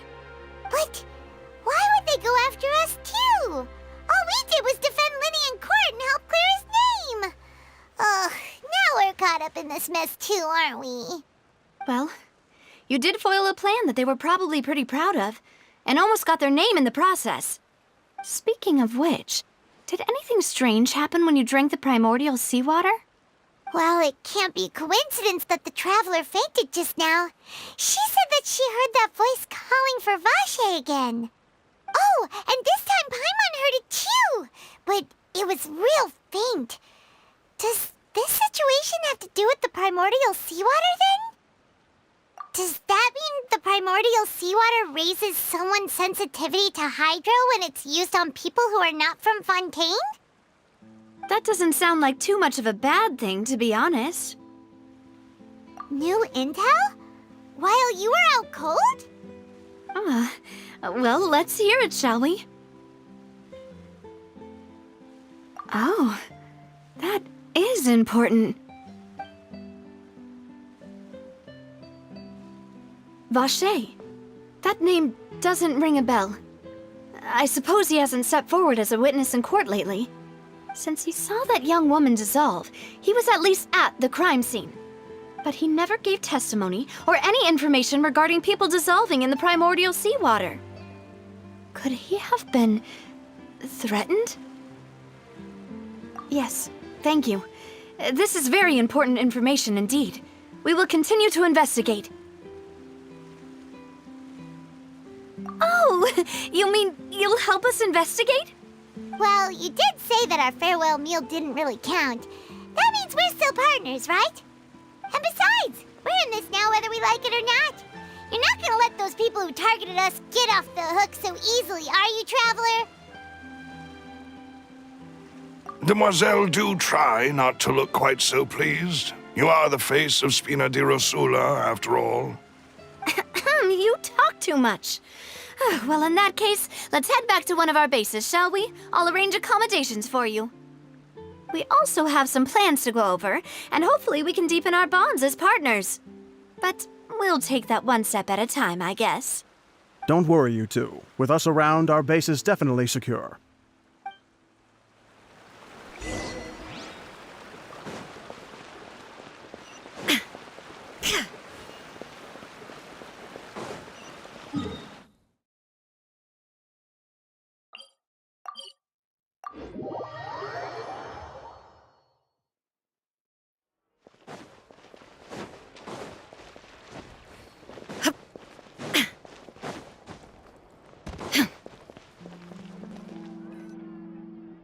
It's right up ahead, but let's make sure we weren't followed first. I've been keeping watch, Demoiselle. I haven't spotted anyone suspicious thus far. Very good. But let's not let our guard down for now. I shall find rooms for our respected guests. Thank you, Malus. Now, let's continue, traveler.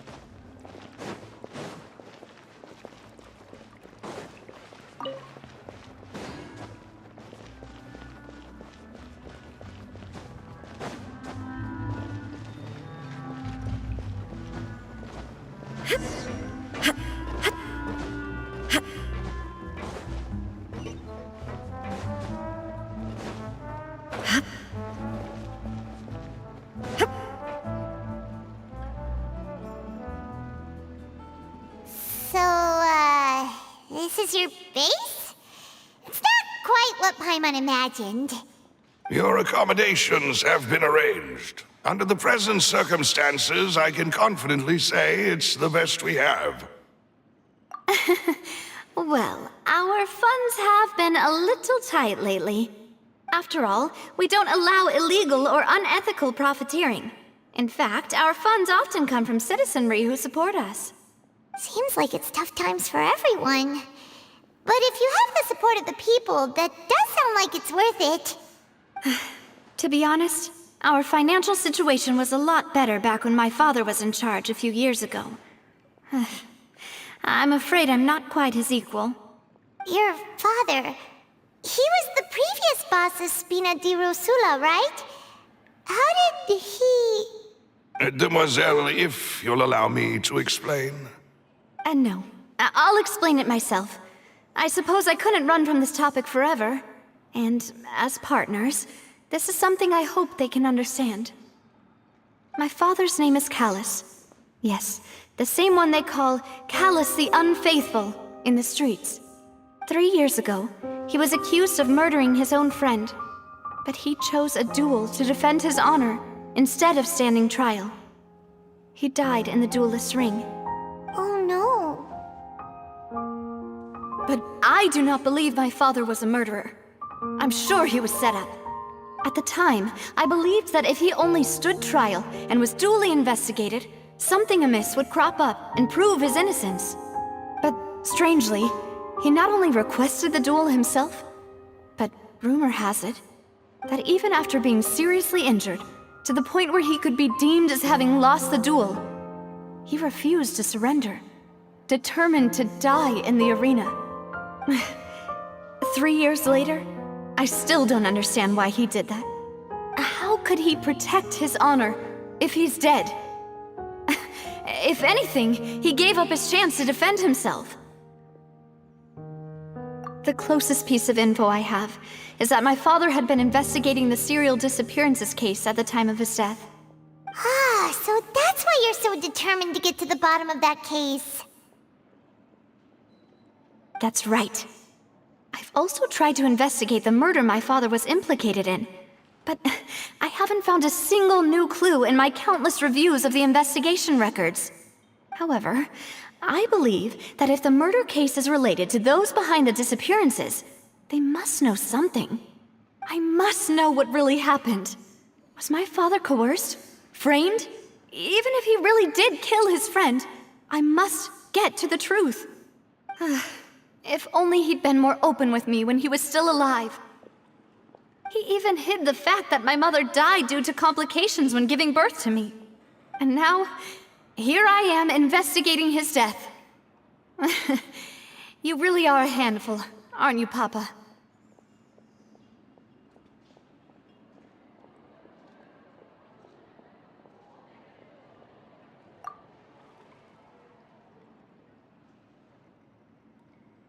Demoiselle, please, if there is anything I can do, anything at all. I also will never believe that Master Callus murdered anyone. There are none whom I respect more than the two of you, Demoiselle. Master Callus did so much good in life, yet All it took was one murder case for him to be dubbed Callus the Unfaithful. Even our supporters decreased greatly due to that incident, hence our strained finances at present. Wait, if Callus was such a good man, wouldn't people at least be a little suspicious when he was accused? No. Perhaps people just revel in that kind of drama. It's not something exclusive to people from Fontaine, really. Everyone's like that. People love watching the evil turn over a new leaf, but they also enjoy watching good people fall into an abyss from one slip-up just as much. But how could... never mind. If Callus was really falsely accused, we have to find the truth. He didn't deserve to have that happen to him. There is one other thing. Master Callus's opponent in the duel was Ms. Clorand. Oh, her? Well, then, isn't that as good as saying that she was the one who killed him? Yeah, that's not the sort of thing that you can just let go and move on from. Ms. Clorand has always placed great emphasis on the honorable nature of the duel. If her opponent doesn't yield, she will not stop either. She knew Master Callus beforehand and greatly respected him, but seeing how he was resolute in the arena, there was only ever one choice she could have made. It's not that I don't understand her at all, but I just can't deal with this yet. Don't worry, Navia. Paimon knows how you feel. You don't have to force yourself to do that. Afterward, Ms. Clorand told us that at the start of the duel, Master Callus requested that she ensure Demoiselle Navia's safety.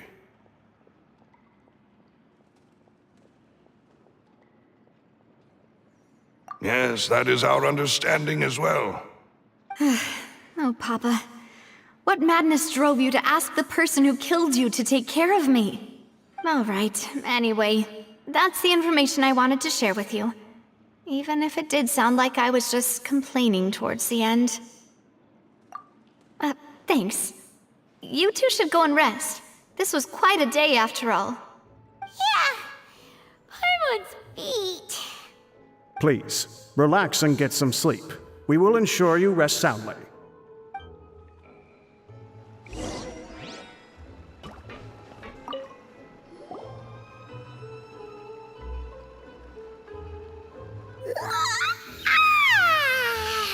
Paimon slept so well. This place feels almost too safe. Huh? Navia? Where did the other two go? I sent them back to Poisson. It's Spina de Rosula's place of origin, and where we have our headquarters. There's not much for them to do here at the moment. Paimon gets the feeling that you're just trying to get them off your back. But never mind that. When did you get back? Were you waiting here the whole time? No, I just returned after going out for a while. I did some investigating yesterday regarding the name Vache.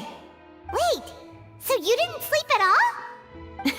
How could I after having such critical new evidence appear? Guess Paimon wasn't speaking for everyone just now, huh? Unfortunately, this name seems to have been wiped from existence. It doesn't seem to have a match anywhere. I suspect that those behind this have already taken steps to hinder an investigation from this angle. But that does prove that this Vache person is a key witness in the incident. Does that mean we're too late, though? No. There is one ray of hope. One place in Fontaine that they would find almost impossible to threaten, no matter how much they wanted to. And that is the archives kept by Chief Justice Neuvillette, a place where detailed files on all the cases in recent years are kept. If the Oceanette you met is one of the young women who went missing recently, we should be able to find some related information there. So Neuvillette maintains an archive of case files? Whew, guess that's the hard-working Chief Justice for you. In that case, let's go talk to him, shall we? Aren't you coming along, Navia? Did you get tired? No, it's nothing. Let's go see the Honorable Chief Justice.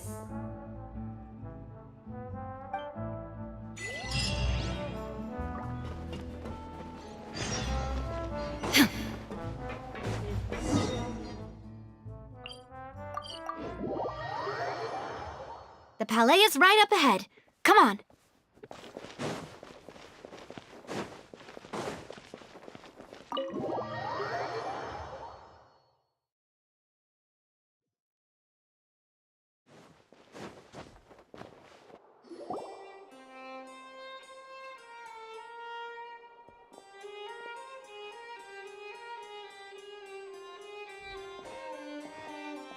Halt! Please state your business here. The Chief Justice is presently occupied with official matters.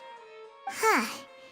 This place does look pretty heavily guarded. Guess that proves that Nervalet's files are really secure. Hey, don't you recognize us? Huh? Who are you? Just to be clear, I don't care who you are or who you might be related to.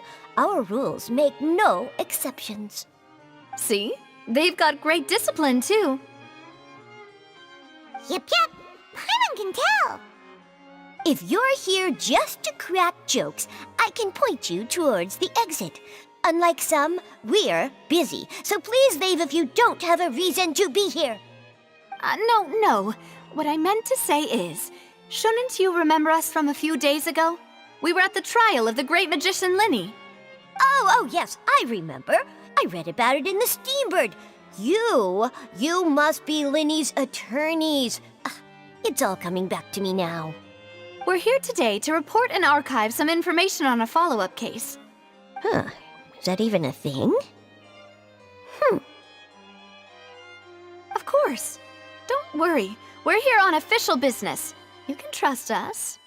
All right then, I'll let you through. The Chief Justice is just inside. Thanks so much.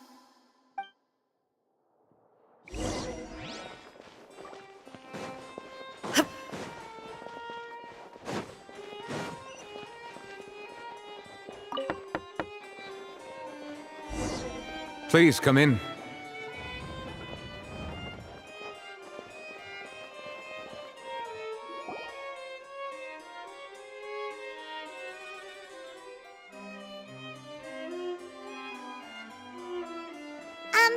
Sorry to barge in, Monsieur Nervalet. We only lied to get in because we didn't know any other way. It's all right. Please let me know how I may be of assistance to you. So you're not mad at us? We're looking for a man called Vacher. He may have been an eyewitness in the serial disappearances case. If we can find him, we may be able to unearth some key information on the case. Ah, I see. In that case, please wait here a moment while I browse through the files.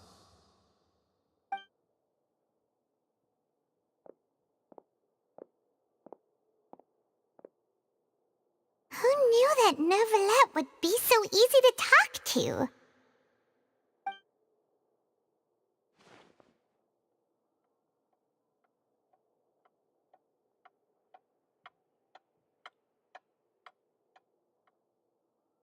Unfortunately, I'm quite certain that no one by the name of Vacher has been involved in any case, criminal or civil, in the past several years. There are no records of him either in the files or in my memory. Traveler, what if it was really just a dream? Is that so? All right then. Thank you so much, Monsieur Neuvillette. We'll take our leave now.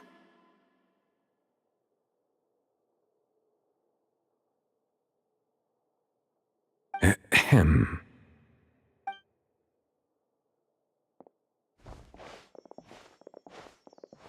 Miss Navia, I can understand how you feel. Your father, Callus, was a truly exceptional man. We deeply regret his passing.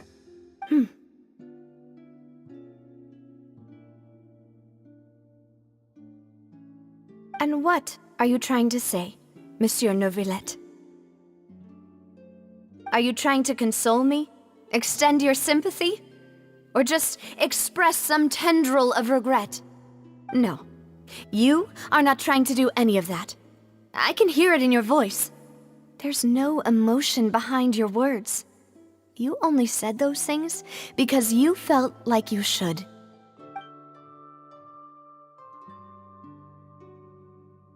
It's just like last time.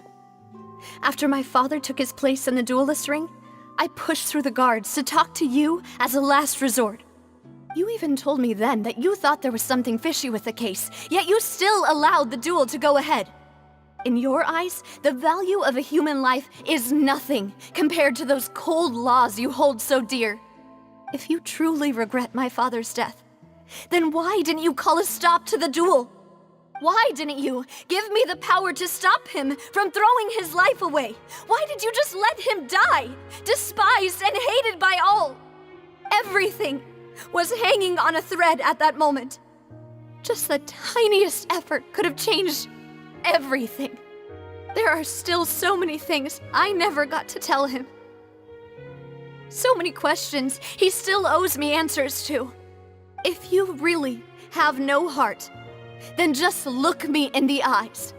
I, Navia, will show you the true meaning of regret. I'm sorry, Miss Navia. You and my father are truly alike. You keep all kinds of things in your heart and never say a word to anyone.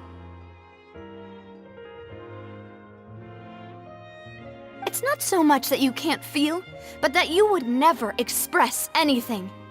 Oh well. In any case, everyone already knows full well the apathy of the Chief Justice. My apologies for taking my emotions out on you, Monsieur Chief Justice. Let's go, Traveler and Paimon.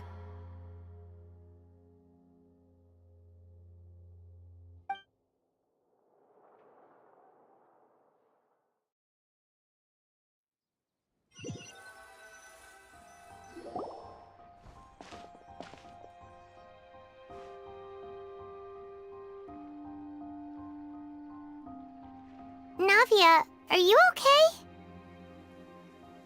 I'm fine. Rain.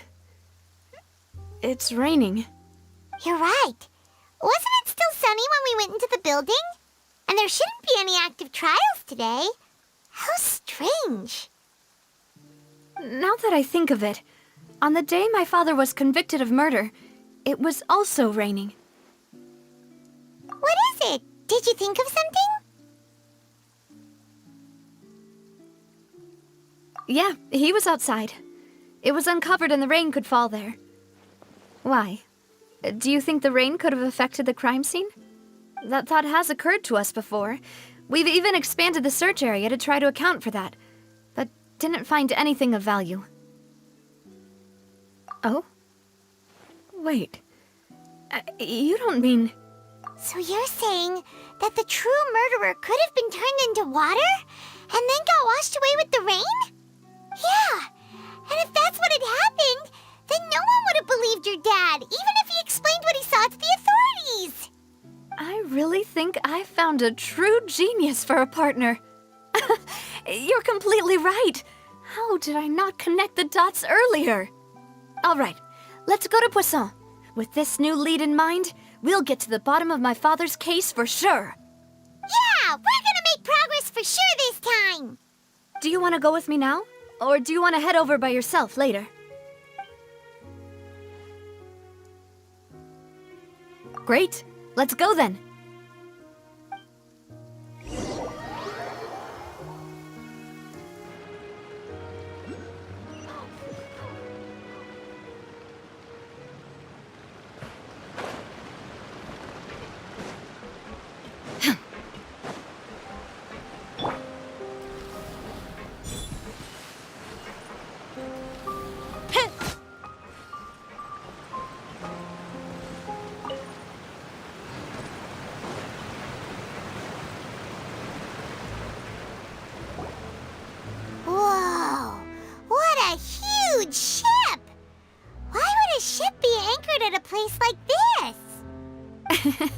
There's no need to be so surprised. While it may look like a ship, it's actually Spina di Rosula's headquarters. My father was the one who asked for it to be built like this. Perhaps our taste in exterior design is the only thing we occasionally had in common. A gigantic and glamorous ship embodies discovery, opportunity, ambition, and conquest. It symbolizes Spina di Rosula's bright and limitless future. And Paimon thought you were bluffing when you said Spina di Rosula had a glorious past. Paimon was confused why a group with such a history would live in the sewers. But now that Paimon has seen this ship for herself, she's been convinced. Well, Poisson is where Spina di Rosula began, after all. It's our main base, our home.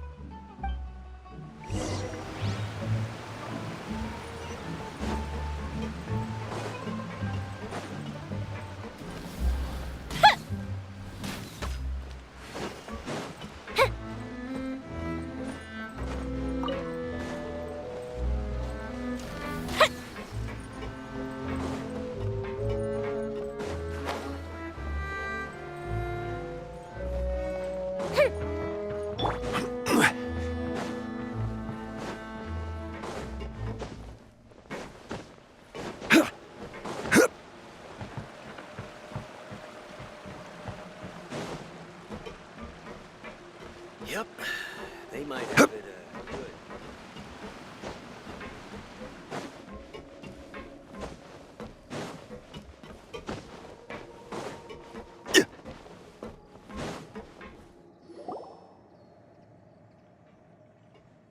Melus, we're back! Apologies for the wait, demoiselle, and our most important partners. You said before that you still had some business at the court. What brings you back to Poisson so quickly? About that. It's because my partner here reminded me of something really important. You see, what if my father's case had something to do with water from the primordial sea? You still remember, right, Melus? On that night, it was raining? Yes, the case was quite similar to that of Mr. Linney's. Both were what you'd call impossible murders. Could you tell us a bit more about what happened before? Yeah, of course. Many years ago, something called synth began to gain popularity in Poisson. At a glance, it was a kind of drink that could excite your mood and produce many pleasant hallucinations. Wait! Didn't that guard guy who turned into water also mention that the primordial water could be used to produce some kind of potion? Yes, he did. Considering what we know now, it's almost certain that synth is created using water from the primordial sea. If you drink synth for an extended amount of time, you'll suffer many side effects, such as losing the ability to focus or control your emotions. And if you were to stop drinking it completely, you'll experience flashes of paranoia and anxiety while lacking energy to do anything. It's an extremely dangerous substance. As he oversaw Poisson, my father was compelled to put a stop to synth abuse and called for a complete ban of it.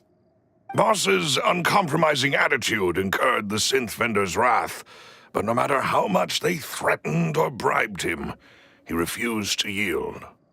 Not only that, Boss became determined to find the mastermind behind the synth operation and put an end to the problem once and for all. Yes, but the enemy was very cunning. So he could never get anything out of the dealers, all of whom only sold the stuff and weren't privy to the rest of the operation.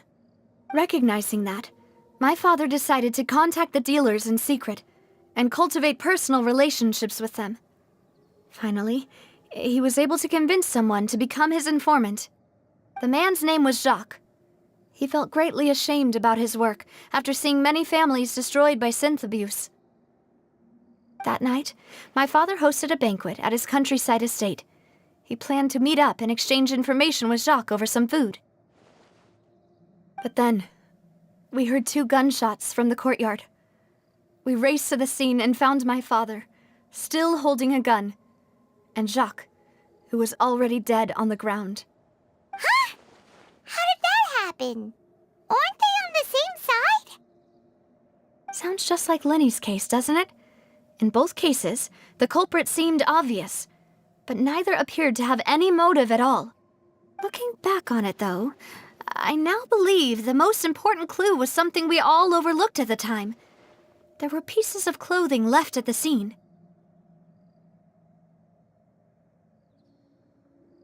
Precisely. It's all thanks to you that I made the connection now. Back then, we all just thought they were some costumes that Jacques used to disguise himself at the banquet. But, considering it now, it's almost certain that they belong to a third person at the scene.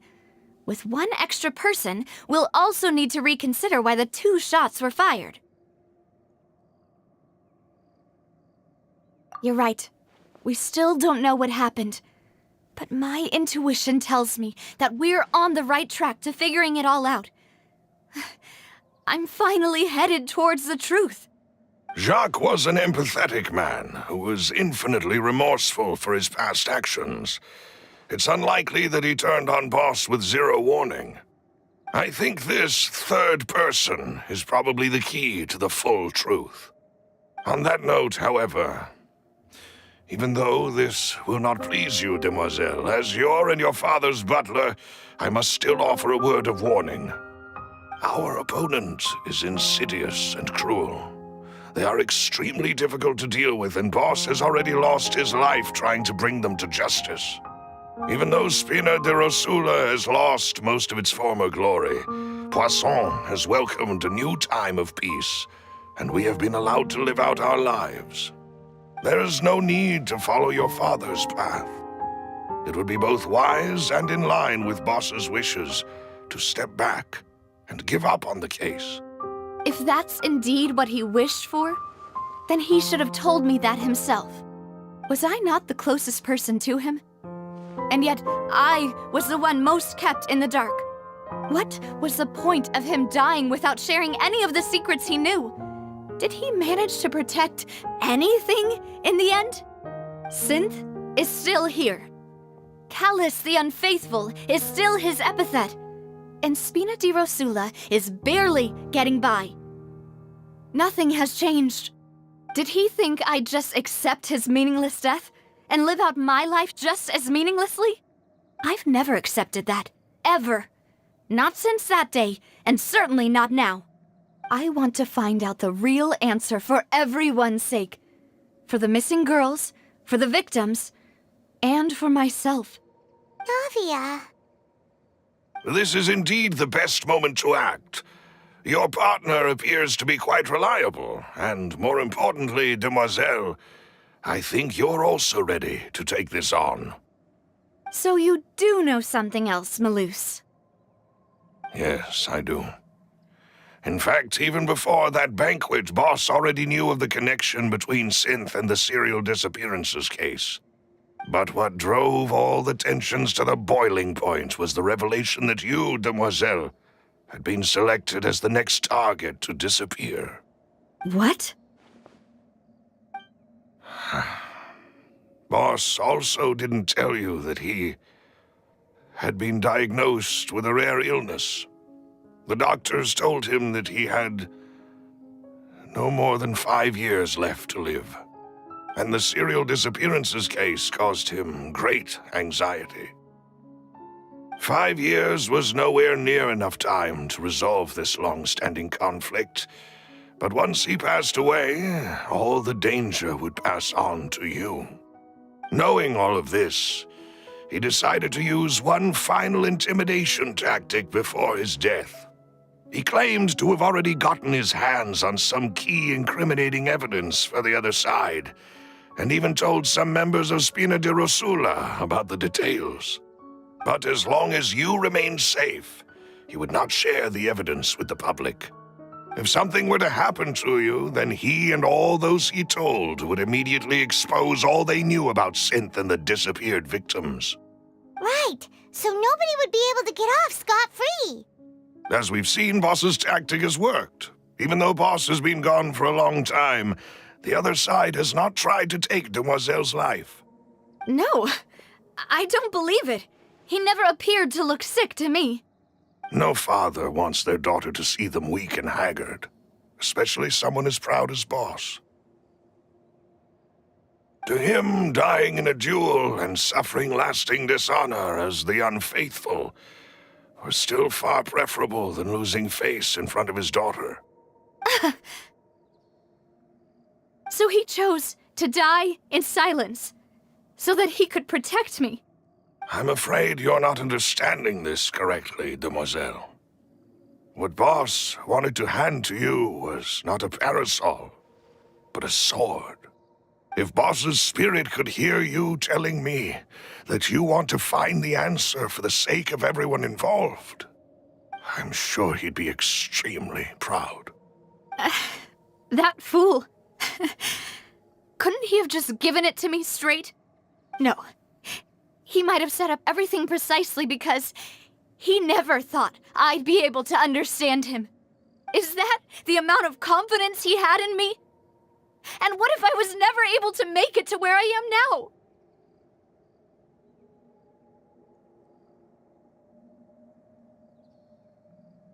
Yeah. I suppose that's true. With the way he'd set things up, if I had wanted, I could have just lived out my life without a care in the world. But thankfully, he rarely talked to me about complex matters, and thus understood little of me as a person. In this case, he really didn't need to give me an easy way out. Malus, what was the key evidence that he shared with you? It's the location where synth is produced. Essentially, it's the enemy's headquarters. When he was threatening the enemy, Boss didn't share the specifics of the incriminating evidence he found. But if you want to use it against the enemy, you'll still have to take several things into consideration. Why? If we know where the place is, can't we just go storming in? You mustn't forget that we're fighting against a mysterious and dangerous organization that's been in operation for decades. There's no telling what might be lying in wait at their headquarters. We also have no idea what kind of evidence we may be able to find inside, nor what people we may be able to capture. But a single visit to their headquarters would be tantamount to a formal declaration of war.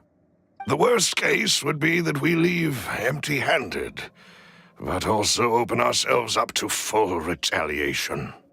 Then, in that case, why not work with the Fontaine authorities? Well, you saw one of them dissolve during Mr. Linney's case. We have no idea just how thoroughly they may have been infiltrated. Huh. That's true. Seems my father really had no choice. But things are different now. It should be a lot easier to prove the other side's guilt, now that we've connected Synth with the disappearances case. You sound like you've put a lot of thought into this, Malus. I am the butler, after all. I live but to serve the boss and Demoiselle's will. I've always been willing to take on any kind of risk for your sake. But considering my relative lack of ability, I've spent my time keeping secrets, performing basic investigations, and waiting for the right time to come. Thank you for all of that, Malus. Have you discovered anything new in the past few years? Let me think. One conclusion I came to was that the enemy must be quite familiar with Spina di Rosula, or at least have an informant planted here. When I announced orders to the organization's members on Demoiselle's behalf, I used to deliberately keep a few people in the dark and observe the reactions of the synth vendors. If the vendors didn't change their plans, then the individuals informed of our orders must be innocent. If the vendors packed up and fled, however, then someone must have given them the news. After several rounds of testing and investigative tracing, I've narrowed the suspect list down to 3 people. The first is Florent, Spina di Rosula's senior advisor. Huh? Florent? Yes, surprising, isn't it? He was one of the people Boss trusted the most, which also means that he was someone who understood Boss really well. Thanks to his position within Boss's innermost circle, he always knew our upcoming plans and could thus avoid capture this whole time. There's someone else like him too.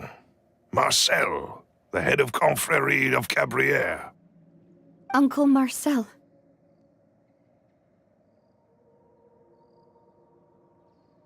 It's a guild in Poisson. A boss helped it to grow to its current size and prominence. In the beginning, they were only reselling some daily goods, but now they're one of the richest guilds around, with a lot of business connections in the city. So, they're like a sister organization of Spina di Rosula? Yes, you can say that. When we were fighting against the synth dealers, they provided us with plenty of support. It's a bit difficult to imagine someone using their own money to hunt down themselves. The final suspect is Thierry, the man responsible for coordinating information between Spina di Rosula and the guards. Although the guards mostly leave us to our own devices, there are still many activities we have to report to the local authorities.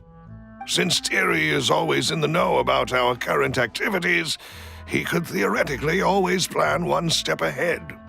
I see. These are all people who I communicate with quite regularly. To think that the enemy we've been fighting against has been right next to me all along, among those I trust the most. It's almost too hard to believe. If you want to investigate them, please take every precaution to not alert the quarry. Judging from our experience, the enemy is extremely cautious. Of course. And thank you, Malus. You've provided us with a lot of great information. You're too kind, my lady. I'm just doing my duty. And before I forget, proving Boss's innocence would also mean clearing him of blame in Jacques' death. After that incident, Jacques' wife and daughter were taken into the Spina's care. They still live in Poisson today. If it might help, you could also pay them a visit. I can make the necessary arrangements. Oh, thank you so much, Malus. You really are the best. A new case awaits, my dear partner. I hope we can work together to uncover the truth and end this case once and for all.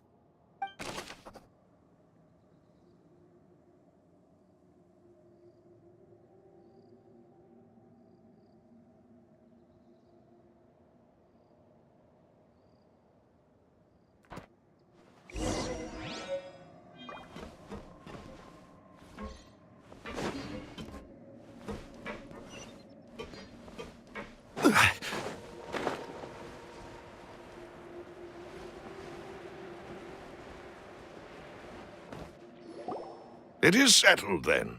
Please excuse me, and enjoy your conversation at your leisure. Thank you for arranging everything for us, Malus. Excuse me, miss. Do you need anything from us? Oh. Hey, Navia's all quiet. This isn't like her at all. I'm sorry that I only came to visit after all this time. After what happened, I didn't know how I was supposed to face the two of you. Ah, if it's about that, there's no need to apologize. After my husband died... But aren't all of those things nothing compared to the loss of Jacques? I can understand the kind of pain that comes with losing a father so needlessly. You don't understand at all. I didn't know how to face you, because I didn't know what I could possibly bring as a consolation gift. I know only the full truth could bring closure to you, and to all of us. I'm sorry. I appreciate the sentiment, but you don't have to carry all that guilt. On the matter regarding my husband, my daughter and I have more or less found our answer already. Would you mind sharing it with me? I really can't believe that my father could ever bring himself to shoot Jacques. I always knew that my husband's money was earned through others' suffering. He told me countless times that if he could turn back the clock, he would never go into the synth business again. He had many regrets, and felt that he took the idea of providing for his family too literally, For the longest time, he thought Mora was everything. So when Mr. Callis came to him with a proposal, he accepted it almost immediately. He tried to be as careful as he could, but even so, he was still found out by the higher-ups. They found out about his betrayal? Papa didn't say that exactly, but Papa did tell me that I should never be ungrateful. Before he left that day, he told me that he had no choice. It was only later that I realized it was his final farewell to the two of us.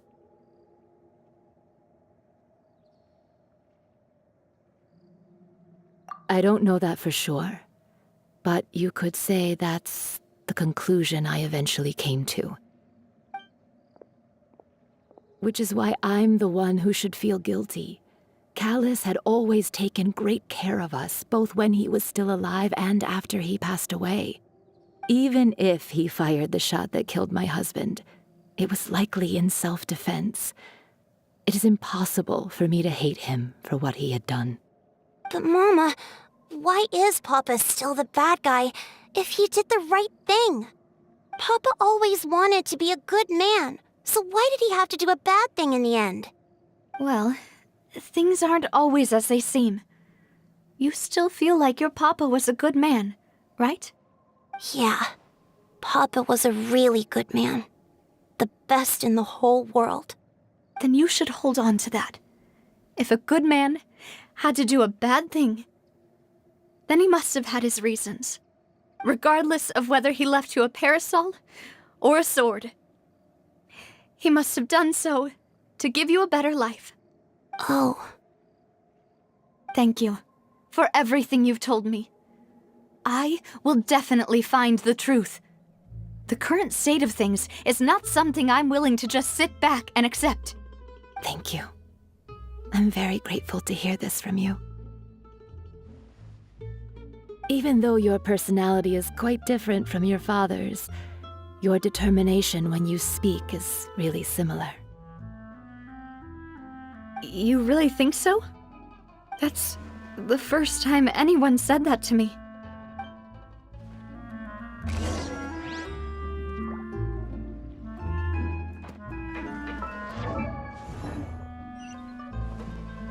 Are you okay, Navia? I'm fine. Don't worry. Let's investigate the 3 suspects next. Florent should be nearby, and we should be able to find Thierry and Uncle Mar— Greetings, boss. How may I be of assistance today? I'm sure you've heard about what happened at the Opera House. Someone got turned into water right in front of us. Yeah, I've heard. With something that dramatic, I'm sure journalists will milk it for all it's worth. And it'll be all the talk for the next several weeks. It also reminded me, on the day that the incident happened with my father, it was raining outside, and we found some clothes left at the scene. After my partner here put the dots together for me, I feel like we should try to reopen his case. Can you do me a favor and try to recall what happened that night? Let me think. Mr. Callis was feeling pretty upbeat that day. So he was drinking and bantering away with us at the table. After that, he told us that he wanted to go get some fresh air. So we let him go without thinking much of it. Who knew that we would hear 2 gunshots ring out right after? My first reaction was that Mr. Callis's life was in danger. So I grabbed my holster and made a mad dash toward the scene. But when I got there, it was already too late.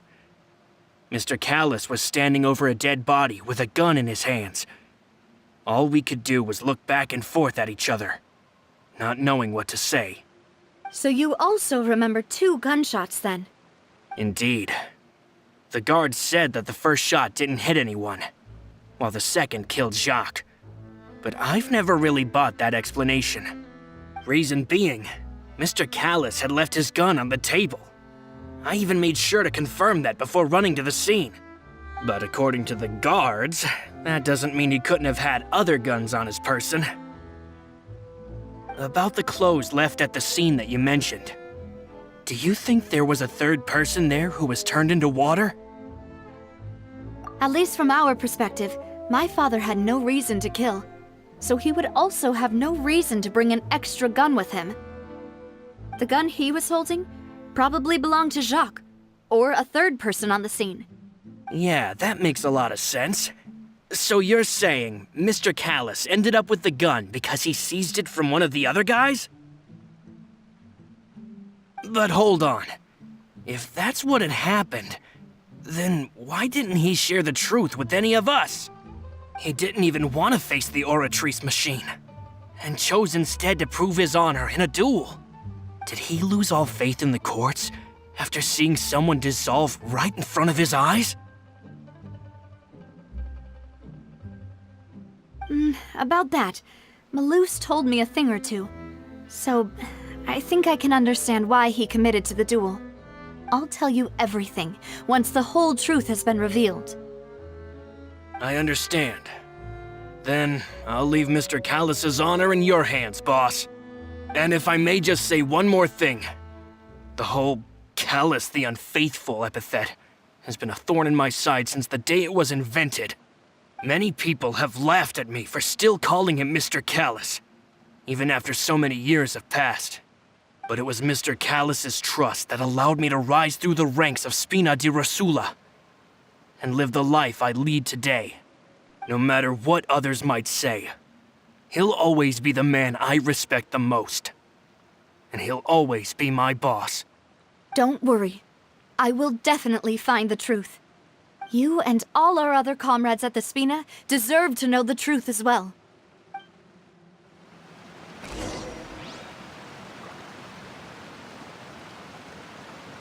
Intel is just like teachers. You gotta invest a lot before you can start earning.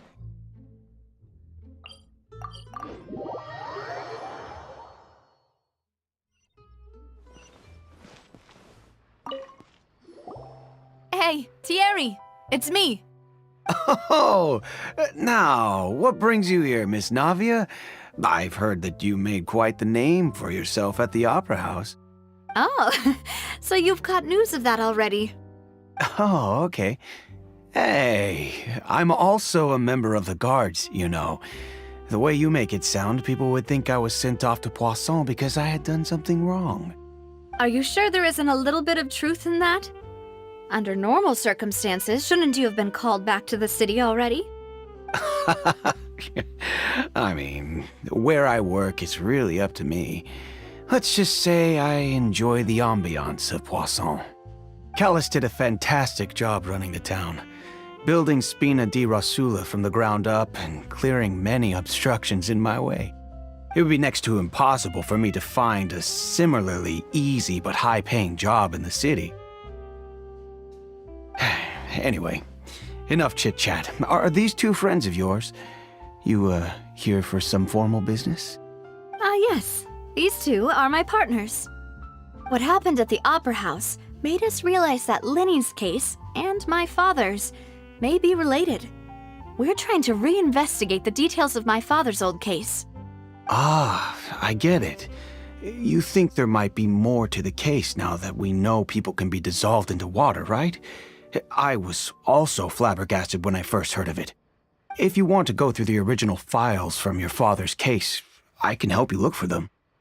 That'd be much appreciated. Thank you. Actually, I have another question. Do you have the authority to dispatch Gardamex? Of course. Without them, I couldn't possibly handle Poisson on my own. Why do you ask? We definitely can't use them to forcefully get more evidence for your father's case. Well, you see, just recently, we were attacked by a horde of unnumbered Gardamex in the city. So, if you hypothetically wanted to do something against me, all you would need to do is get rid of the mecha serial numbers and send them after me. Then you think too highly of my abilities. Dispatching mecha is very different from controlling them. If I had to make an analogy, when you order a dish, the chef will make it for you. You can ask the chef to cook, but not to massage your shoulders or carry your baggage. If you try to make unreasonable demands, the chef would just think you're out of your mind and ignore you completely. The same goes for me and my Gardamex. Removing a serial number is also not as easy as you might think. There are a lot of complex steps to it, and it's almost impossible to keep it a secret. So I can promise you, those mecha were definitely private units. They're certainly not cheap. So, whoever their owner is must be super rich, powerful, or both. Now that you mention it, though, being in the synth business would definitely be profitable enough to afford this. Oh, then you're officially in the clear, Thierry. Oh, well, thank you for the vote of confidence, Navia. Jokes aside, I'd like to wish you all the best with your investigation. I'll be staying in the city for a little while, so just come find me if you need any support from the guards.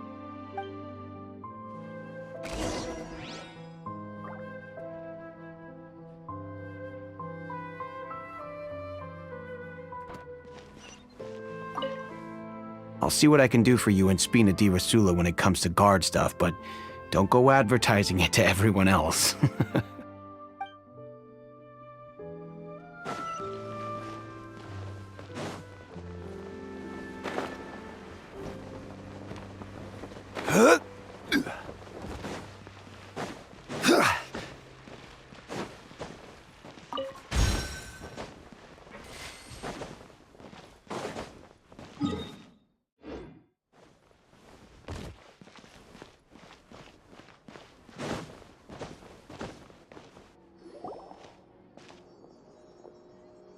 Hello. How may I help you?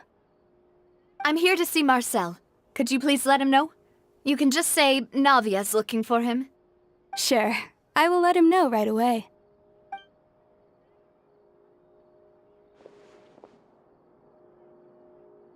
Ah, Navia, hello. Sorry to keep you waiting. I'm not as young as I used to be, so my legs are giving out a bit. Oh, it's all right, Uncle Marcel. There's no need to stress. I just wanted to talk to you briefly about what happened in the Opera House. I'm sure you saw everything too, right? Yes, I've never seen anything so strange. Oh, you were at the Opera House too? That's right. I went there with Navia to see the magic show. Who knew it would turn into a whole murder mystery? I also witnessed your marvelous sleuthing work. Quite impressive. To beat the Hydro Archon at her own game on her own turf, I can already imagine everyone in Fontaine discussing your exploits over a few glasses of wine. Oh, Paimon doesn't want to become the talk of drunkards. Apologies. It's just how Fontaine is as a nation. Everyone loves drama and theatrics. Uncle Marcel, you've also noticed that other thing, right? The fact that humans can dissolve in water? Yes, I was reminded of your father's case right away. Is that what you're investigating now? Exactly. I still don't have much solid proof, but I can sense that the other side has already begun to act. Oh, and what makes you say that? We were attacked on Araneus by some unnumbered Gardamex. And there was also an attempt to get me to drink water from the primordial sea. If not for the vigilance of my partner, I probably wouldn't even be here talking to you right now. Oh, you're giving us too much credit. Wasn't it you who protected us? Alas, it seems things are heating up again. The peace that Callus sought so dearly will soon become a thing of the past. But rest assured, Navia, Poisson will always remain a safe haven for you. If you're scared, you can always return there.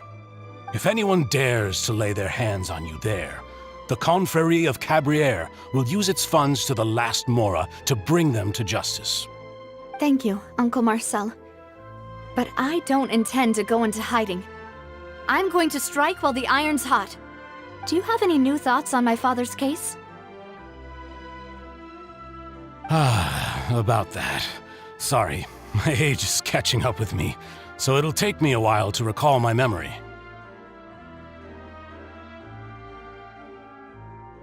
The Confrérie was responsible for that banquet, so I was out and about the whole time making sure things were running smoothly. I didn't even have the time to drink with the guests. Then I heard the sound of a gunshot, and the rest was history. Oh, it's okay. No need to push yourself. We'll ask around some more, see if there are any valuable clues elsewhere. Sounds good. Just let me know if you ever need Mora. All my wealth comes from Callus's patronage and support. I'll spend however much it takes to clear his name.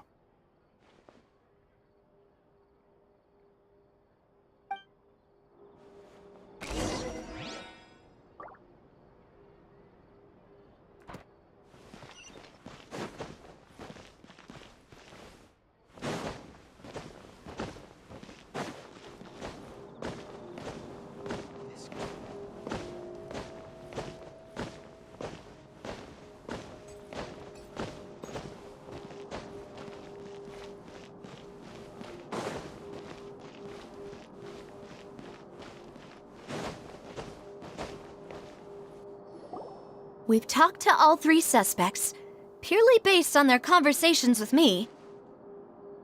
None of them sounded particularly suspicious. I suppose that's to be expected, though. If a single conversation's all that's needed to find them out, then my father wouldn't have needed to investigate the case for so many years. Anyway, even though we didn't make a breakthrough, let's still compile what we were able to find. But where should we start? Ah, you're right! Florent mentioned that Callus probably only ended up with the gun because of circumstance. That makes sense.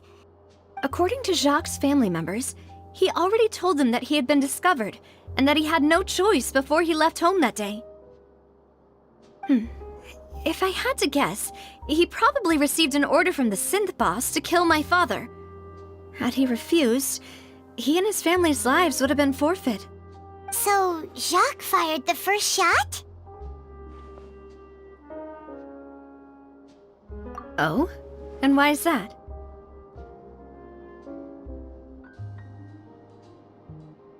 Ooh, that's a good point.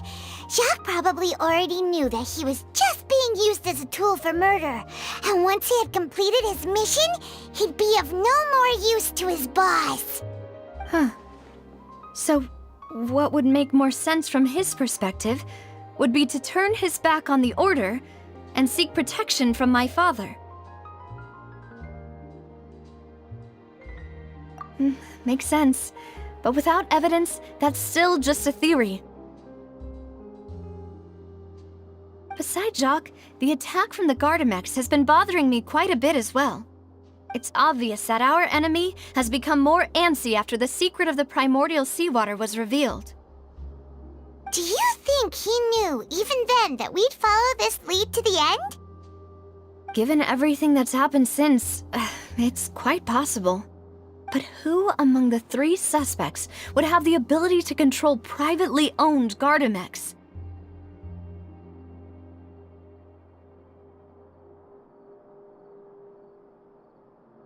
Thierry, you say?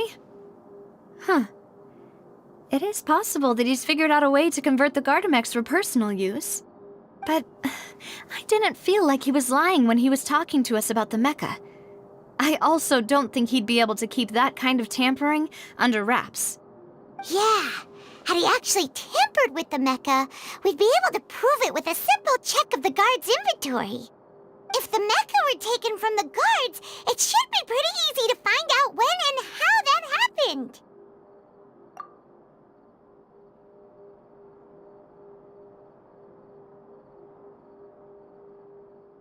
Uncle Marcel? My father did really trust him. And they worked together on a large number of projects. Maybe that's how he got to know Jacques. And with funds from the Confrérie, he could also afford a large number of Gardamex. It's still really hard for me to imagine, though. After all, Uncle Marcel has been around since I was just a child.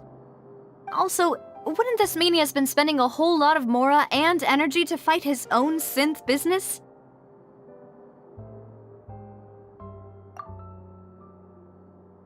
Florent? It is true that he was closest to my father, and thus had the best chance of learning about his dealings with Jacques. But as Spina di Rosula's advisor, his work mostly deals with personnel and security, so he shouldn't have much means when it comes to finances. So you're saying he's too broke to afford a mecha army? Exactly. He can't. And even if he could, I don't think he would be able to dispatch a whole group so quickly. Who could it be?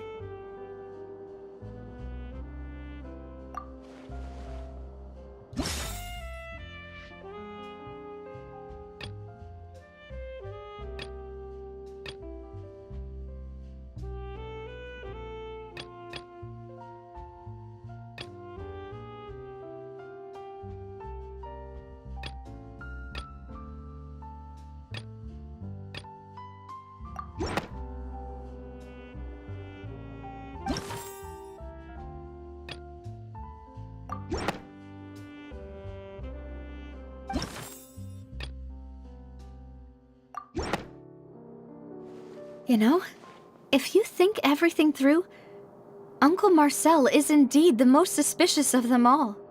Could we be missing other suspects? Malus didn't know about the people turning into water thing when he narrowed it down to these three, did he? Malus has always been very reliable, and his judgment of others' trustworthiness has been fair and well considered. When he laid out his case for the three, the rationale he gave me made a lot of sense as well. The suspect is knowledgeable about the Spina's internal affairs, has the means to dispatch Mecha to assassinate us, and possesses significant intellect and foresight. Even if I don't want to believe it, I'm starting to see how things could all tie back to Uncle Marcel. Well, we still have another trump card on top of all the theorizing and speculating. Yes, Malus did say that charging straight in there would be extremely risky, but we don't have any other options right now. We need far more solid proof before we can hope to go charging in on our enemy. Navia, here you are. Oh, I've been looking for you. Huh? Aren't you the guy from the guards? Did something happen? Yeah. News came from Irenaeus just after you left. We've got another trial on our hands. Wasn't that place built specifically for holding trials? What's so newsworthy about this one? I know. But they said the person they're putting on trial is a Fatui harbinger called Tartaglia. What?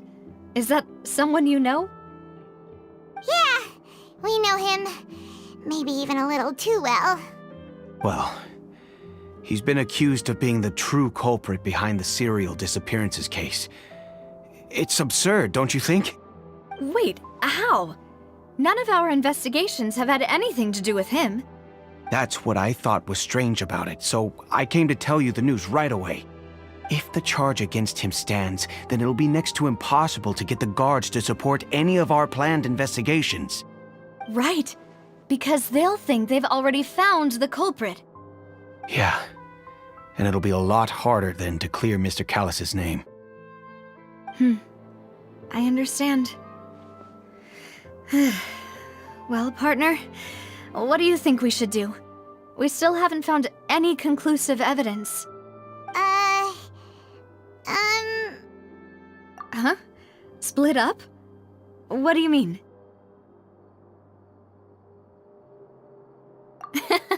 Just as expected of my partner. Since this is a trial about the serial disappearances case, the culprit's attention will be focused on Irenaeus, leaving his home base wide open. You're right. This is our best opportunity. All right then, let's do this. I'll stall them at the Opera House and charge Marcel as the true culprit. I won't have any chance of making that charge stick, though, unless we find more evidence. It'll be up to you to make it back in time and hand the decisive evidence to me. We'll help you, just like you helped us in Linny's trial. Demoiselle, please allow us to accompany you. I'm ready.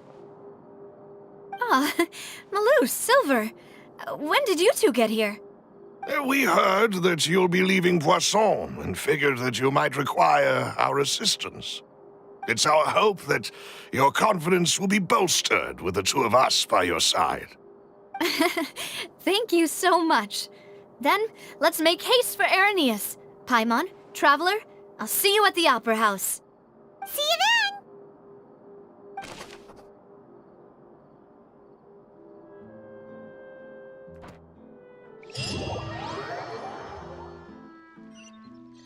Now that Navia has set out for Irenaeus, we should also get going. The location has already been marked on the map, so let's head over.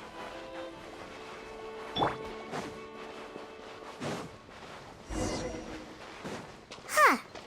According to Malusa's info, the synth production base is underwater. Let's go and try to find the entrance.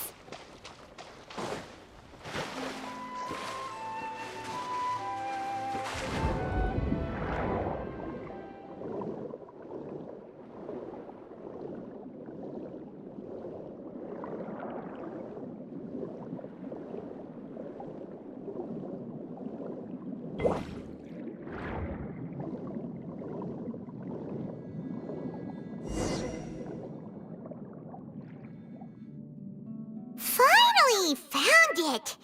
Huh. So this is the entrance that leads to the synth production base. It sure doesn't seem out of the ordinary at all. Ah, you're right.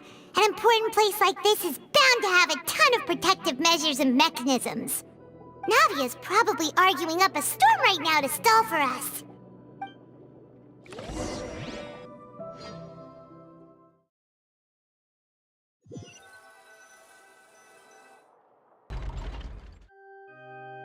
It would appear that I must repeat my question again, Mr. Tartaglia. Do you accept the charge that you are the true culprit behind the serial disappearances case? To be perfectly honest, I don't understand your country's complicated court system, or the reason why I'm being charged with something I've never even heard of. However, I did hear that people who have been charged can choose to participate in a duel to clear their name. Is that right? In which case, as long as I accept the charge, I can have an all-out fight with that champion duelist Clorend, right? I've got to admit, that's one of the most enticing offers I've ever received. When I privately sparred with her last time, she was obviously holding back. Real disappointing. Hey! Don't you understand? You're currently the prime suspect for a major case. This isn't the place for you to be looking for fights. Oh? Sounds like the Hydro Archon wants to lecture me on the ways of the Opera House. Then why don't you duel me too? I'm the kind of student that learns best in the heat of battle. No. That's not what I meant. Alas, it would appear that communication with the defendant is going poorly, and we have made very little progress. In that case, let me explain everything from the very beginning again. The goal of this trial is to determine the culprit behind the serial disappearances case. That case had nothing to do with him! You've got the wrong man! Huh? What's going on? Why is she interjecting again? I told you it couldn't be one of the Fatui harbingers.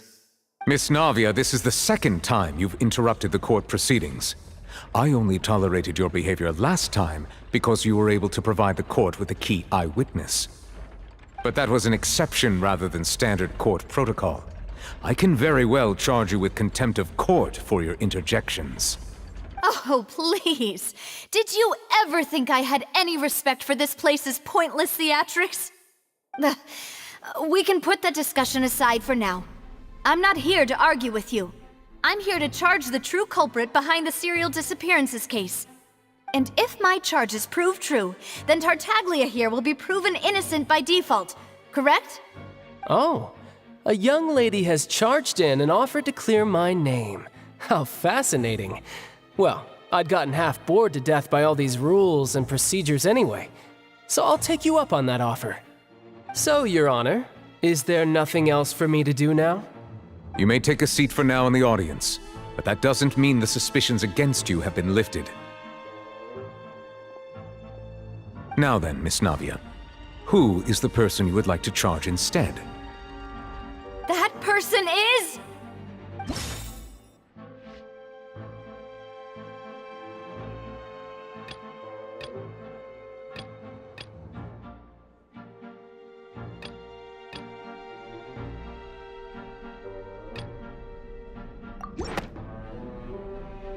Marcel, the head of Confrérie of Cabrières.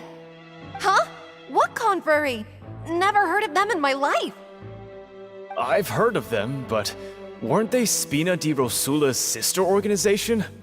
Oh, is this going to be a friends to enemies type situation? Please let me remind you, Miss Navia, that charging someone is an incredibly serious matter. Committing to the charge also means taking on the legal responsibilities associated with it. And if the charge fails, depending on the circumstances, you may also be charged with the crime of making a false accusation. Knowing this, do you still wish to charge this man? Yes, I do. In that case, I declare the charge to be valid. Miss Navia and attorneys, please take your places on the court.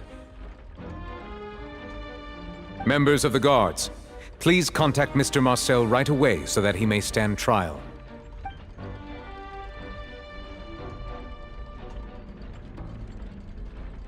Mr. Marcel, you will not require an attorney. Is that correct? Apologies. It all just happened so quickly. I still haven't figured out what's going on. I think an attorney won't be necessary. This is probably just a misunderstanding between me and Navia. Very well. In that case, since both sides have now arrived, Miss Navia, please present your charges. I would like to take everyone back to 3 years ago, to the case of Callus the Unfaithful. Only through elucidating what really happened in that case can we connect all the dots for the serial disappearances case. Navia, do you really think that I was the one who killed your father? Come on, why would I do that? Callus was my benefactor, and remember both you and I only ran to the scene when we heard the sound of a gun. If that's enough to make me a suspect, wouldn't that make everyone at that banquet a suspect as well? I think there's no point in getting into the specifics right now. The audience doesn't even have the big picture yet. Even I'm struggling to remember some details of that case. Exactly correct, Your Honor. I must refresh everyone's memory about that case before I can explain my charge and reasoning. I see. In which case, I will recount the findings about that case as originally recorded by Maison Gardiennage.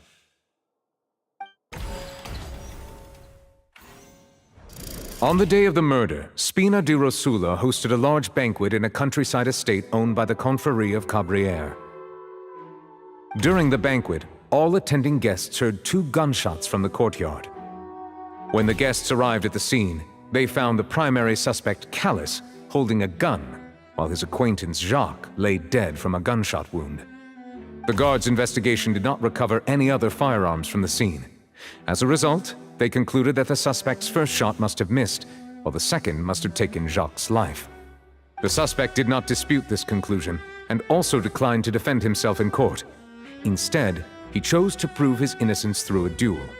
Callus was defeated by champion duelist Clarande in the ensuing duel, and soon succumbed to the injuries. These are the known facts about the case.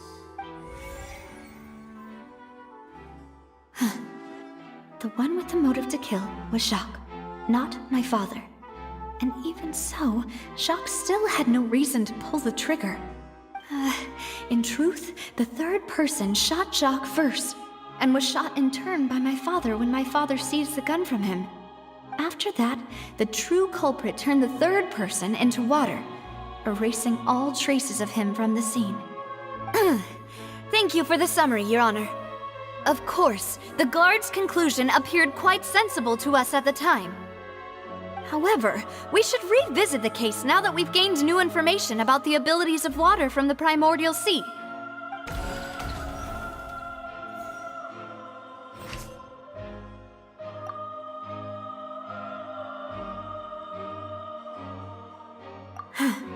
Something's...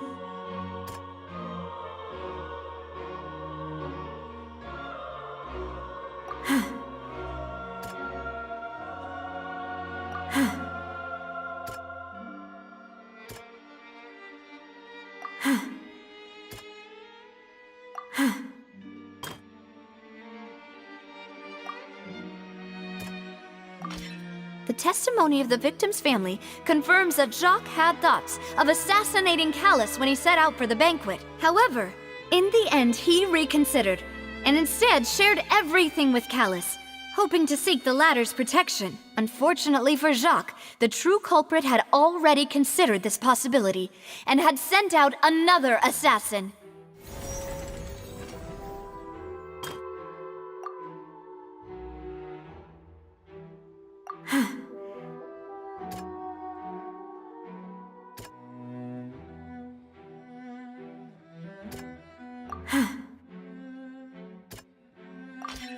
This assassin first shot Jacques, then turned to shoot Callus, only for Callus to wrestle the gun from him and kill him instead.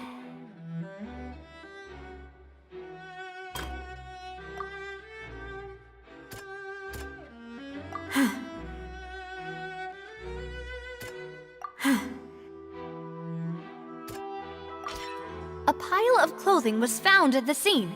The guards once believed they were used by Jacques as a costume to disguise himself. But now, it is clear that the clothes were proof that there was a third person at the scene, and that they were turned into water after committing the murder. Since it was raining that day, the culprit was confident that they could use the rain to wash away all traces of their dissolved accomplice.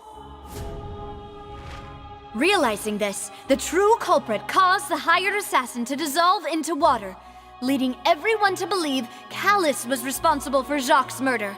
This is the true version of events.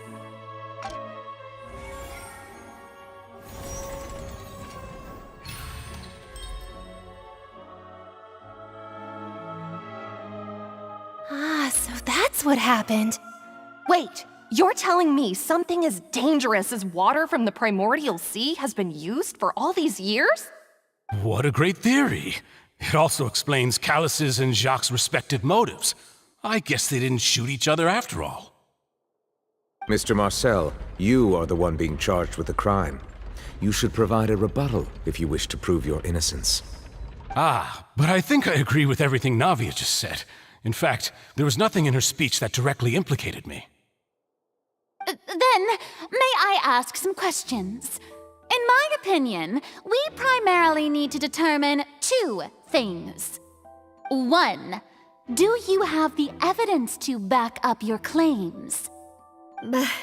I'm afraid not. At least not at this very moment. Boo! If you don't have any evidence, you should just go home! I may not have the evidence with me, but I know where I could go to collect it. If we look up the deserted clothes against a record of people who went missing around the same time, we should be able to find a match. Considering the serial disappearances case, the guards probably kept careful records of all missing persons from around that time, regardless of age or gender. That makes sense to me. Monsieur Neuvillette, I would consider this to be a reasonable investigative direction. Why do I feel like Farina's acting a little differently today? Maybe she's scared of embarrassing herself again?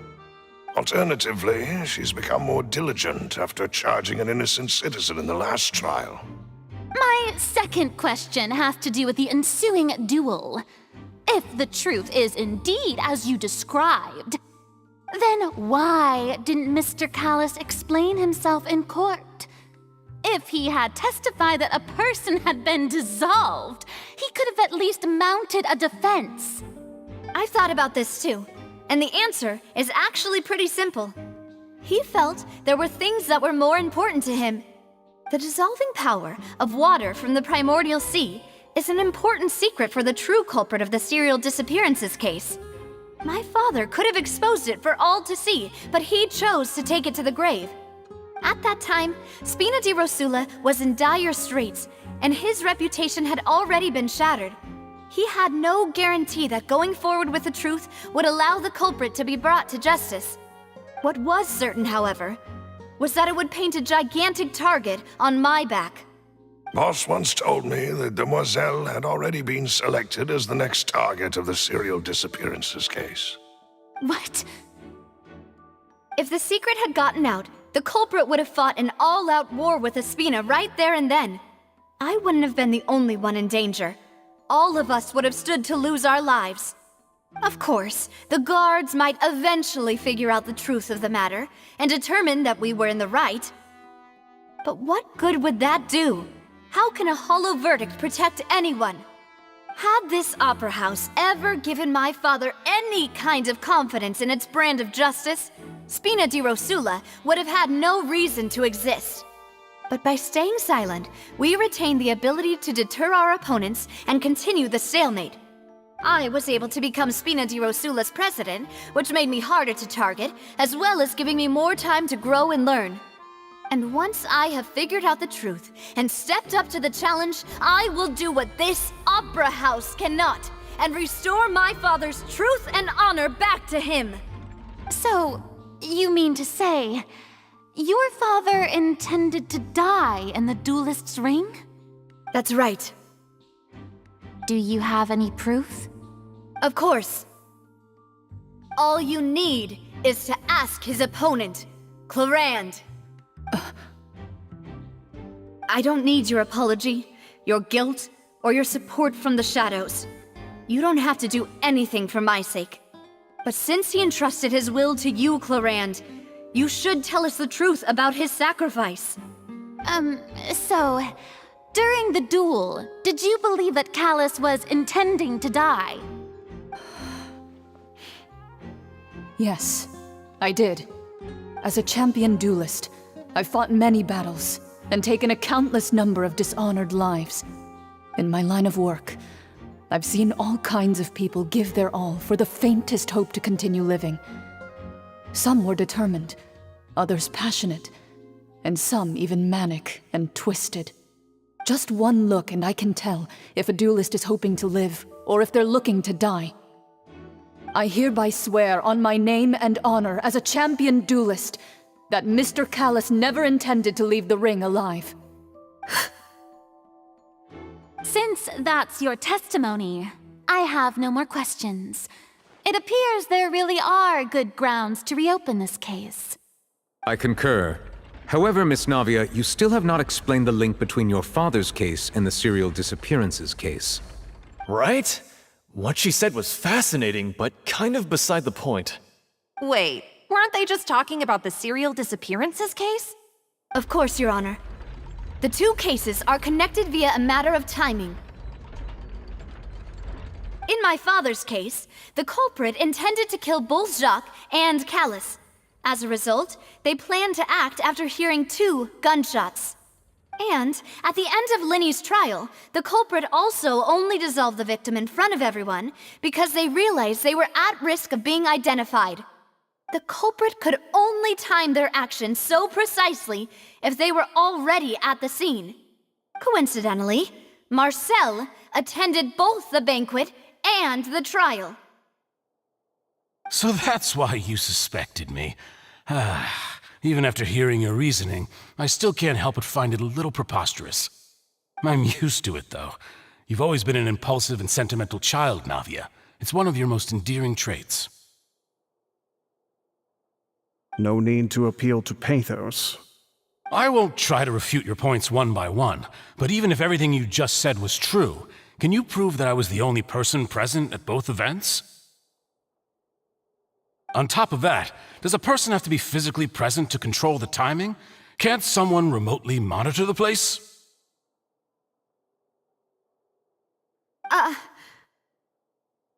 Oof, don't know what she can say to that. I know that even with that, you might still think you can reduce the list of suspects with some further investigations until I'm the only one left on the list. Alas, who won't feel at least a little hurt by an accusation of murder from a girl you see as your own daughter? But if I were to dismiss this completely, you'd also think I'm not being considerate of your feelings. Ah well, let Uncle Marcel teach you another lesson. Do you know what the biggest flaw in your reasoning is? I suppose you're gonna tell me anyways. It's timing again. I'm a businessman by trade. From that standpoint, there's no reason for me to kidnap young women. It's a high-risk action with nothing to gain. In addition, I left my home in Snezhnaya when I was young to come to Poisson and work in some trade. My business only thrived when I received Callus's patronage. But the disappearances began before I ever stepped foot in Fontaine. I do apologize, demoiselle. This was my mistake. No, It's not your fault. I'm sure he had come prepared. Is there anything else you'd like to say? Would you like to check the date of my first business license against the first known case of the serial disappearances?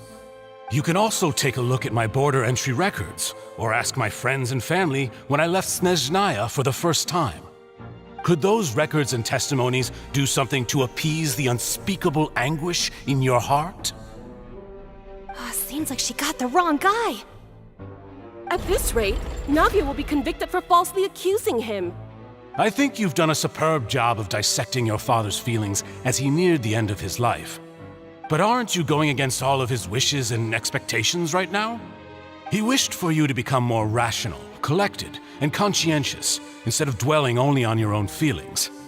Once you've learned to be more considerate of others' feelings, and to stop rushing headlong into things, you'd have met most of his expectations. This isn't just about me, and it never has been. The biggest difference between me and the rest of the victims is that I still have the ability to search for the truth, while that same agency has long been taken from them. The people whose families were destroyed by synth abuse, the people who lost their loved ones to the serial disappearances, and the people who suffered tragic ends due to their sense of justice. Many people's images are flashing before my eyes. I'm sure some are coming to those of you in the audience as well. And whose image do you see, Marcel? Is it a man named Vacher? Oh, so you do know that name. I'm merely surprised you'd suddenly say the name of someone I've never even heard of. I was waiting for you to say that.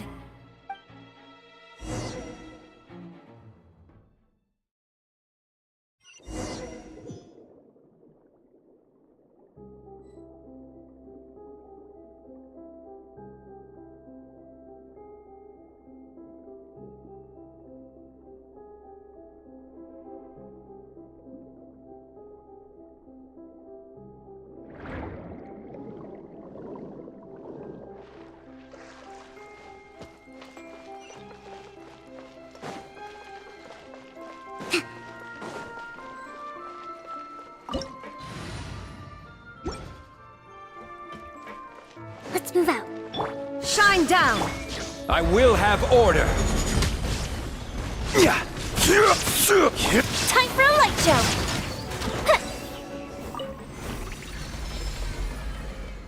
Whoa! The floor is going up! Is it because of this mechanism in the middle? That guy really prepared a lot of stuff for this place.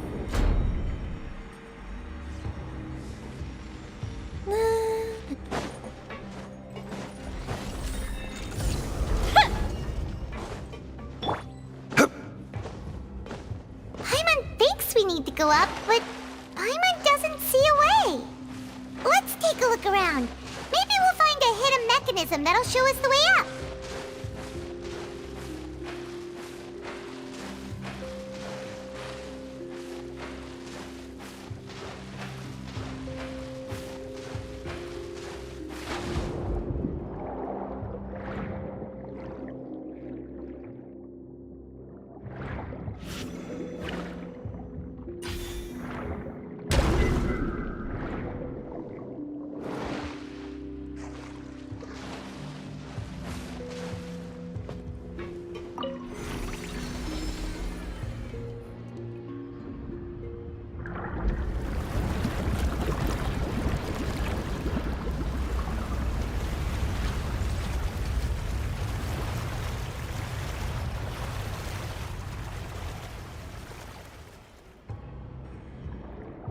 The water level is rising! Now we can swim to the top! But this is still a ways away from where we need to go.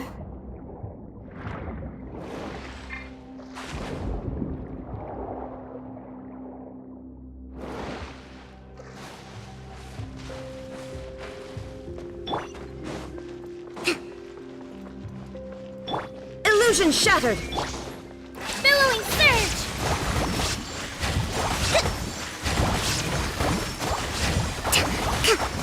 Let's move up. Inazuma shines eternal! Ha!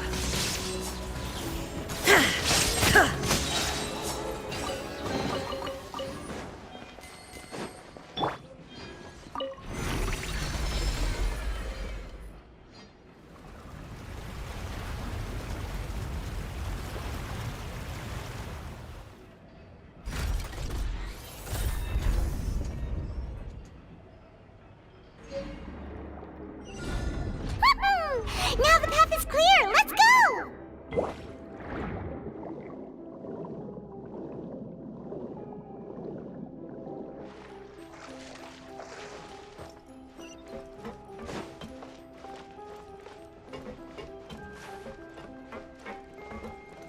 Breathtaking.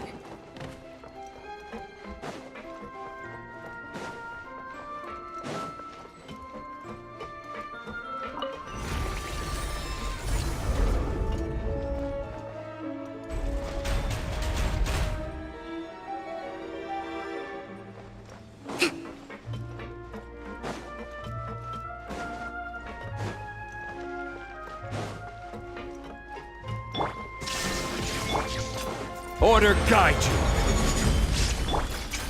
Now you shall perish! Ha!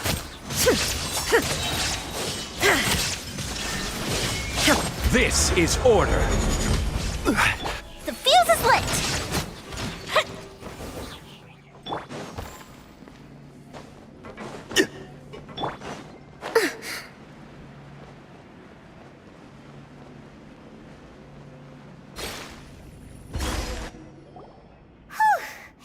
After all that, we finally made it to the innermost sanctum.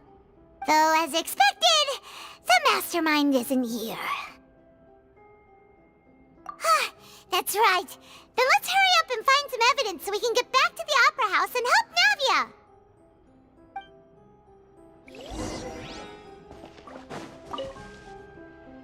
What's all this? It's a bunch of really cute things. Pink accessories, a hair tie, a necklace, even a makeup box. Oh, Paimon sees it too, but why are all... You mean the girls from the serial disappearances? They were brought here? And then they were turned into water. And all the boxes of things, these names. That means... Oh, this is terrible.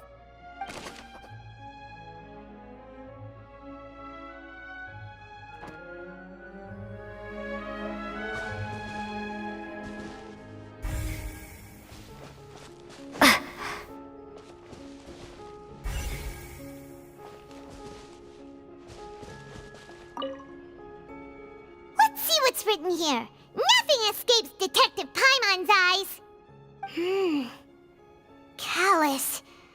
Navia's father. Oh, this seems to be an investigation report on him.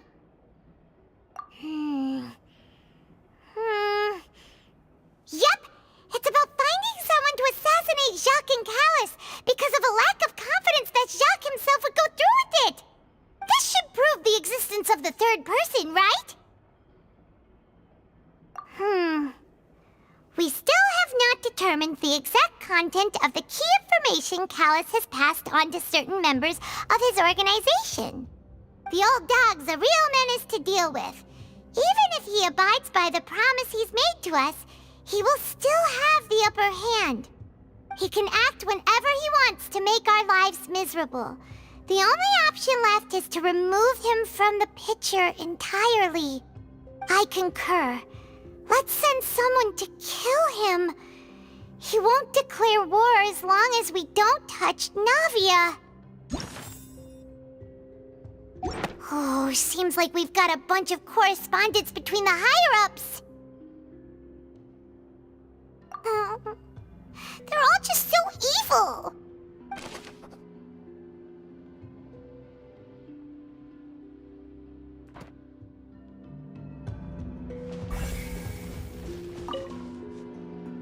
Oh, look! There's an important-looking basin over here, and it's full of water. That means this is where they make all the synth. and that special water is the main ingredient! If you dilute it with normal water, you'll get synth, but the pure stuff can dissolve a human! Paimon will take notes on this incriminating evidence.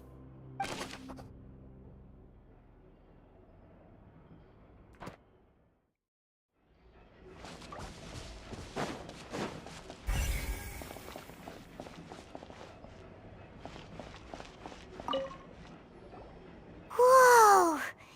There's so much synth here! And so many bottles of ingredients that probably just contain the waters of the primordial sea. Mixing in progress? Ready to drink? Stock sample? Huh. They've also got all the synth pretty clearly labeled. Whoa! There's even fruit-flavored synth?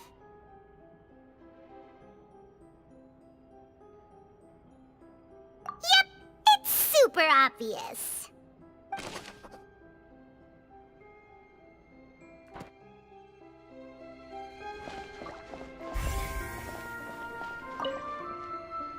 What's this over here? Looks like some kind of place for research. Experiment number 16 aims to verify Jacob Ingold's research conclusions on the primordial sea and use his theory as a foundation to achieve a breakthrough. The experiment was a failure. No individual managed to resurface from the water from the primordial sea. Female specimens 22, 23, and 24 were dissolved.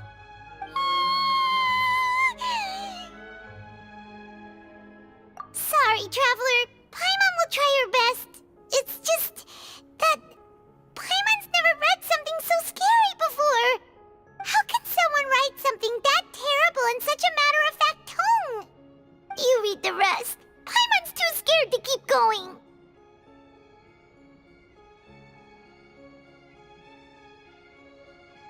So that's why he did all of these experiments.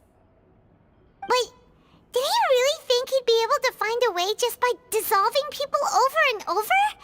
That's just insane! Huh? Isn't that the name you heard by the fountain? Paimon thought he was an eyewitness in the serial disappearances case. Ah, you mean Vacher is the one who did all of these... experiments? So that's it! Vacher was no victim, but personally took his lover and... No, that's not it either! If that's the case, why would he want people to resurface from the water? In any case, Paimon will write it all down.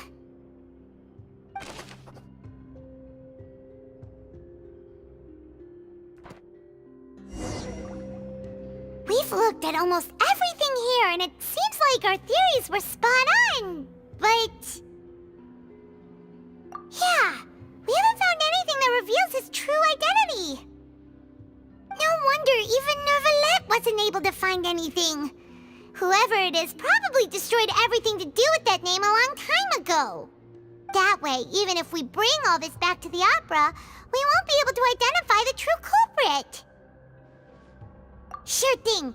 Paimon won't admit defeat to this guy either.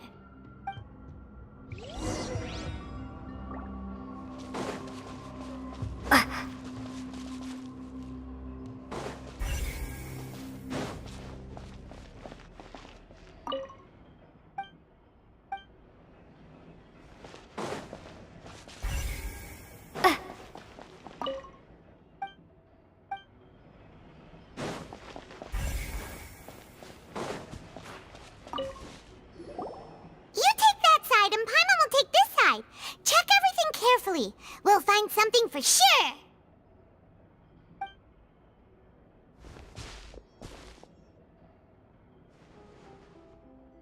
Ugh, nothing at all. And Paimon can't even find snacks either.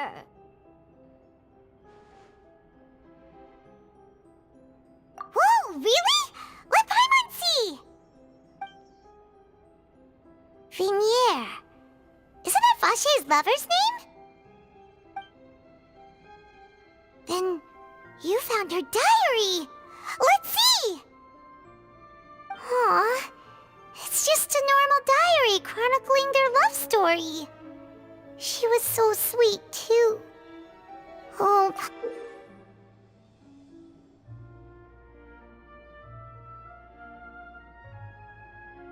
So many! A whole page's worth! But they're all crossed out. Was she unhappy with all of them? The final name she decided on was... Marcel. Wait, but Marcel's pretty old. Has this case been going on for so long that he's Vacher and Venier's grown son?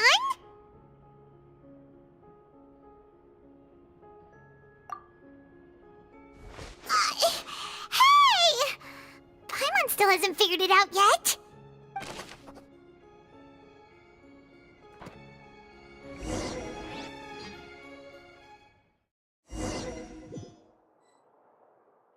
And whose image do you see, Marcel? Is it a man named Vacher? Oh, so you do know that name. I'm merely surprised you'd suddenly say the name of someone I've never even heard of. I was waiting for you to say that. Navia! We're back! As expected of my partner. I just knew you'd return in the nick of time. Just how often do you intend to flout the rules of this court?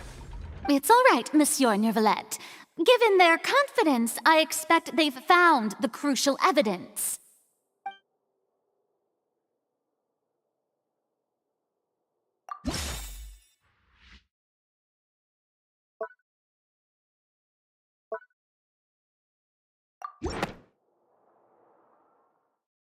But the truth of it, Marcel, is that you've always been Vacher.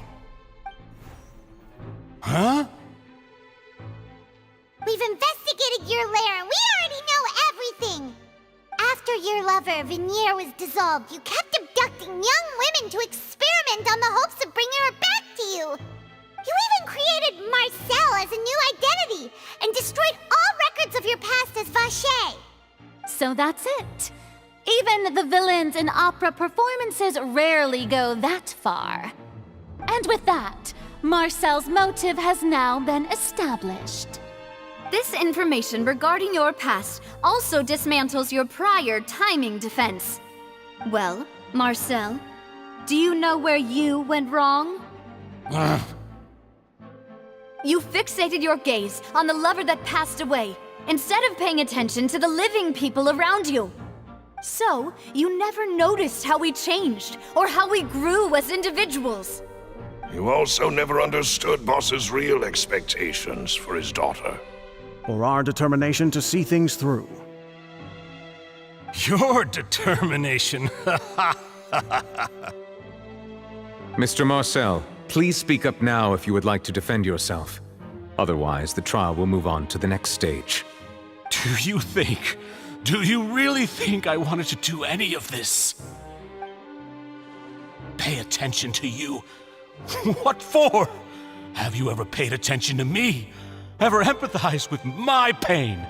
Ever known how it feels to watch the love of your life dissolve right in front of your eyes? No one helped me. No one even believed me.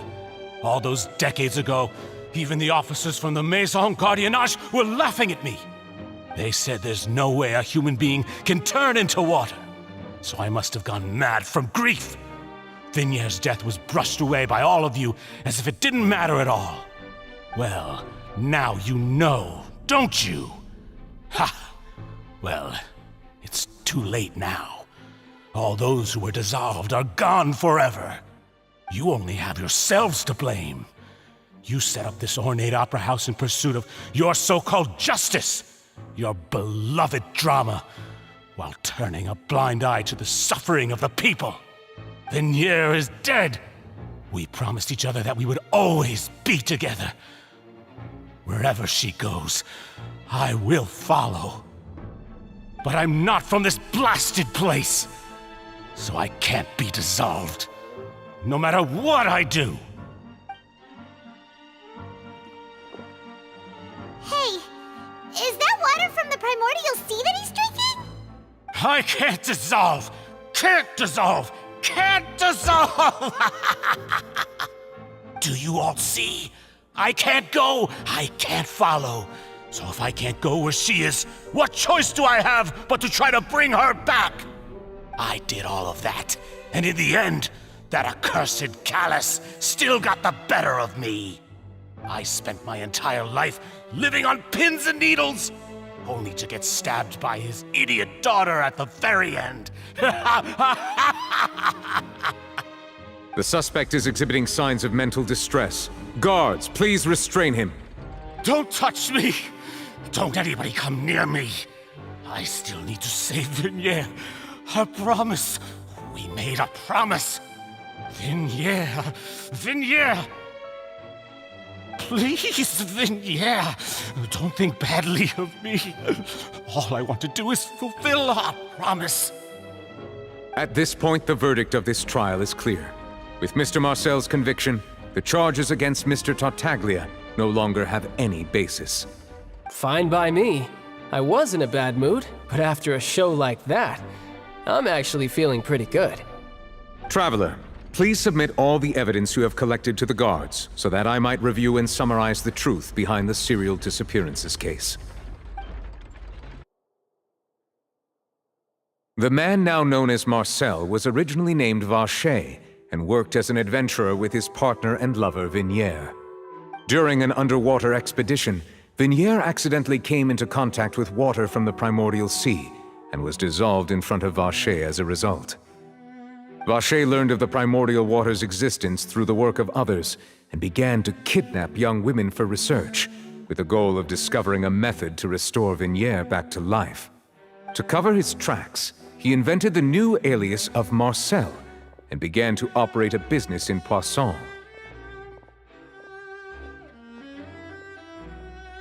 During the course of his research, Vacher discovered that a diluted concoction of water from the primordial sea can induce feelings of euphoria, and began to manufacture and market synth.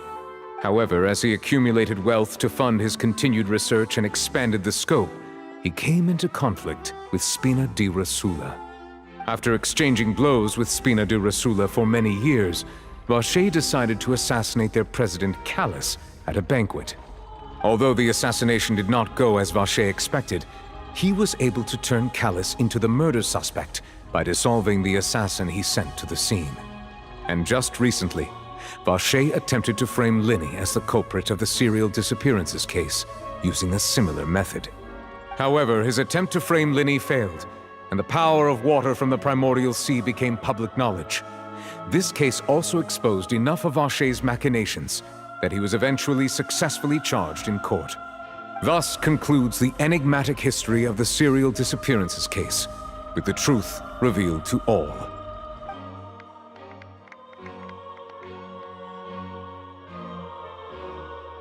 The Oratrice will now deliver the final verdict regarding the charges against Mr. Vacher.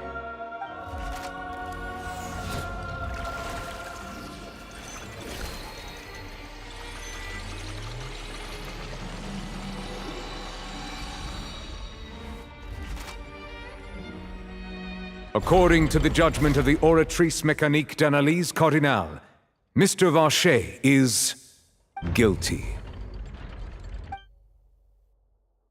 Guards! Take Vacher away. Good. It's what he deserves. With that, the serial disappearances case is over now. We really just witnessed history. Who would have thought the true culprit would be such a polite and well-spoken guy? Yippee! We helped Navia bring the bad guy to justice! He's hurt so many innocent people, and now he's finally getting what he deserves! Huh? Are you okay? Demoiselle, you were absolutely brilliant. The day our late boss had always hoped for has finally come. You can rest easy now, knowing justice has been served. Yeah. It's finally over. It's all thanks to you guys. And my partner. See, Papa? Spina di Rosula's still doing well with me at the helm. Well now, hasn't this been a most delicious piece of drama? The villain has been caught, justice has been served, past wrongs have been righted, and it's a big ol' happy ending. Since it's been such a great show, I'll just let the false accusations against me slide. Either way, I've still got some business to attend to. So, if you'll excuse me... Please wait just one moment, Mr. Tartaglia. What now? None of this has anything to do with me. According to court protocol, since this trial was initiated due to a charge against you, a verdict must also be made regarding the initial charge before the trial can conclude. Oh, come on. Is this really necessary? Haven't you already caught the real criminal? Isn't it time for side characters like me to exit stage left? Please respect the laws of Fontaine. This has always been the rule. All right, but this sure is a lot of hassle. All I need to do is stand over there, right? Let's just get this over with. Through evidence presented in the public trial that was just held, it has been established that Mr. Tartaglia has no direct connection to the serial disappearances case. The guilty party has been identified, and thus it is logical to suppose Mr. Tartaglia is innocent of the charges. We now turn to the Oratrice Mécanique d'Analyse Cardinale to render the final verdict on the charges.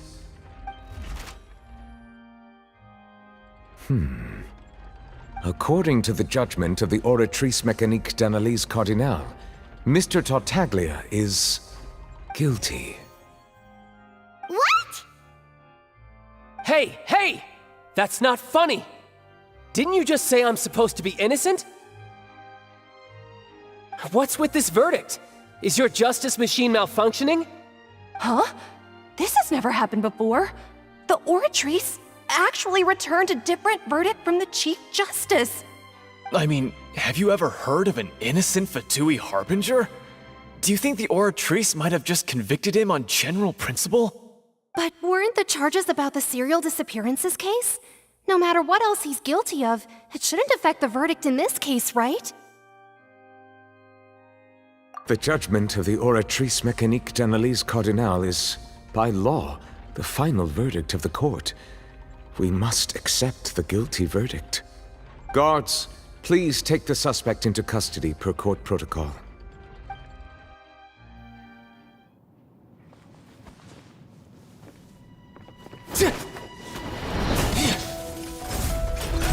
So this is how justice is done in Fontaine. What a joke. You've got your rules. Well, I've got mine too!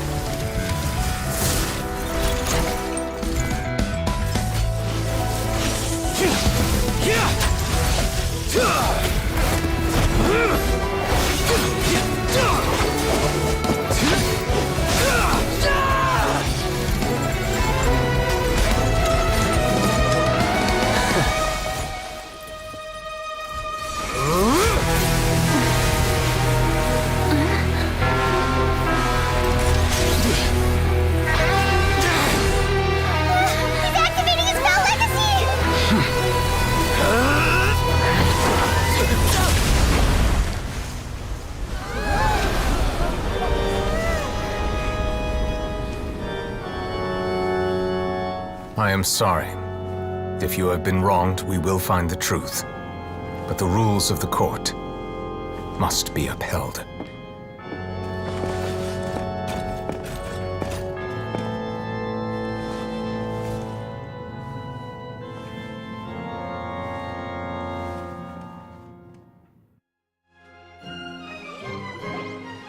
Hey, Monsieur Novelette, what's going on? Shouldn't they have been cleared already? Apologies. This is also the first time I've encountered such a situation. However, according to the rules established at the conception of Fontaine's court system, the Oratrice's judgment is the final verdict of the court. All I do is follow court procedure. As for why the Oratrice arrived at the conclusion it did, you should probably ask someone more knowledgeable than me. Why are you looking at me? I had nothing to do with it! I don't know what happened there either! Hey, stop staring at me! What does Lady Farina mean by that?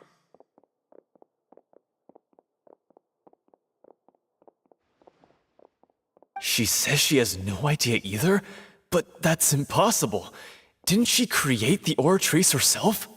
Yeah, so are the verdicts reliable or not? Can results like this really be called justice?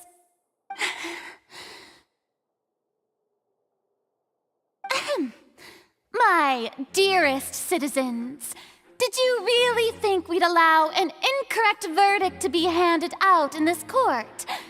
Did you really believe that the judgment could be mistaken or be the result of some sort of random mishap? Don't tell me you thought even I had been blindsided by the Oratrice's result. But the way she looked just now, it was pretty obvious she had no idea what was going on. However, given the state of things, I shall give you an explanation. Everything that just took place, including my supposed shock and bafflement, was a part of an elaborate performance, with every action meant to stir up drama and excitement. And, of course, for every performance, there is a script. Everything has unfolded exactly as I expected from the very beginning. As the embodiment of the very concept of justice, the Oratrice shall never render an arbitrary judgment!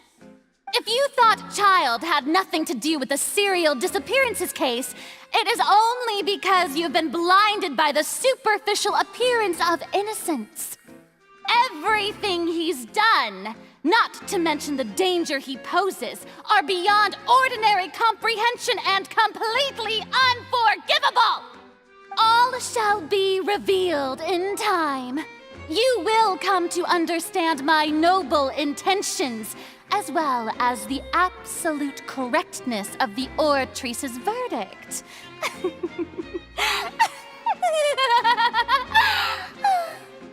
Now, having said that, although I hate to leave things hanging in suspense, it is now time for this performance to end. As the lead actress, I shall be the first to take my leave. Toodaloo! So she chose to make her escape after all, did she? So you're saying we shouldn't put much stock into what she just said?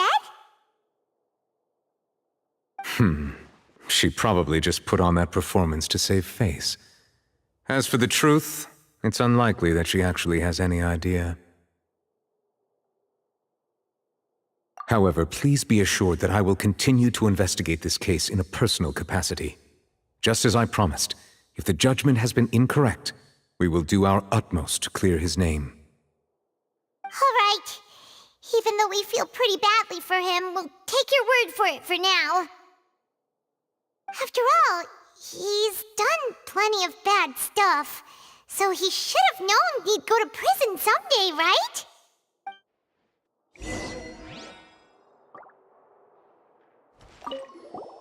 Oh, Monsieur Nervalet! That power you showed when you took him down. Who are you really? I'm the Chief Justice of Fontaine, of course. If officers of the law lack the strength and capability to enforce it, then it makes a mockery of justice.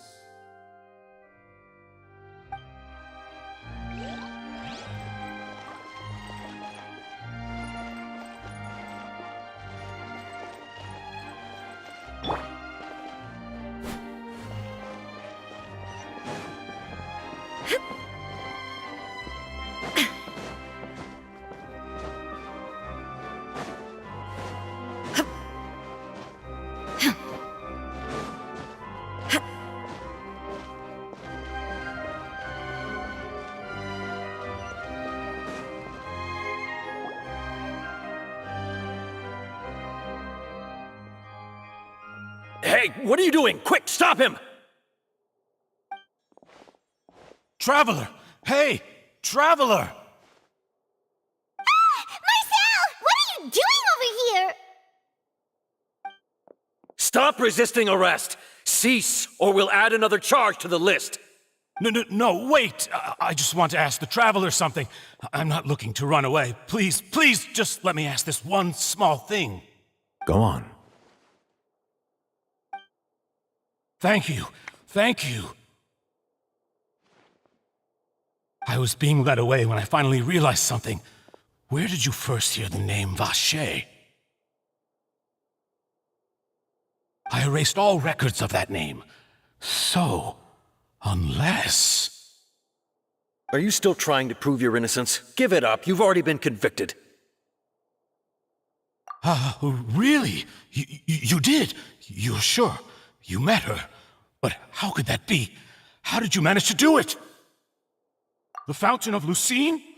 Then she's been so close to me all along. And I just never...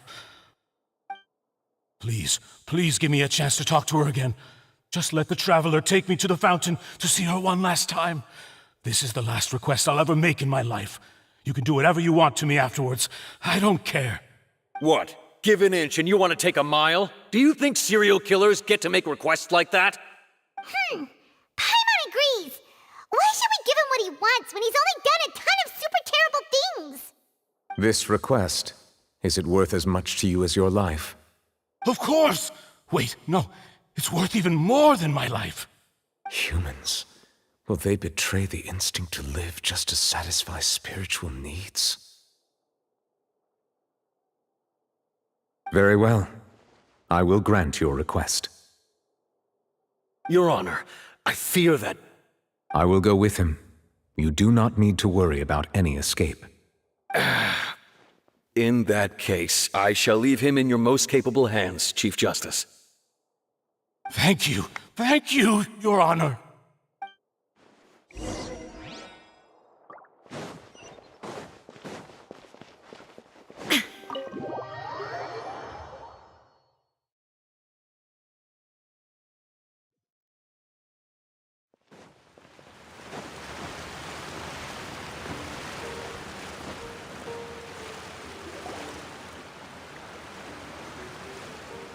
Is this the place? You said she's here, but what do I need to do to see her?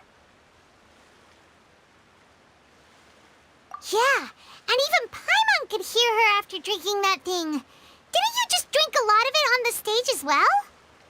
Oh, in that case... Vacher! Ah! Yes, that's it! So you heard it too! Vignier, it's me! It's me, Vacher! Vacher? Vacher! I'm here! Where are you, Vignier? I'm coming for you. I'm finally here for you. Hey, wait! Be careful! Hey, wait! Vignier, is that you? It's me, Vacher! Vignier! Vacher? Why did you come? Didn't I say? You don't need to look for me. You look a lot older than I remember. How long has it been? It's been more than 20 years. I've suffered for over 20 years since the day you left. All this time, only the thought of bringing you back has kept me alive. Nothing else mattered to me. I must be dreaming. Who would have thought I'd get the chance to tell you all of my feelings like this? Vignier, you are my everything. I really don't know how I could live without you. But Vacher, if you ask me, this world would be better off without you.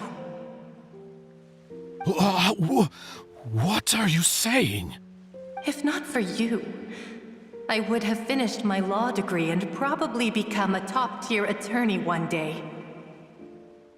If not for you, I would have continued to pursue my love of the arts, and my works would have been displayed in the Palais Mermonia itself. If not for you, I would at least have been able to take care of my mother. And she would not have grown old and died alone, with nothing but the tears on her cheeks. It's all because of your selfishness, Vacher. It's all because of you. You... Wait, you are not Vignier. Who are you? You're right. I am not Vignier. I am the sacrifices.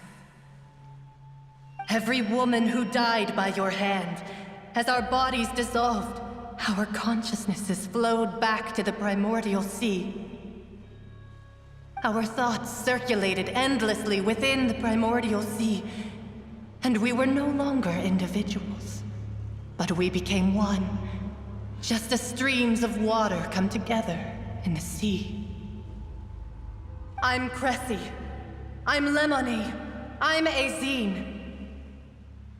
The only one I am not is Vignier. Why? But then, where is Vignier? She doesn't want to see you anymore. Every tendril of her consciousness is avoiding you. This is what you get for your selfishness. Your selfishness robbed us of our lives and our futures. You said time and time again that you'd do any and everything for her. But did you ever consider whether she'd want to see you do the things that you did? If she would despise you for what you became?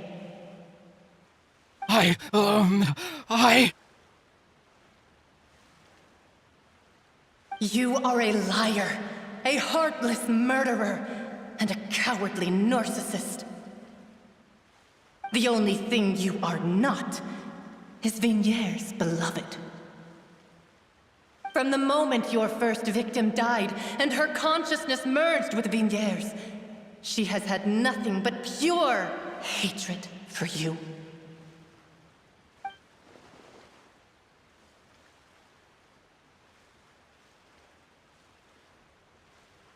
No! Vignier!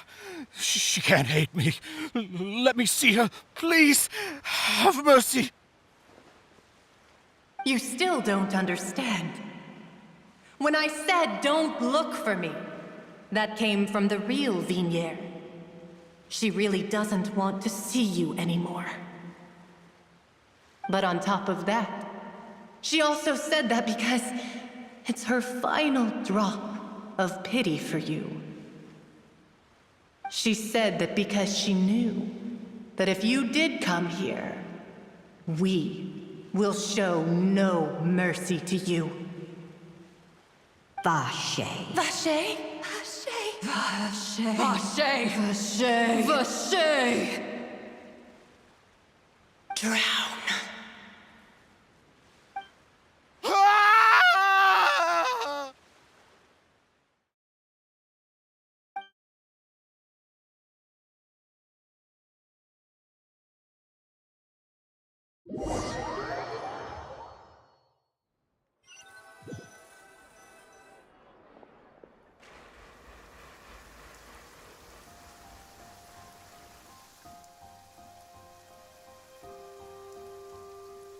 Finally, we have some time to do shopping.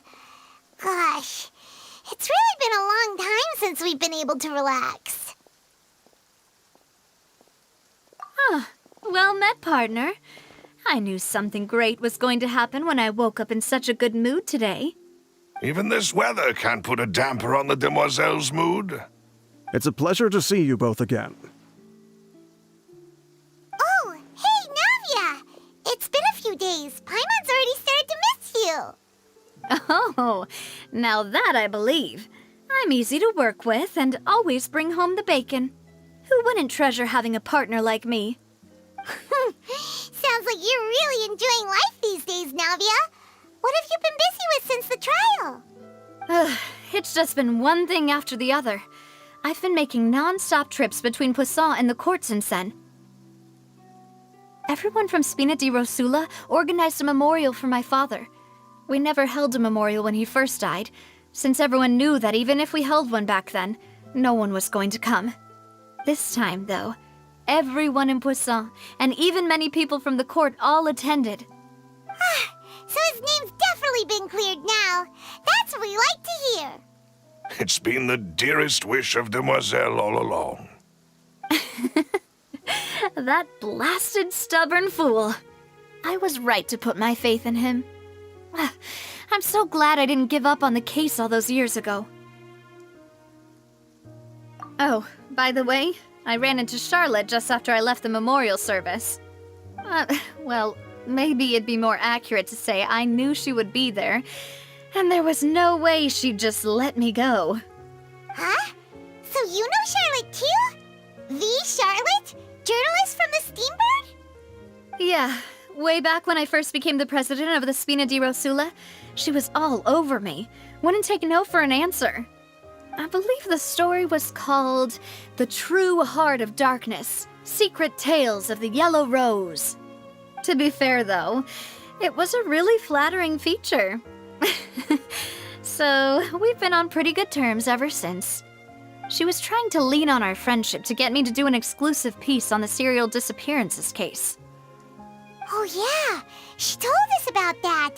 She's always been super interested in that case, so now her wish has finally come true too!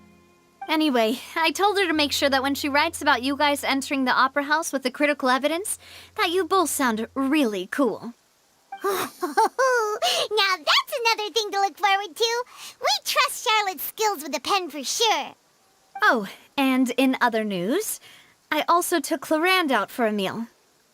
Oh, are you two on better terms now? While you were investigating Vaché's headquarters, Clarand gave testimony on my father's behalf. It was thanks to her that we were able to turn the tide. I wanted to thank her. I mean, there's also no point in being awkward all the time, so we took the chance to reconcile with each other. Oh, that's great!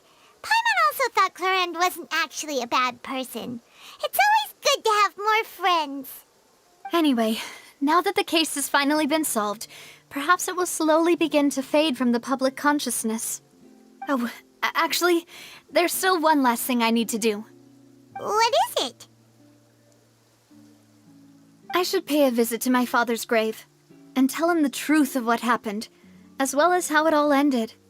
And on top of that, just how much people still look up to him, to this day. That includes me, too. Miss Navia. Indeed. We want to go too! We also think Callus is a really admirable person. Sure thing. I'd like you two to share the moment with me.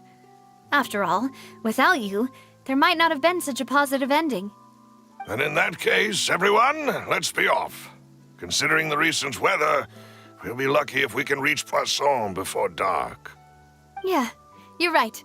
It's been raining non-stop for a few days now.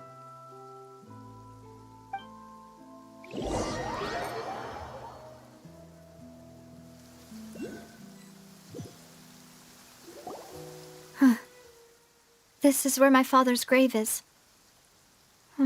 To be perfectly honest, even I haven't been back here for a long time. Huh? There's someone there already. Wait. That figure. It can't be... Hmm?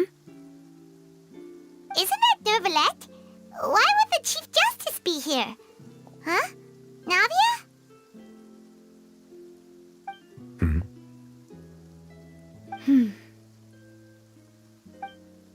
My apologies. I should have asked before coming to pay my respects. Don't say that. Sorry about that. Oh, I was trying to say there's no need for you to apologize.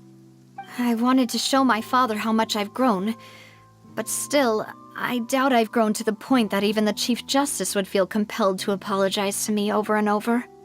In that case, I will stop apologizing for now. You really could use some pointers on understanding human emotions, Monsieur Neuvillette. In any case, why did you come to Poisson? Well, ever since that day, I've been turning a question over and over in my head. Just what is justice anyway?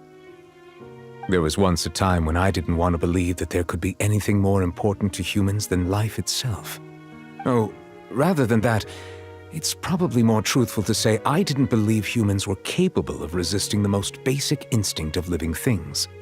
That they could rebel against their own nature, or consider certain things to be more important than their own lives. Which is also why I didn't stop your father from beginning that fateful duel.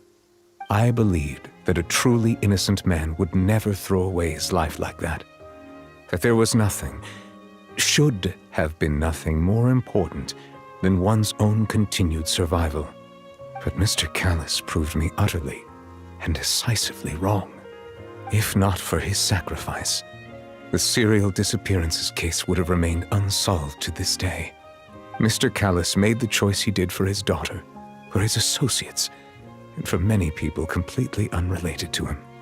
And in the end, from a certain perspective, one could say that he did it all for the sake of justice. A justice that's higher than life itself. So, you asked me why I came here. I just wanted to say my apologies to Mr. Callus in person. I should have noticed all of this much sooner. This regret has filled me with a sadness that has haunted me for days. That high and mighty chair in the opera Epiclese indeed insulates one from many important things. Spina di Rosula, thank you so much for your hard work and perseverance. I'm sorry for being mad at you before.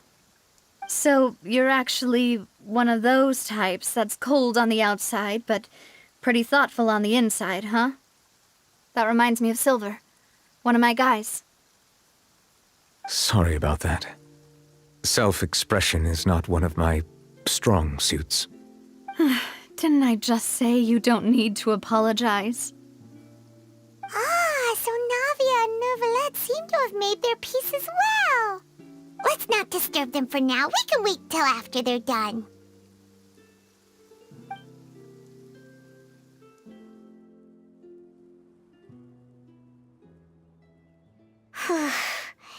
Paimon's never paid respects at someone's grave before.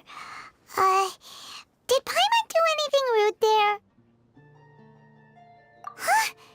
Oh, Paimon didn't know that was a thing. But Paimon doesn't know what she would do if she can't fly. Oh no. Paimon hopes Miss Navia won't be too mad. Anyway, Neuvillette is still standing around there. It's not often that we can catch him alone like this, so why don't we go talk to him for a bit? If we can't talk to Lady Farina, we can at least talk to him, right?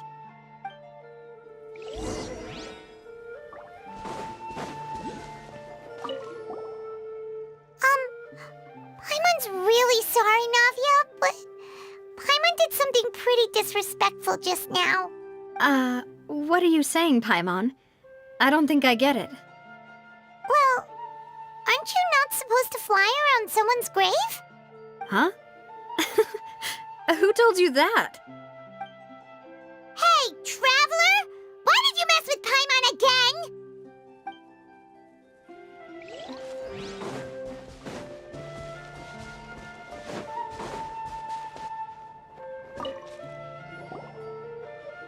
Oh, it's you two.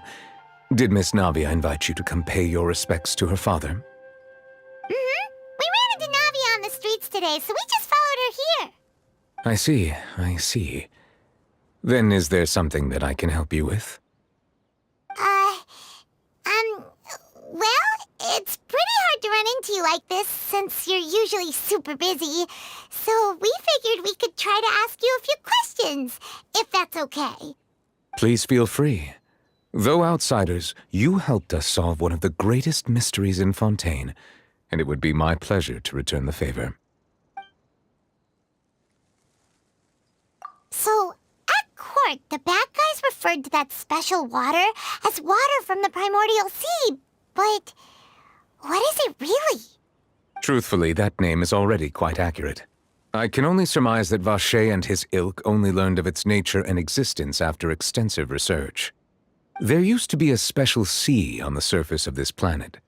The nature of its seawater was rather different from that of the sea we know today. Most of Tevat's life forms were first born in that special sea. You could say it nurtured much of the life on this planet. Huh. So it really was where everything began. It makes sense to call it primordial then. But today, the primordial sea no longer exists on the planet's surface. What Vache discovered must have been some kind of special case, or a remnant from a truly ancient age. Huh. So that's how it is. Oh, you really know everything, Monsieur Neuvillette. But if that's the case, then why would people, at least people from Fontaine, dissolve in that kind of water? Indeed. Why would the primordial sea, which was known to engender and nurture life, suddenly reverse itself and devour life instead? To be frank, that also doesn't match my understanding of this world and its laws. There must still be some unknown secrets around the people of this land. Is there anything else you'd like to ask me about?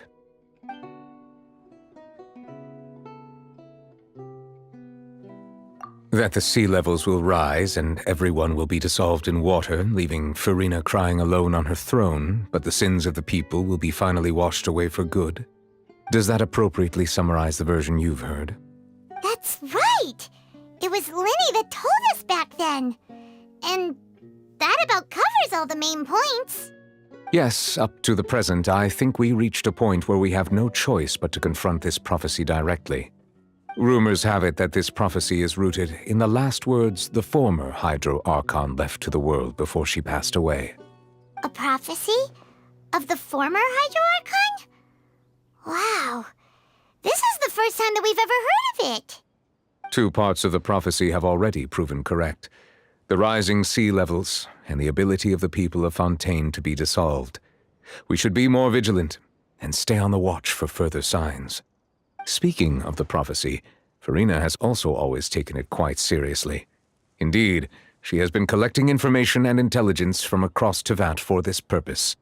If the rumors were true, then perhaps this prophecy is the conundrum left to Farina by her predecessor. But with Farina being the way she is, can we have it? Is there anything else you'd like to ask me about?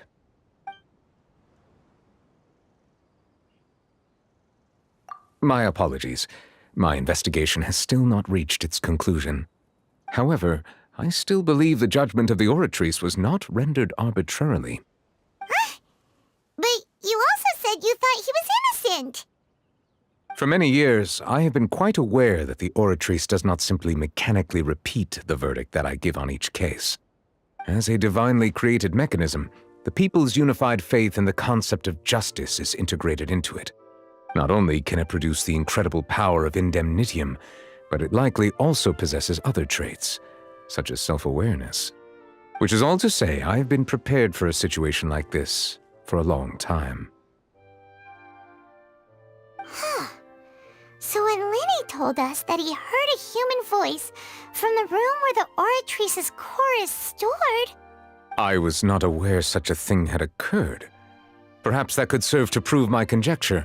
I will add that to the list of items to investigate. In any case, I am inclined to believe that the Oratrice does have a methodology all its own. We just do not have enough information. Based on Farina's reaction, I doubt even she had any idea what was going on. She managed to bluff her way through it, though, with her time-tested twin tricks of bravado and drama. While we do intend to get to the bottom of this, for now, we regret to say that the Fatui Harbinger will just have to bide his time in the fortress of Meripede. If we did incorrectly convict him of crimes he did not commit, we will most certainly compensate him to the fullest extent allowed by the law. If you ask Paimon, the only compensation he'll want is a no-holds-barred fight with you. Is there anything else you'd like to ask me about? Your sibling. Another blonde-haired traveler. I'm sorry, but I've never seen anyone who matches that description. If he ever stepped foot in Fontaine, I'm sure he followed our laws to the letter, and had no reason to appear on the stage of the opera Epiclese. Is there anything else you'd like to ask me about? Very well. It was my honor to provide you with what answers I could. I very much enjoyed conversing with you. It will soon be time for me to leave this blissful tranquility behind and return to Palais Memornia. You really are super super busy, Monsieur Neuvillette. Paimon thought you only came here to pay your respects today because you had the day off. Crime and villainy do not have the day off, and so justice must work around the clock as well. This is merely the nature of a justice's work. All right. You've got a point. Huh? Paimon just noticed that the rain has stopped.